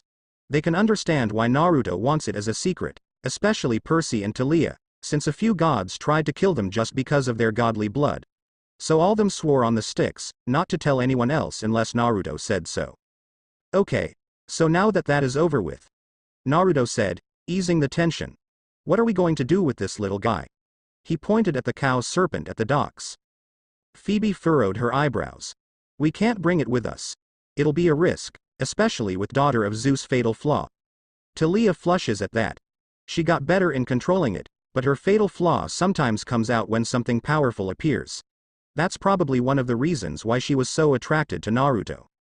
So we'll need him to go somewhere, where he'll be out of reach from the Titans. Naruto said. Then something clicks into his mind and turns to Grover. Grover, do you think you could send the little guy back to Poseidon safely? Grover's hooves shuffle nervously, but he nodded with growing confidence in his eyes. I can do that, Naruto. Grover said. With that, Naruto shook his hand and gave him a smile that says, good luck. Grover returns the smile and gave Percy a bro hug. And then hugged Tia and Annabeth. With that, Grover and Bessy, the name coming from Percy, went underwater to get to Poseidon's temple. Okay, let's go get to Atlas. Naruto said, turning to the boats. Squid Head, I'm going to need your boating talents for this one. Percy went to the boat, grumbling about the nickname and wanting to dunk Naruto in the sea. All of them got onto the boat where the Templars and Thorn got out of, and Percy quickly started the boat to the island. Meanwhile, Naruto was leaning to the water, looking at the sunset. He always admired it, a change of day and night. Admittedly, he liked night better than day since it seemed more peaceful, while daytime just seemed too bright for him. And most of his childhood weren't really bright for him, considering he was taking a beating from the village almost daily. His birthday being the worst of it. Want company? Someone said from behind him. He turned to see Phoebe behind him, with a relaxed position. Naruto smiled. Like with all his siblings, he loves his sister. He doesn't hold it on her for joining the hunters and not joining camp, like most demigods do. Rather, when he found out that she was his sibling, he was excited and wanted to get to know her. It surprised her greatly, but eventually, she warmed up to him like other demigods. Sure. I would like it super older, sis. Naruto answered with a grin, earning him a punch before Phoebe leaned on the rail, mirroring Naruto's position. The two of them were silent before Phoebe spoke. What were you doing when you banished and before you met us? Phoebe asked. The question didn't surprise Naruto. He expected someone to grill him about that, he just thought Tia would first. I was doing some jobs for a couple of gods. Keeping an eye on some of their kids. Naruto commented on.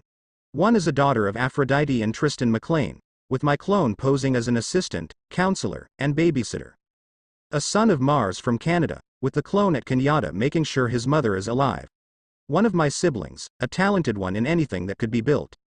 Also a fire user as well. The clone over there hired him at a car shop. I even got a clone watching a daughter of Pluto at the underworld. That was a weird request from Hades. Usually, he wanted the dead to stay dead, even his own children. But it seems like he want Naruto to let Hazel have a second chance in life. And what about the ones in the Roman camp? Phoebe asked. Naruto smiled, remembering all those at camp. I visit them from time to time. Make sure they're at top shape since Lupa can't. Naruto said. Making sure little Jay doesn't get killed before meeting his sister. Also rescued a daughter of Bellona and her sister a year ago from those bloody pirates. He received his mission from Bellona at the time. When he heard what those pirates were planning to do to those women, well, he was furious. He came in and sliced them all up in pure fury. After that, he made sure each of those women were at a safe place. Last time he heard, Reina's sister Hyla joined the Amazons while Reina was close to being a praetor, same as Jason. Naruto chuckled. Looked like he and Lupa trained those two well. The two of them are silent for a moment before Phoebe spoke up again. Are you sure that Castellan would rejoin us? Even though Naruto, Annabeth, Tia, and Grover had faith that Luke would come back, but she and Zoe wasn't so sure.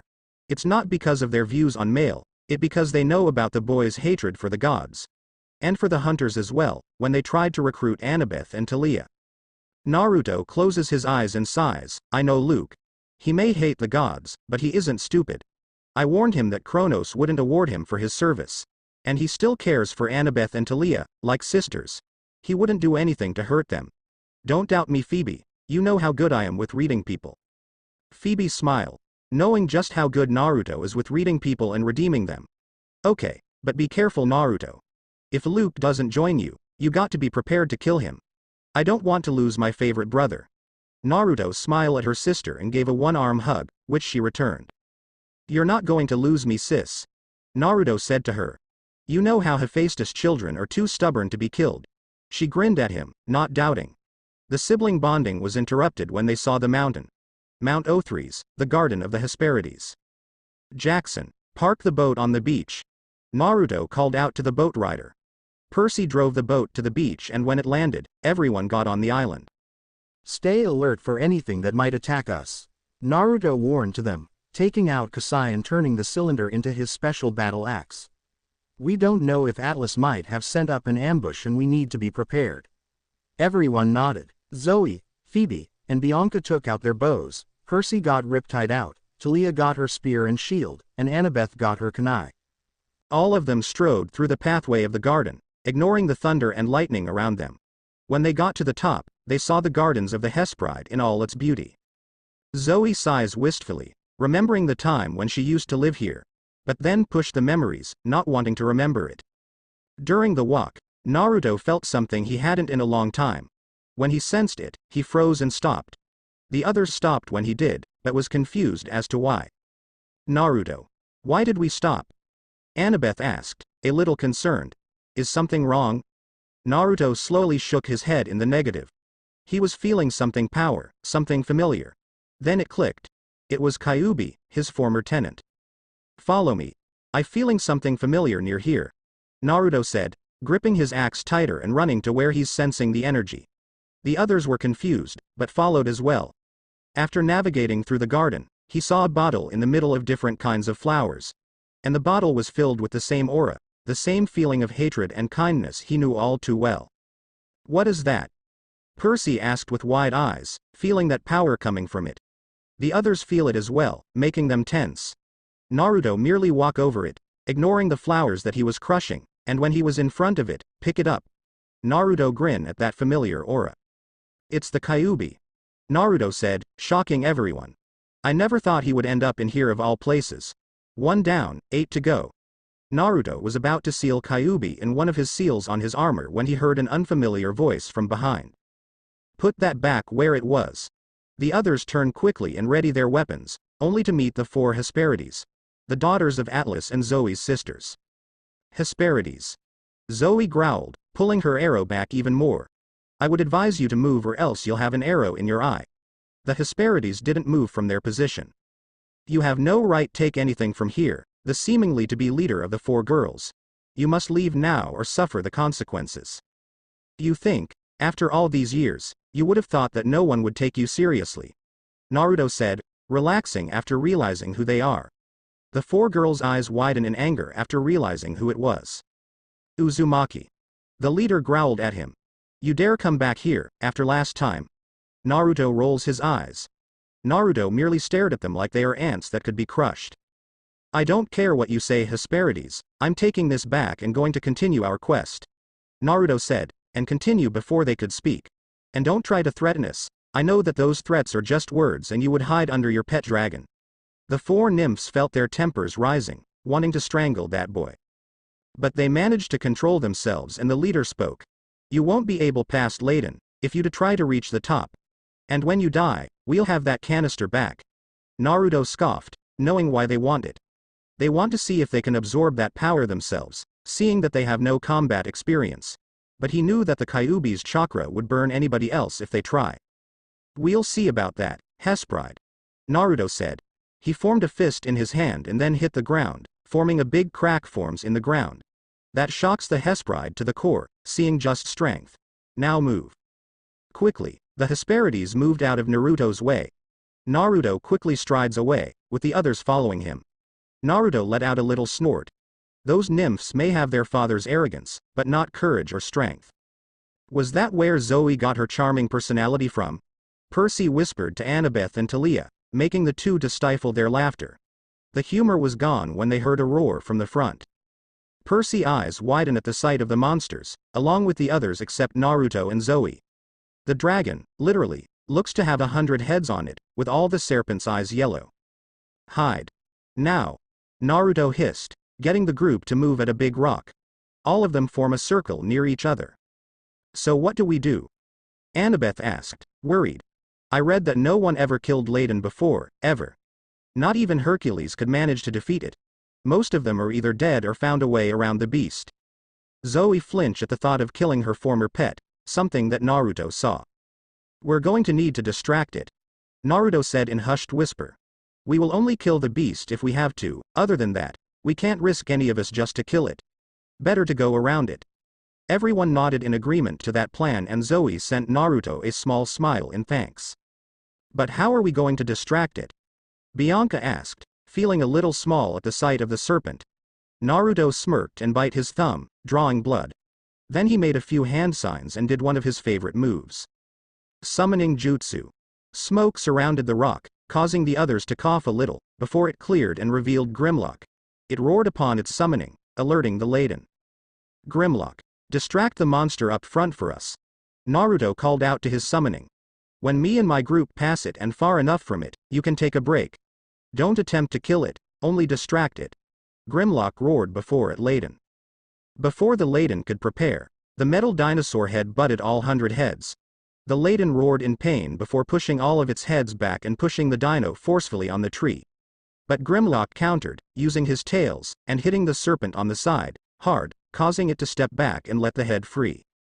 While the two monsters fought each other, Naruto and the others were running to the other side as fast they could. Come on. Almost there. As they close to the opening, Laden landed on his side. Accidentally, one of the heads spotted the demigods trying to get to the other side. But more importantly, he spotted the person who nearly killed him for the first time in its immortal life. Naruto Uzumaki. And something inside it snapped. It roared in pure fury and all 100 heads spat acid at Grimlock. Grimlock roared in pain, before it was forced to step back. Then, just as quickly, one of the heads bit Naruto on the shoulder.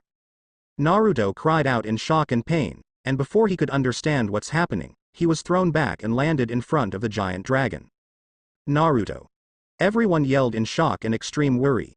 They were about to help him, when Grimlock breathed out a volley of fire to protect its master. Naruto growls, summoning his axes and swung it around, readying himself to fight. But the Laden didn't give him the chance and one of the heads that wasn't engulfed by flames shot a volley of poison. Naruto's eyes widened before he was forced to dodge. But he didn't dodge fast enough and screamed when the poison hit his leg. The large serpent saw its chance to kill the boy. With one hit, strengthened with anger, it caused Grimlock to fall on its side. It slowly walked to Naruto, who was withering in pain.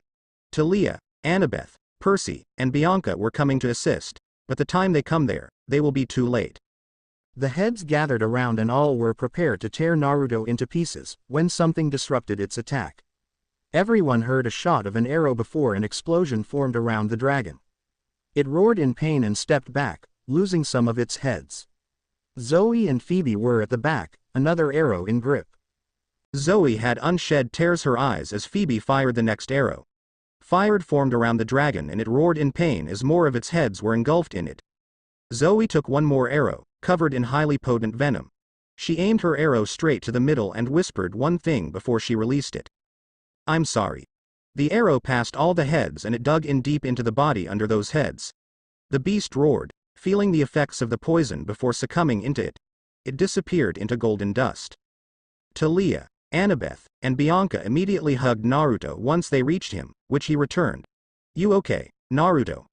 Percy asked, concerned for him even though the two don't get along well. Naruto weakly grins and managed to get up, despite the pain in his leg. All live. Naruto said before groaning at the effects of the poison. Man, it still hurts like hell. Good thing I have felt the poison before, otherwise, I'd be dead. Naruto then turned to Zoe, who was walking towards heap of golden dust that was left by the beast. Zoe? Naruto said, walking towards the girl. The hunter didn't do anything for a minute. Just stare at the dust that used to have Laden on it. Then, tears started trickling down on her cheeks. Her body was shaking more and more, until she finally broke down and cried. It shocked and confused Percy, Tia, Annabeth, and Bianca. Shock, because they never thought that Zoe would do something like this in public. And were confused as to why she was crying. The only ones who weren't confused were Naruto and Phoebe. Naruto kneeled before the girl and gave her a comforting hug. Zoe hugged back just as fiercely, wanting the comfort. Seeing the confused and shocked looks, Phoebe explained for her. Zoe was close to Laden, when she was still a Hesperide. The two have always played with each other and were the best of friends, from what I heard from Zoe. Having to kill it, the four of them immediately understood why Zoe is crying now and can't help but feel bad for the girl. I'm sorry, Zoe. I really am. Naruto whispered to the girl. I'm sorry that you were forced to kill your friend. Naruto felt guilty for making Zoe kill the serpent. As far as he's concerned, he should have been eaten for not being careful. If was alert about what's going to happen, he wouldn't have been dragged by the serpent. It's not your fault, Naruto. Zoe sniffed, like she knows what he's thinking. I would do it again if I had to. Zoe got up, wiping her eyes. Her eyes hardened once again and she grabbed her bow. Naruto got up as well and prepared his axe. Let's find Lady Artemis, rescue her, and put my father back under the sky. Naruto nodded in agreement. The 7 of them walked to the top, readying themselves for a fight against an army. Naruto hoped that Luke was finally seeing sense. If not, then they'll be in a fight for their lives. Naruto picked up the spoils of war from Layden. A poisonous scale that seemed to be big enough to be a shield. He examines it for a minute before tossing it to Zoe. This is your spoil of war, Zoe. Naruto said, with Zoe wincing at the reminder. You can probably use it to make a stronger weapon, some poisonous arrows, or a shield out of it. Use it well. Zoe nodded, but didn't say anything. The 7 of them began walking to the direction of where the general and Artemis were. Naruto hissed, feeling the poison, but his blood was fighting it off. This is one of these times he was glad he fought Layden in the past. His body still had some of Kurama's chakra, so it can adapt to any type of poison in his system if it's familiar to it. He looked around and saw everyone tense and ready as they enter a cage. Naruto felt tense and nervous as well. He knows that Atlas would want to fight him and him alone, but he don't know if he could face a titan by himself. Sure, he faced plenty of monsters, and defeated Ares in a sword fight, but a titan is a whole new level. Especially one with both intelligence and strength, the reason Atlas is called the General. Naruto. Do we have a plan for the General? Percy asked, not able to take the silence. Naruto furrowed his eyebrows, trying to think up a plan to defeat Atlas. He's the titan of strength and endurance. Naruto said. He's a master strategist, stronger than all of the titans, and has a heavy amount of endurance. We can't overpower him or tire him out, for obvious reasons, but he's arrogant. If we can outsmart him, we might be able to defeat him. Though that would be hard to do. Percy groaned at that. So, what you are saying is that we have a very slim chance at defeating him. When, Naruto nodded, Percy groaned again. Great. Just what he needed to hear. Finally, the 7 of them got to where the weight of the sky is at. Lady Artemis. The 2 hunters shouted when they saw their mistress under the sky. She was panting and sweating under the pressure of it. They were about to run to her, but Naruto stopped them, holding his arms out to block them. They were confused and angry as to why Naruto did that, when they heard a dark voice near them. Our guests have finally arrived. They all turned to see the Titan, Atlas, at the other end of the cavern. With him, was an army of monsters and Luke. Atlas. Naruto hissed, pulling his weapon out and changing it to his axe. The others followed suit and grabbed their own weapons. Naruto's eyes turned stormy gray, ready to fight. Atlas smirks at him amused. Now, is that any way to treat your ancestor? Then he turned to Zoe. And here's my little traitor, all grown up. I am going to make sure your death is slow. Naruto growled, not liking that Atlas was threatening Zio. Touch any of them and I will rip you apart with my axe. Naruto threatened. Atlas narrowed his eyes at Naruto, but still held that mocking smile. Very well. Let's see if you back up that threat. Atlas said, summoning his javelin. Luke, kill the other demigods. Leave my daughter and legacy to me. The monsters and Luke slowly walks to the group, with everyone tense and ready. Naruto stares at Luke and briefly thought that Luke wasn't going to rejoin them, until he saw that familiar Hermes glint in his eyes. Now. Luke called out. Before the monsters could attack, several arrows launched at them. The monsters back up in surprise before demigods came out from everywhere. The trees, the boulders, some of them from the ground as well. Annabeth and Tia smiled widely while Naruto grinned. Luke is with them again. Traitor. Atlas roared in anger. Kill them. Kill them all. Naruto, Tia, and Percy charged at Atlas while Annabeth, Zoe, Bianca, and Phoebe pulled out their ranged weapons. Percy was first and attempted to slice Atlas' arm, but the Titan blocked it with his javelin and pushed him away, causing the black hair boy to land on his stomach, leaving him winded at the impact. Tia tried to attack him at the side while he was distracted, but the attack merely deflected, since Atlas' skin is like steel. Talia's eyes widened when she saw the javelin coming towards her and she ducked at the swing. Naruto changes his axe to a mallet and uses his strength to hit Atlas in the abdomen. It caused the Titan to back up a little, but it did little damage. Atlas thrust his javelin at Naruto, but the blonde rolled to the side. Atlas heard arrows and knives coming at him, so he blocked them with his arms, not harming him at all. Is that the best you have, demigods? Atlas asked mockingly, not winded at all. If you think you can defeat me with what you're doing now, you won't stand a chance. Suddenly, he heard some fizzing below and he looked down to see paper bombs below him before they exploded. Naruto let out a whistle. Nice job, Luke.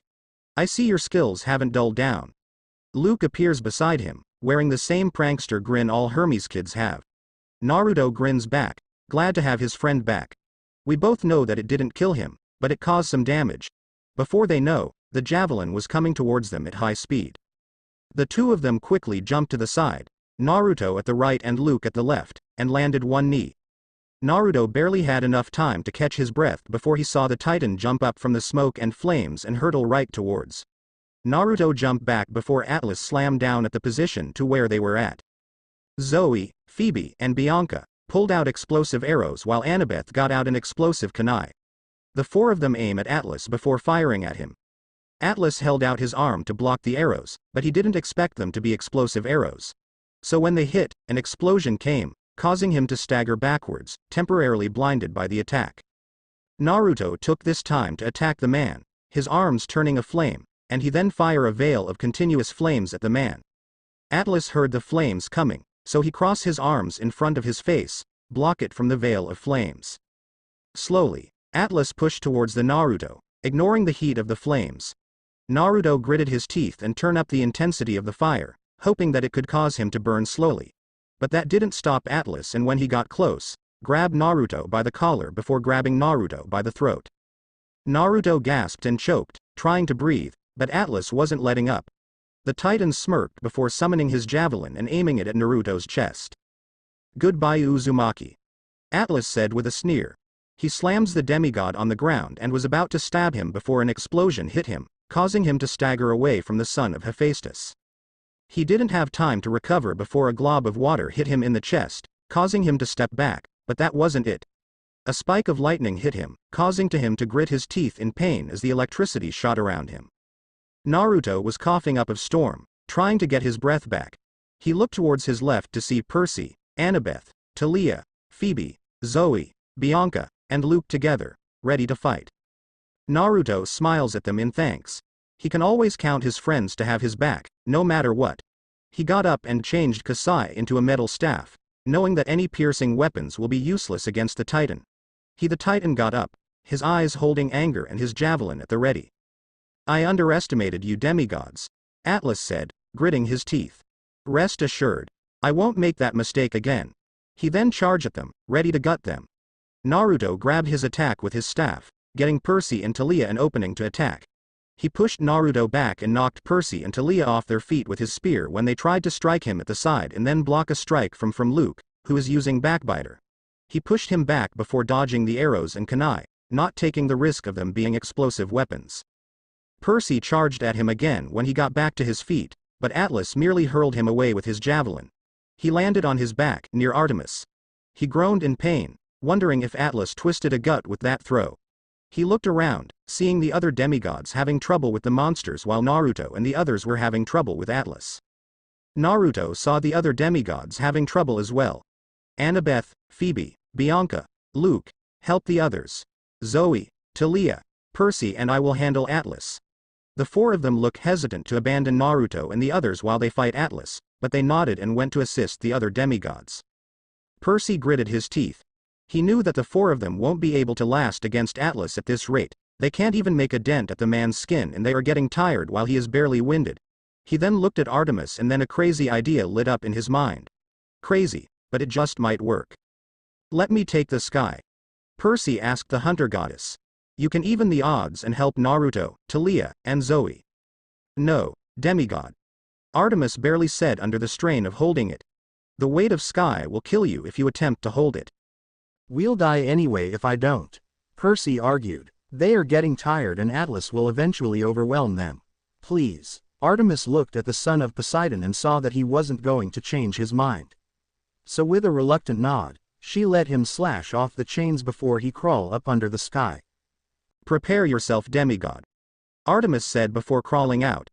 Percy's eyes bulge as he felt the weight of the sky.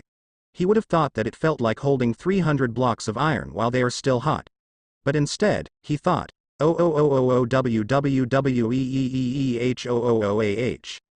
Artemis stretched her back before summoning 2 hunting knives, ready to join Naruto, Zoe, and Talia. Meanwhile, the 3 of them are still fighting the Titan, with Zoe having her hunting knives out instead of her bow. Naruto and Atlas were in a clash hold, with Naruto on one knee. Naruto felt the spear getting closer as he trying to block it, and he thought he was going to get stabbed in the eye when Atlas was suddenly kicked away from him.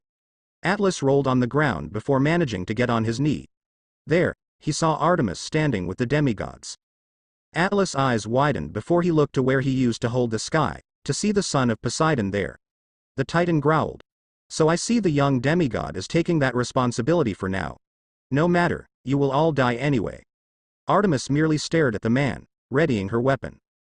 Glad you could join us, Artemis. Naruto said, but something was different about him. His muscles were bulging more than usual and his eyes were in between their usual color and red.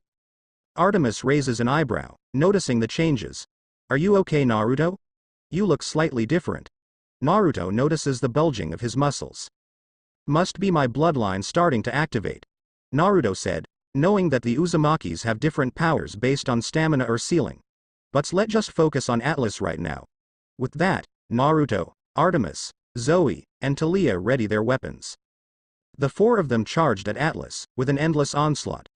Artemis and Zoe are doing fast attacks with their knives, forcing Atlas to block, Naruto joining them with his staff, and Talia as well, with the occasional shock, throwing him off balance. Atlas couldn't find a weak spot or an opening for the onslaught and he can feel himself losing ground. He's figuring out that the 4 of them are not trying to tire him out, but is leading him to the sky. In the corner of his eyes, he saw his army decimate and the last of the monsters being picked off the demigods. Finally, he had enough. Enough. The Titan shouted, blocking all 4 attacks before pushing them all away with his strength and godly powers. Before they could get up, Atlas summons chains from the ground, wrapping them around all the demigods and the goddess' wrist. All except for Naruto. What the hell? Talia shouted, trying to get off the chain, but it wouldn't budge. The others were struggling as well, trying to get off the chain. But none of them wouldn't budge. Not even Artemis could break the chains on her. Naruto narrows his eyes at Atlas. Why did he chain everyone else, but not him? Atlas smirked before taking out 2 drachmas, looking up at the sky and throw the 2 coins at a rainbow up top. Goddess of offering, call the Olympians and camp Half-Blood. Atlas commanded with a smirk. Olympus. The Olympians were arguing once again. Some of them were concerned about Artemis and others, some trivial things. All of them worried of what will happen if Artemis doesn't show up before winter solstice and were a little edgy. They were silent when they saw an iris message appear in front of them. It shows demigods and Artemis in chains, Naruto and Atlas in the middle of them, and Percy holding the sky. They were all silent for a minute before they all start freaking out. What the hell going on? Is there going to be a battle? Why is my son holding the sky? Is that my little sis in chains? Is that Luke in one of those chains? CE leans. Zeus yelled, silencing everyone. Let's watch this battle and see what's going on. For once in their immortal lives, everyone nodded in agreement to Zeus's words. Everyone paid close attention to what is happening. Camp Half-Blood. The campers were training in what Naruto wanted them to learn with the help of Kurenai, Hana and Yugo. By Naruto's request, they got it easiest out of the Leaf prisoners. They were assigned to train the demigods here until Naruto and the others came back, but they were being closely watched. From out of nowhere, an iris message appeared and the campers saw what the gods and goddesses saw. Like the immortals, they started freaking out. What's going on? Why is Luke there? Why are they in chains? Why is Naruto fighting Atlas? Enough. Chiron shouted at all of them, silencing them. Let us watch and find out. Everyone nodded at that and watched the iris message, with Clarice, Katie, Selena, the Stalls, Charles, and Medalus being the most worried out of everyone. The island, Atlas stares at Naruto, then look up at the sky, where the iris messages are at. Hello immortals and demigods. I'm summoning these messages to show you the defeat of all the demigods and Artemis. All of them are up in chains, except for one person. My legacy, Naruto Uzumaki. Naruto stiffened. Everyone at camp and the Olympian meeting room is watching this. And if all the Olympians are there, then, shit. Olympus. He is a legacy of a titan. Zeus raged, thunder coming around the room. How come I didn't know of this? How come I didn't know of this potential threat? Because Athena, Artemis and I hid it from you, Hephaestus said, staring at his father straight in the eye. Zeus' eyes sparked in anger. You knew? Zeus raged, very angry. Hephaestus didn't even flinch. You, Athena, and Artemis knew about this potential threat. Naruto isn't a threat, Hephaestus said firmly, interrupting his father's rant. He helped us many times before, both gods and demigods. And from the looks of it, he got the traitor demigods to join our side. Zeus scoffs at that. You think those traitors are actually going to live? Zeus snarled out. If they betray us once, they would do it again. Those traitors are not allowed to live. He forgot that the Olympians care for their children. He felt the glares of Apollo, Hermes, Aphrodite, Hephaestus, Demeter, and Athena. Father. Athena said quietly. We will discuss this when Naruto and the other returns. Despite being traitors, we need to know why the demigods betray the camp. All of the gods nodded in agreement, except for Dionysus, since all of kids are not traitors, and Ares, who didn't care about the traitors, despite some of them being his children. Zeus turns red in rage, but before he could do or say anything, Atlas spoke in the Iris message. My legacy and I are going to fight it out. You will see the guardian and trainer of your precious camp, being killed by my hand. And if the gods try to come here, know that there is seals that will stop you from coming. Athena, Hephaestus, and Hestia griped their seats, very worried for Naruto. Every bone in their body is telling them to help Naruto, but they heard Atlas' sentence loud and clear and knew that they couldn't get in. Meanwhile, the campers at Camp Half-Blood were worried for the demigods, Hunters and Artemis right now as well. They hope that Naruto can defeat the Titan. Athena then realizes something. Atlas is doing this for his advantage. If the camp sees Naruto defeated, their strongest fighter, they will lose morale when the Titans attack. She also thinks that he will execute the rest of the demigods to drive the morale down even further. If he succeeds, then the Olympians will have to face the Titans and their monster army by themselves. So desperately hope that Naruto will find a way to succeed in this fight. Island, Atlas put away his javelin and summoned an celestial bronze sword. Naruto put away Kasai and took out his own sword, changing it to celestial bronze as well. The two of them stare down each other, one with arrogance and one with seriousness. It was a few seconds before the two of them charged at one another. Naruto made the first move and did an upward slash, but Atlas blocked it easily and pushed him away. Naruto didn't stop for a second and continue attacking, with Atlas staying on the defense. After a few minutes, Atlas pushed him back and then kicked him in the chest, sending Naruto flying due to his height. Naruto managed to black flip and landed in crouch before he could hit the ground. He threw two kunais at Atlas, which the Titan dodged. That got Naruto to smirk. Before Atlas knew it, Naruto disappeared in a yellow flash. Atlas' eyes widened before he felt something drive down his leg. "Arr!" he cried out, as Naruto drove his sword in his calf. But it wasn't his usual sword, it was his elemental sword. When he pulled it out, it was revealed to be red, with heat radiating out of it. Atlas growled and swung its sword clockwise, causing Naruto lean back to dodge it. The left an opening to Atlas's abdomen and Naruto quickly slashed there, causing the Titan to howl even more. Naruto quickly jumped away from the Titan before he could try another attack. Atlas looks at Naruto with murder in his eyes. You will pay for that, legacy. Atlas growled. He charged at Naruto and this time, Naruto was on the defensive while Atlas is continuously attacking him. Naruto grunted at every clash, which is strong enough to destroy a regular sword, but luckily, he didn't have a regular sword. Everyone at the island, the Olympian meeting room, and at camp were watching in awe as the two fight. Naruto managed to draw blood twice as he fought Atlas. His fighting skills look as if it matches Atlas's own skills. Naruto, this time, ducks under another slash, and slash at Atlas's abdomen. The Titan cried out in pain and rage as he held his abdomen to stop the ichor leaking, giving Naruto another opening. Naruto charged at Atlas and jumped up before kicking the Titan's strength with all his strength, causing the Titan to stumble before Naruto hold his hand and fire a blast of flames at the man. The Titan cried out even more before wiping the fire off his face and stare at Naruto with murder in his eyes. Die.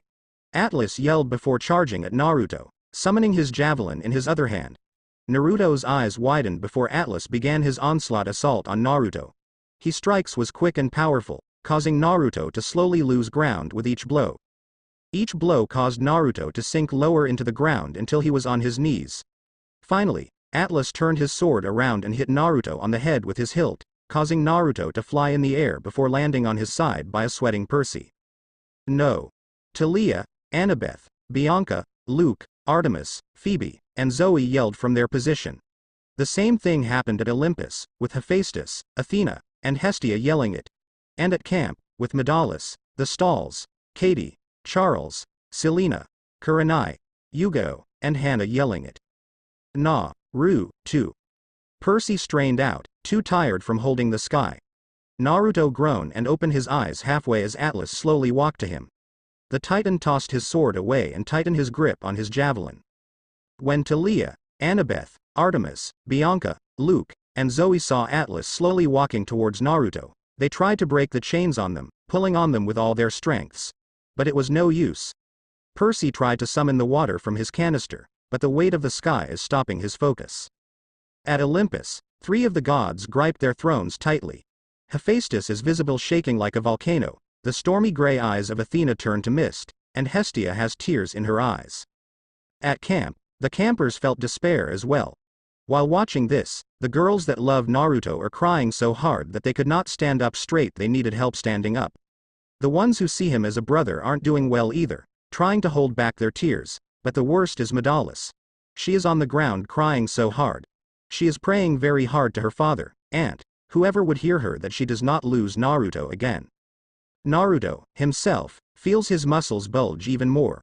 With each breath, he felt something stirring up in his veins. As he is trying to get up, Atlas stood in front of him with javelin ready. I have to say, you are strongest out my children and legacies. Atlas said, a bit proud that a legacy of his is this strong. If only my other 3 daughters have half the strength you do, then neither Layden nor I wouldn't have to face so many demigods. As he spoke, he lifts his javelin up to stab Naruto. But not even my own blood can defeat me. The Titans will rise again and we will destroy every god and demigod that cross our path. Starting with you. With that, Atlas thrust his javelin right at Naruto's chest. But the blow never came. Atlas' eyes widened when he saw that his javelin stopped halfway through his thrust. When he tried again, his javelin refused move an inch. He tried again and again, getting angry and frustrated as to why. It's not moving. The watchers would have thought that was funny if they weren't confused. They saw Naruto slowly get up, his eyes turning a mix of stormy gray and fiery red, and holding his hand up. So I am the first to die, huh? Naruto said through his breath. Well, it's not today. Naruto pushes the javelin out of Atlas's hand, shocking the Titan and everyone watching. Then, they all noticed something different about him. His muscles were a bit bigger, the veins were showing, and they felt demonic energy coming from them. Naruto looked at Atlas with a glare that would make Hades shiver. You think I'm going down easily? That I would easily lie down to you or any of the Titans? Then you're dead wrong. Naruto said, his voice being spine-chilling. Cause you see, unlike you, I am fighting to protect the ones I care about. While you fight for power, you are never going to win. If you fight only for power, then you will surely lose. When he took a step, a small crater formed and fire was surrounding him. His eyes says it all, he is out for blood and he will have the blood from Atlas. Atlas was scared a bit at what he was seeing, but that didn't stop him from trying to fight. He aimed to blast Naruto with his Titan energy, but Naruto was faster. He appeared in front of Atlas, with his fist on fire, and gave him a good left hook, causing him to stumble and leave a burn on Atlas. Blow after blow Naruto kept landing on Atlas and Atlas couldn't get a chance to land a hit on Naruto. The next thing Atlas knew was Naruto grabbing his face and punching him several times, then slams Atlas's head into the ground, forming a crater. Everyone in chains, at Olympus, and at Camp Half-Blood were watching this with different emotions. Shock, awe, jealousy, and in Zeus' case, suspicion. All of them are wondering how on earth Naruto gained that power. Naruto held back, wanting to send the Titan to Tartarus, but knew that he still needed him to hold the sky. Percy, get ready to switch. Naruto yells to Percy, who gives a small nod. He couldn't do anything else. Naruto then pick up Atlas on the shoulder and push him on his knees. He pushes Atlas towards the sky, with the Titan too weak to fight back. Finally, he forced the man back in the sky with one more powered push, and Percy quickly got out of the sky, laying on the ground and breathing heavily. No! Atlas yelled, after realizing where he was at. Naruto crouched down to where Percy is lying down while the boy is trying to get back any strength to at least get up. You hold the sky for this long and still living? Naruto said, impressed from the sounds of it. That was both stupid and brave of you, Jackson. But it gave us chance to overwhelm Atlas. I have to admit, I'm impressed with you plan. Percy laughed tiredly. A compliment from Naruto. He never thought he would see the day. Naruto grabbed Percy by the underarm and lifted him on his left shoulder. Something tells him Percy won't be walking for a while. Meanwhile, the chains evaporated from the others while the iris messages disappear, since they ran out of time. When that happened, Annabeth, Tia, and Bianca quickly ran to Naruto and hugged him. Naruto let an oof, but was still standing and still holding onto Percy. The three of them are overjoyed that Naruto survived. Annabeth was breath heavily, relief being washed over her. I am glad that you're alive. We all thought you would be dead. Naruto didn't say anything, just hugged the three girls with one arm. Then suddenly, Tia ran electricity at Naruto, causing him yelp in shock, the two girls to step back, and Percy to fall down with a groan. Never nearly die again and I will kill you myself with my spear. Tia threatened, but they all knew that Talia's way of showing worry. Naruto picked up Percy once and got him to hang on his shoulder once again. Zoe and Phoebe came next and gently hugged him, unlike the tackle the other three did. Finally, Luke came and gave Naruto a brotherly hug, which he returns. Hey Luke, can you hold on to Percy for me? I'm a bit tired from the fight. He felt Percy tense up, making him sigh. I know you don't trust Luke and you have every reason not to, no offense Luke. But please don't cause any problem. Or try to drown him. Reluctantly Percy nods and allowed Naruto to let Luke to hold on to him. So, what do we do next? Luke asked Naruto, as all the former traitor demigods gather around him. Are we going back to Camp Half-Blood? Artemis answers the question before Naruto did. No, we're going to Olympus. Artemis said. I have a feeling that the other Olympians will want to see Naruto and the other demigods, as well as deal with all of you. She was careful not to say traitors, and we will have much to discuss. A lot of the demigods tensed up in fear at that. Lord Zeus is not known to show mercy and they wonder if they are walking in their death sentence doing this. Naruto then groaned, remembering that everyone saw the fight and Atlas rant. Great, your father knows who my ancestor is and he will probably want me dead. Fuck. Naruto was not happy to deal with Zeus now. If he even says execution, I will go back into the form I just came out of. Artemis nods her head in understanding. She summoned several chariots for her and the demigods. But before they could get on, something erupted from the ground. Dozens of snakes, half the size of the demigods, crawl out from the ground and surrounded the chariot. Artemis froze at the sight of those. But Naruto's eyes lit up, recognizing who those snakes were from. A woman in a brown trench coat with a black shirt and an orange skirt with a pineapple hairstyle appear on the ground, in front of the snakes. Naruto immediately recognized her. Anko Ka-san? Anko Ka-san? Naruto said in shock. There are many emotions he's feeling right now. Shock, happiness, and a little bit of betrayal. Why would Anko want to bring him back to that village? She knows how much he hates it there. Wait, Naruto. This is the Anko you told us about? Asked Zoe with interest at the women. She heard stories of the woman, how she was the first person to care for Naruto. How she shares the same hate Naruto felt from the villagers. How she was his first sensei, his caretaker, and the mother he never had. Yes, that is her. Naruto said in confirmation. He then turned to Anko, but why are you trying to bring me back to that village? You know I hate it there. Naruto asked Anko. The woman looks away from Naruto, seeing the betrayal in his eyes. I asked Tsunade to come on this mission. Anko said, finally looking at Naruto. What, you didn't think that I didn't want to see you after all the years you were gone in the shithole of a village? Naruto flinched at that.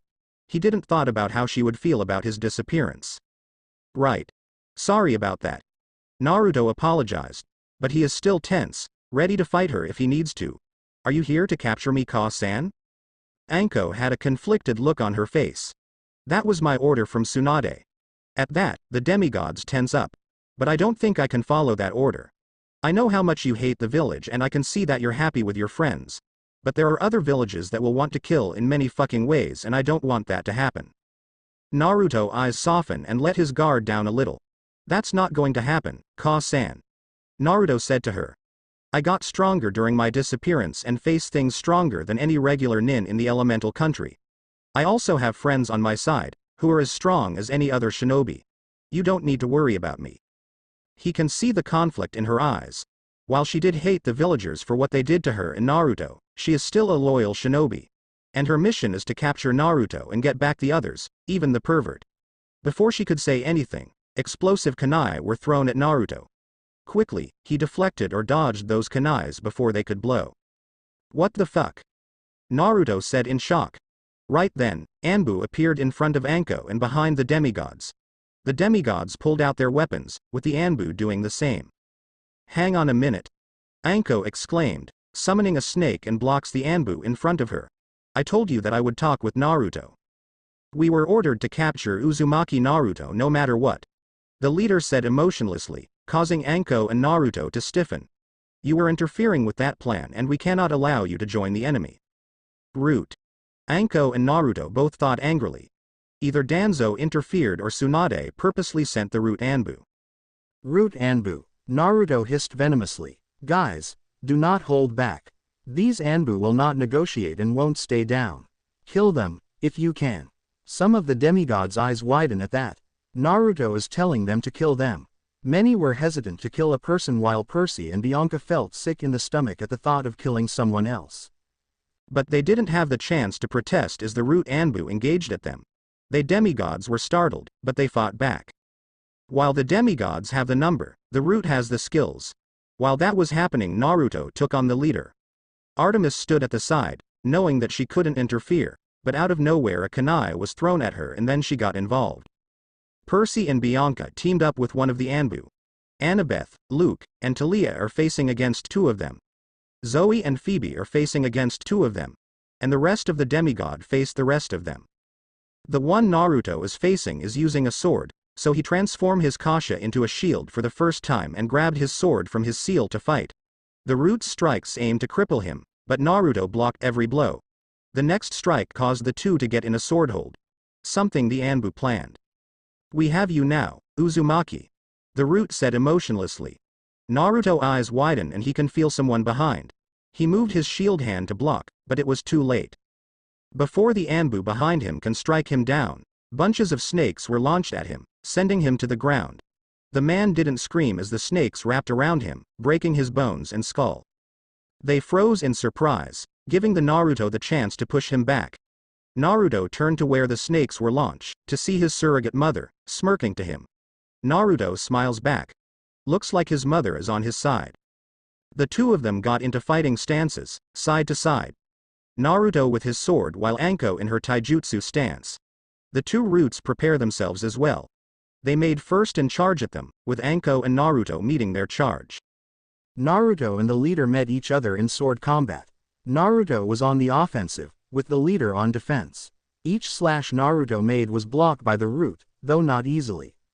The leader slides under the next slash, then got on his knees and swung his sword backwards, but Naruto blocked him before he could slice his leg off. Meanwhile, Anko is fighting the other Root, both using taijutsu since they couldn't use any nin or genjutsus. While the Root was good, Anko was even better. Each move she made was unpredictable to the Root, letting him give her a few blows.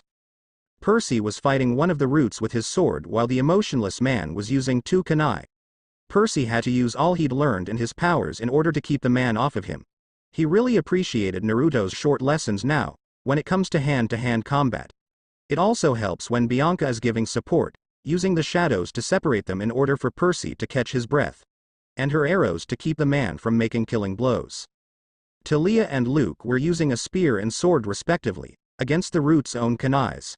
Talia uses her sparks in her spear to briefly paralyze them while Luke using his dirty tricks, but they couldn't get a hit on those two.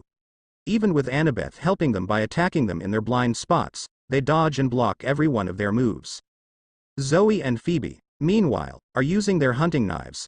Their training from Artemis and their extra strength from Artemis's blessing help them get into par with the two Roots. But they're not even close to defeating them. Lastly, Artemis is facing 3 of them.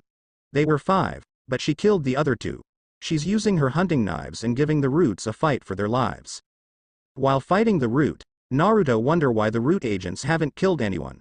As he can see, Danzo want the Roots to capture him.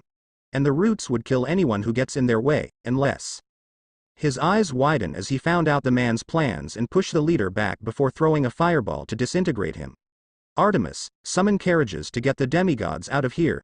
Don't let any of them be captured. Demigods, disengage, now. Artemis didn't question him, knowing that his instincts are usually right. You heard him. Move. Artemis ordered. They didn't get away from their fights with Naruto behind them. Zoe looked back and Naruto was about to be stabbed and yelled out, "Naruto, look out." He turned around and quickly threw a punch, but the Root jumped back. But that didn't help much. Crack. Everyone heard that and saw in front of Naruto's fist the air was cracking like it was made of glass. The Root's Anbu were pushed back and slammed onto rocks, breaking their necks, killing them instantly. They all looked at Naruto, in shock. Some were gapping, some had their mouths on the ground, some has their eyes widen, and some are doing all 3.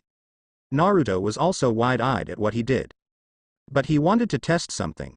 He reached for the air and grabbed, and, to his amazement, he can actually feel himself grabbing the air. He let go and turned back to them. So he can grab or crack the air around him. Nice. Well, this is new. Naruto said to himself, with a wicked smile. Going have to test this out soon. He turned to the others, all of which still looked shocked. What the hell was that? They all asked, shouted. Even Zoe and Phoebe couldn't hold back. The only one who didn't shout was Artemis, though she is curious about that as well. Naruto looked at them and said, I don't know. Maybe a mutation to my bloodline like what happened when I was fighting Atlas, but I will figure it out. He then got on the carriage that had Tia, Zoe, Phoebe, Annabeth, Percy, Luke, and Bianca on it, with Artemis being the one to ride it. He looks at Anko, who is in front of the carriages. So what are you going to do, Ka-san? Naruto asked his surrogate mother. The backup you had is gone now and we both know that you can't face this many people.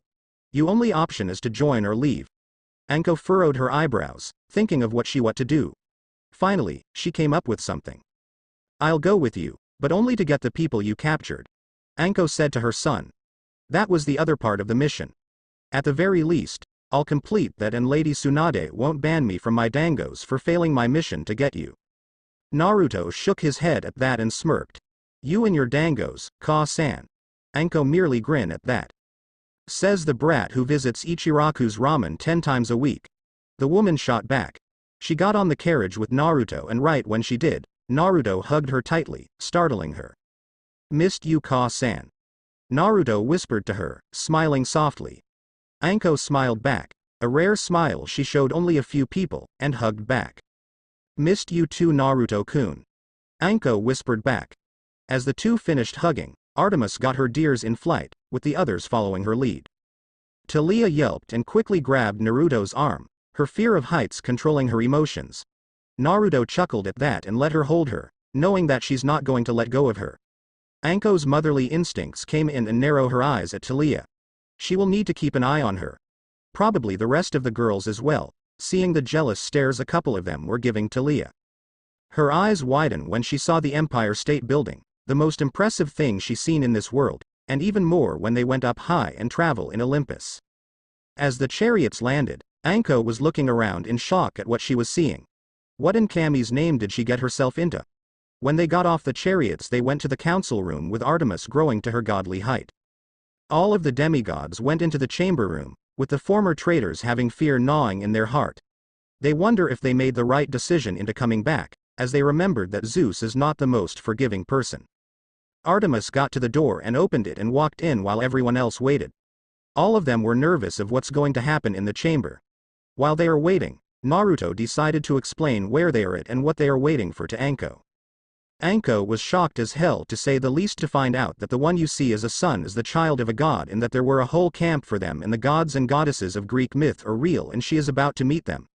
Normally, she would have called bullshit on that if it was someone else, but Naruto wouldn't tell her this unless he was absolutely sure.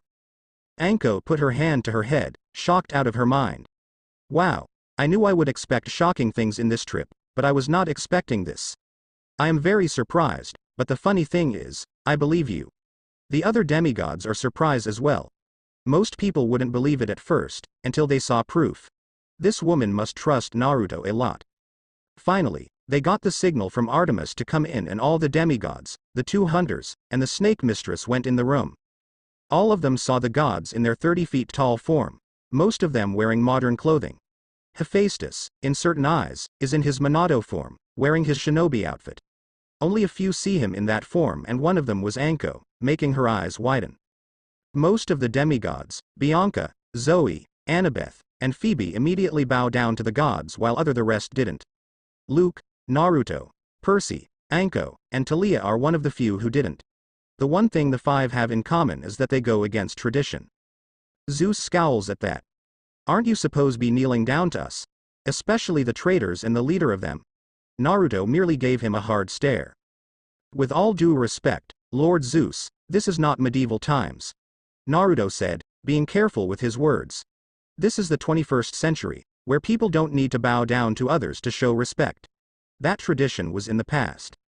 Zeus was about to yell at the boy for his insolence, when Poseidon spoke. He's not wrong, brother. They do not need to bow in order to show respect to us. Besides, most of us are tired with seeing our children bow down to us. Most of the gods agreed to that, even Athena agreed to it. Some of the gods and goddesses smile at their children, only to be met with glares or blank looks. Even though they join back, they haven't forgiven the gods for basically forgetting them. Bianca felt a little uncomfortable, seeing her dad for the first time in her really long youth, but she attempted to give him a smile. Hades responded with a smile of his own. Hello, Annabeth. It's good to see you again. Athena said pleasantly. That surprises some of the gods, thinking that she would have been formal with her children. But apparently, they were wrong. Wow. Never thought I'd hear Athena say something with emotion in her voice. Poseidon teased, making the goddess scowl at him. He ignored it and smiled at his own child. It's good to see you, Percy. You too, Dad. Percy said, happy to see his dad a second time. Naruto looked at Poseidon and said that would kind of be my doing. Talking about Athena being informal, scratching the back of his head. Then looked toward his father and said, hey Dad, good to see you after so long. This is Anko, my surrogate mother. He said, pushing Anko forward. She taught me the things I needed to know to survive. Also took care of me and become my guardian. Anko glared at him for putting her on the spot, which he responded with a cheeky grin. She decided to get at him for this later and looked nervously up to Naruto's father, contrasting from her confident and sadistic personality. Hello sir, well as Naruto said is true, but I had to earn the respect. Hephaestus gives Anko a warm smile and said thank you for being there for my son and raising him to be a fine young man. If he sees you as a mother, well, then any friend of my son is a friend of mine. Hearing him say that, Anko smiles at him, relieved. Now, that the introductions are done, Dionysus said, drinking his Diet Coke, can we discuss all of the topics we have? Like with the Bane of Olympus, the prophecy, what to do with these demi. Thank you, Dionysus, we get it. Athena interrupted the wine god. The first topic we will discuss is what to do with the Bane of Olympus. Poseidon snaps his finger and a tub with the sea serpent in it appeared. Now, that Ophiatorus is in our hand, we are to ensure that the Titans can't use it against us. Poseidon, but a few others disagree. We should kill it just to make sure it doesn't endanger us. Zeus proclaimed, with Ares immediately agreeing. If you say anything to do with the word destroy, he would immediately agree with it. Percy was about to yell out in protest, when Naruto quickly spoke in order to keep Squidhead's life in check. You will make a huge mistake if you do that, Zeus. Naruto warned, getting narrow eyes from the king of the god. If you do that, it will reform and the enemies will go for it again. Kill it and you give the enemies another chance. The smarter gods, Athena, Hephaestus, Hades, and Artemis to count, see his point. It will be a bigger risk to kill it, since it will end up in Tartarus, where any monster could bring it to Kronos. Zeus, however, didn't see it that way. Then what are we supposed to with it? Keep it. It's a he. Naruto interjected with a frown. And why not? The little guy can be a good pet. Dad can easily build a tank, with the help of Poseidon. Why not bring it to Dad's kingdom? Percy asked. Everyone looks at him like an idiot except Anko. Jackson, I know you read at least a little bit of Greek mythology. Naruto sighed in frustration, And you should know that Zeus wouldn't allow his brother, either of his brothers, to keep the bane of Olympus with them. He didn't add that it was because he was overly paranoid, more so than anyone in this world. He may not respect Zeus, but he is careful when talking in front of the man, even if he doesn't show him the respect Zeus wants. So it's decided, Hera said. The Aphathasaurus will be in Olympus, under the watchful eyes of the Olympians. Everyone nodded in agreement. Then as king of Olympus, I decree that the Aphathasaurus shall be kept on Olympus under guard so that he won't be used against the gods, Zeus declared. The sky rumbled with the thunder, getting nearly everyone to roll their eyes at his theatrics. Why isn't he called the god of theater? Percy pumped his fist in victory while the others smile at the fact that the sea serpent get to live. He doesn't deserve to get killed for the powers he didn't ask for. Now the next order of business. What's to be done with the 3 illegal children? Zeus said, getting Talia, Percy, and Bianca to freeze. Naruto's eyes widened before scowling. He didn't think about Zeus bringing that up. He thought he would skip it, considering that one of the children is his own daughter. I say we kill them. Ares growled, glaring at Percy. Percy matched with the glare of his own.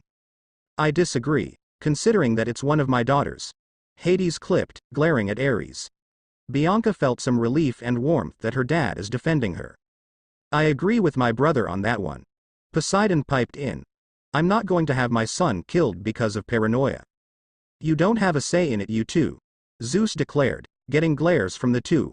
We 3 have biased opinions on the matter, so we don't have a vote on it. The 2 of them scowl at that. Okay, we'll put a vote on it, Zeus declared. If you agree to have them killed, raise your hand.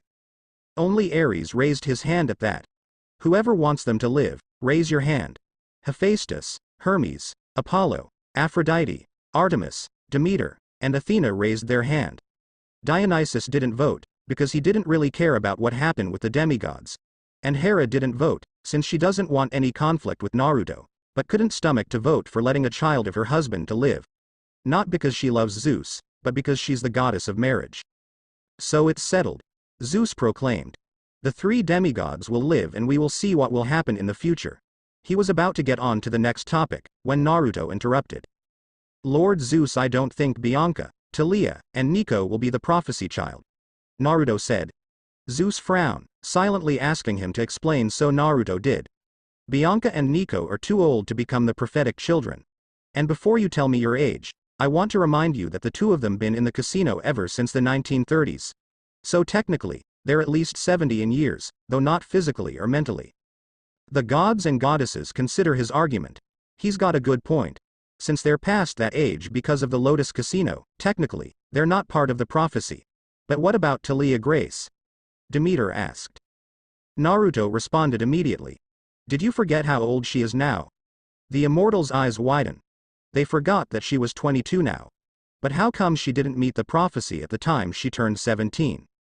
Naruto continued. She would have been part of the prophecy 10 years ago, but was stopped when I gave her something. Technically, she isn't a demigod anymore. Most of her godly blood and DNA is gone, replaced with my own chakra. The immortals were shocked to say to the least. Percy was shocked as well. So that what Talia meant when she said that Naruto saved her from the prophecy. Well, damn. Hermes said with whistle. That was clever. Stopping her from being in the prophecy by giving her your blood. Are you sure you're not my son? Naruto grinned cheekily at the thief. Sorry, Hermes, but I'm 100% Hephaestus' son. Naruto said. Maybe in another dimension, I might be your son. Hermes sulked at that. Okay. Now on the next order of business, Zeus said. He then glared at the group of demigods, causing them to stiffen. The traitors who would dare side with the Titans. Let him have a second chance. Hermes immediately responded. They are our children here. We should kill them, right here and then. Ares said with a savage. The children of Ares glared at their father. One of the braver ones spoke up. Of course. Why would our own idiot of a father care about the fact that he's going to kill one of his own? I'm surprised not one of our mothers tried to castrate him. Ares turned red at that. I think we should kill them as well. Athena said, trying not to flinch at the glares of her children. They are a risk to the camp and to us. What make us to say that they won't attack us? Naruto looks at Athena with a frown. Then what about the info of future attacks that the enemies are planning?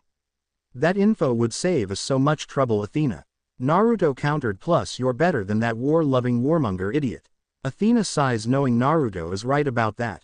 Ares growled and was tempted to chop this guy in half. Not only because of the insult, but also because of the fact that he suspects that he was the reason Dite broke up with him. He's already beginning to have blue balls. Ares summons his axe and rushed at Naruto, who pulled one arm across his chest and made a fist. When Ares was close and swung the axe and Naruto swung his fist, and something happened that shocks the gods and goddesses. Meeting the axe was the cracking the air. Naruto added more power to it and the axe shattered and Ares was shocked.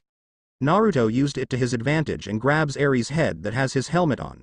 Naruto slams Ares' head into the ground and clear white bubble forms, and Naruto pushes hard, destroying the helmet, and then throws Ares away. When he lands, Ares is out cold with blood running down his face. Naruto turned to the other gods and goddesses, his anger controlling his better judgment once again. Anyone else want to test me, because I have one other target that I need to deal with? All of them were shocked at what they saw. I mean, they did see it during the fight, but to see that power up close. Athena gained up the courage to ask, who's the other target? Naruto turns to Apollo, with red fiery anger in his eyes. His muscles expand again like in the fight with Atlas. The veins are pure red, destroying his shirt. Naruto jumps at Apollo. He punches the air again. Crack. The air in front of the fist begins to crack, shattering the chestplate armor, pushing Apollo back, slamming against the wall, knocking him out. That was for manipulating Percy to attack and kill me on the quest, you idiot. Naruto moves away and unseals a new shirt and puts it on. Artemis heard what Naruto said. And from what the others can see, she is not happy. Not at all. I'm going to talk to my twin brother after this, she muttered darkly. The males shiver at the dark voice that promised pain.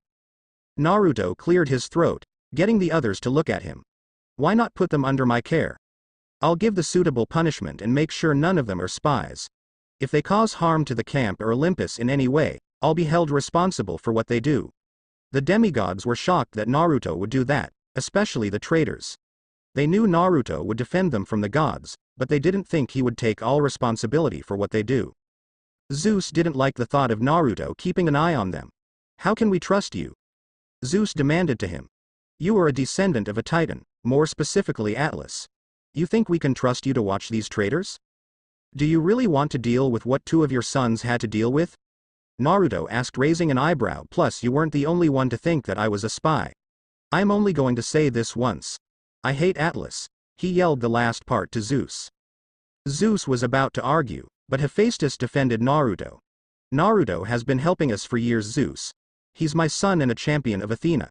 Plus, he loves everyone in the camp, see them as family. Do you actually think he would betray us? And did you forget that you are a son of Kronos, father? Athena piped in. All of us Olympians have Titan blood in us, so your point is mute. Zeus turned very red at that his word used back at him. But he managed to calm down. Fine, then. Zeus grumbled.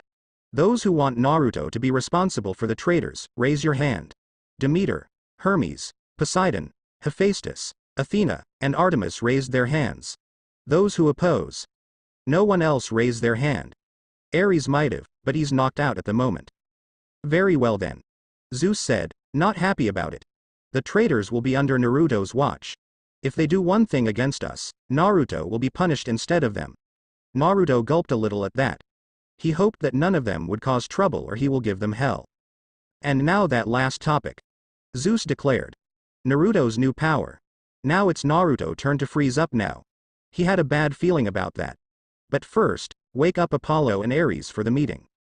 Artemis and Athena did so, being one of the few Olympians to have medical knowledge, though not as good as their knocked-out brother. With a little bit of nectar and a smack on the cheeks for both them, the two of them woke up. Who hit me? Ares asked groggily, his head spinning.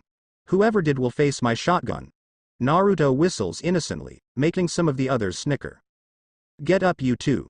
Zeus said, demanded. We are going to discuss Naruto's powers.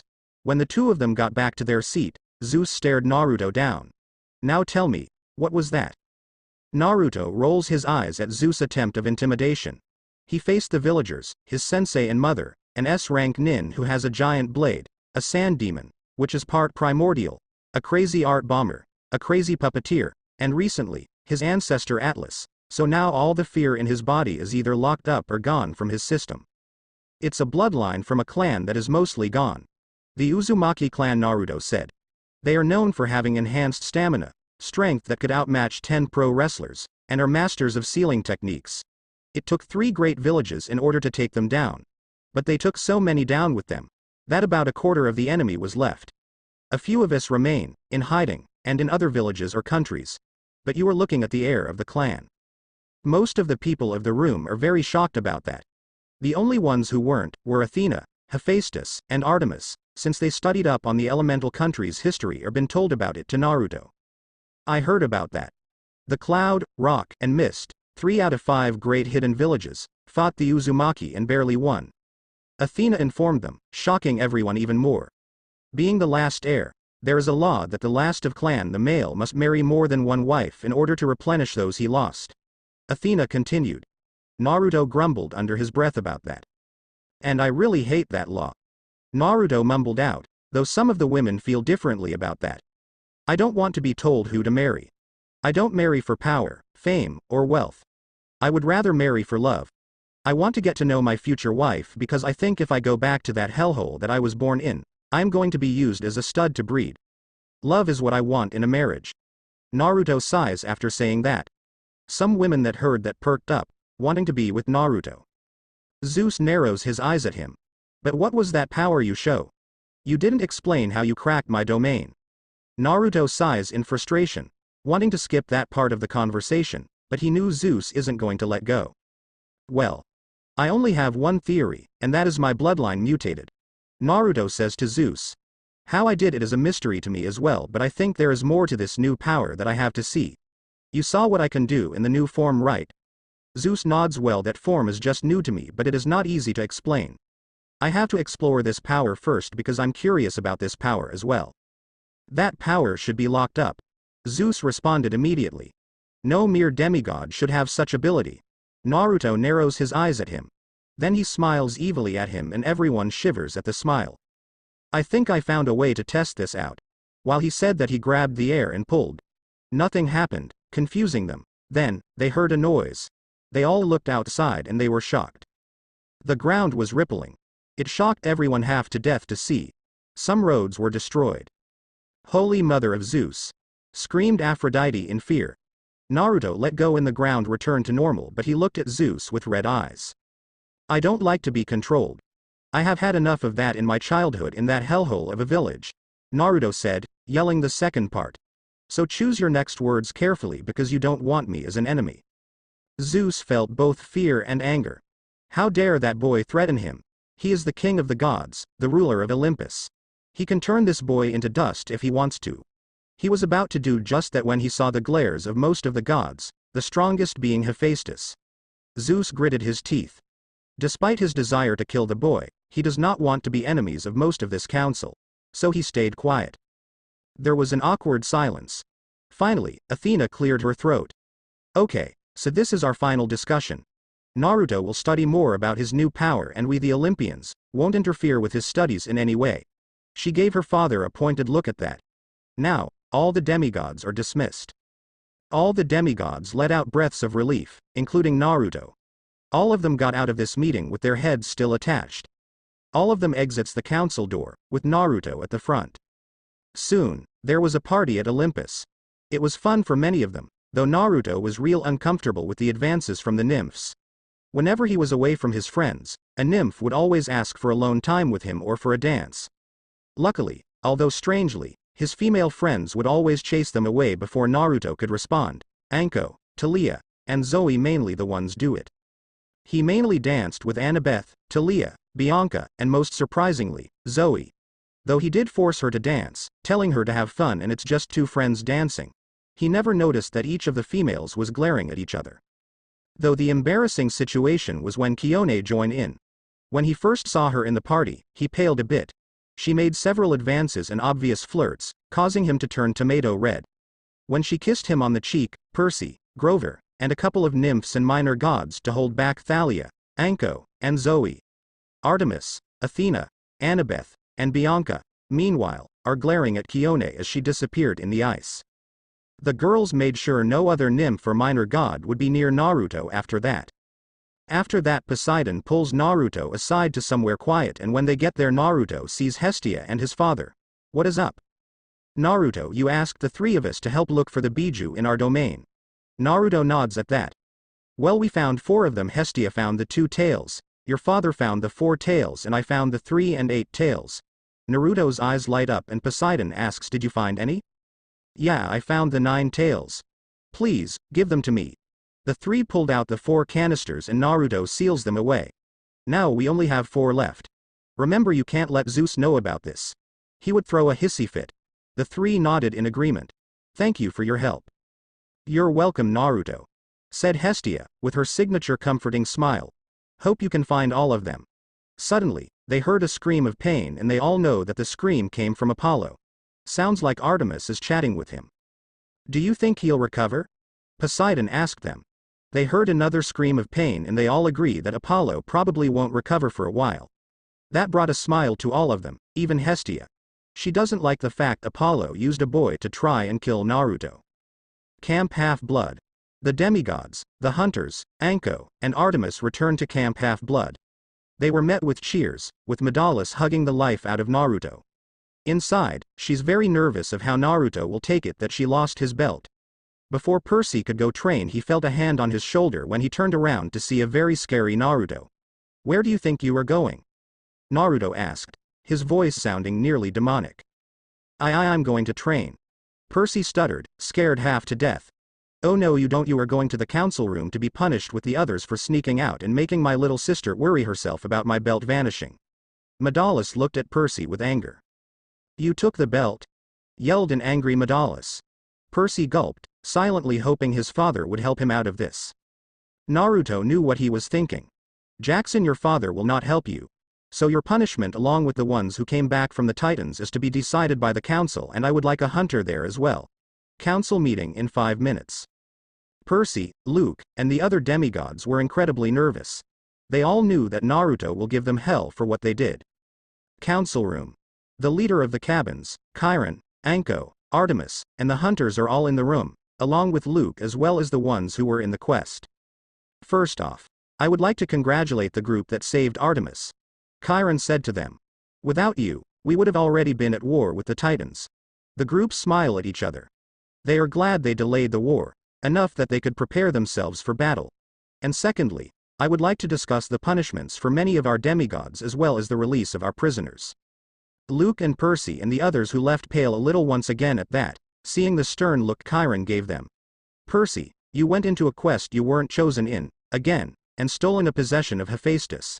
The punishment will scrubbing the toilets with a toothbrush, cleaning the Pegasus stalls, extra training with Naruto, and also, with a call from Sally, some tutoring with Naruto as well. Thump. Everyone turned to see Percy on the ground, with swirls in his eyes. The stalls felt some sympathy for Percy, having the punishment of cleaning the Pegasus stalls and cleaning toilets once or twice. Okay, many times. Then Chiron turned to the traitors, making them stiffen at his look. Demigods, for siding with the Titans for 2 years, you are going to be staying at the dungeon for a bit, with Callie handling you. All of them paled. They all heard of Callie's reputation with torturing. You'll be staying there for at least 3 months. You'll do every single chore in this camp along with Naruto's special training. They paled even more at that. And now to the last topic, the shinobi we captured. Chiron said.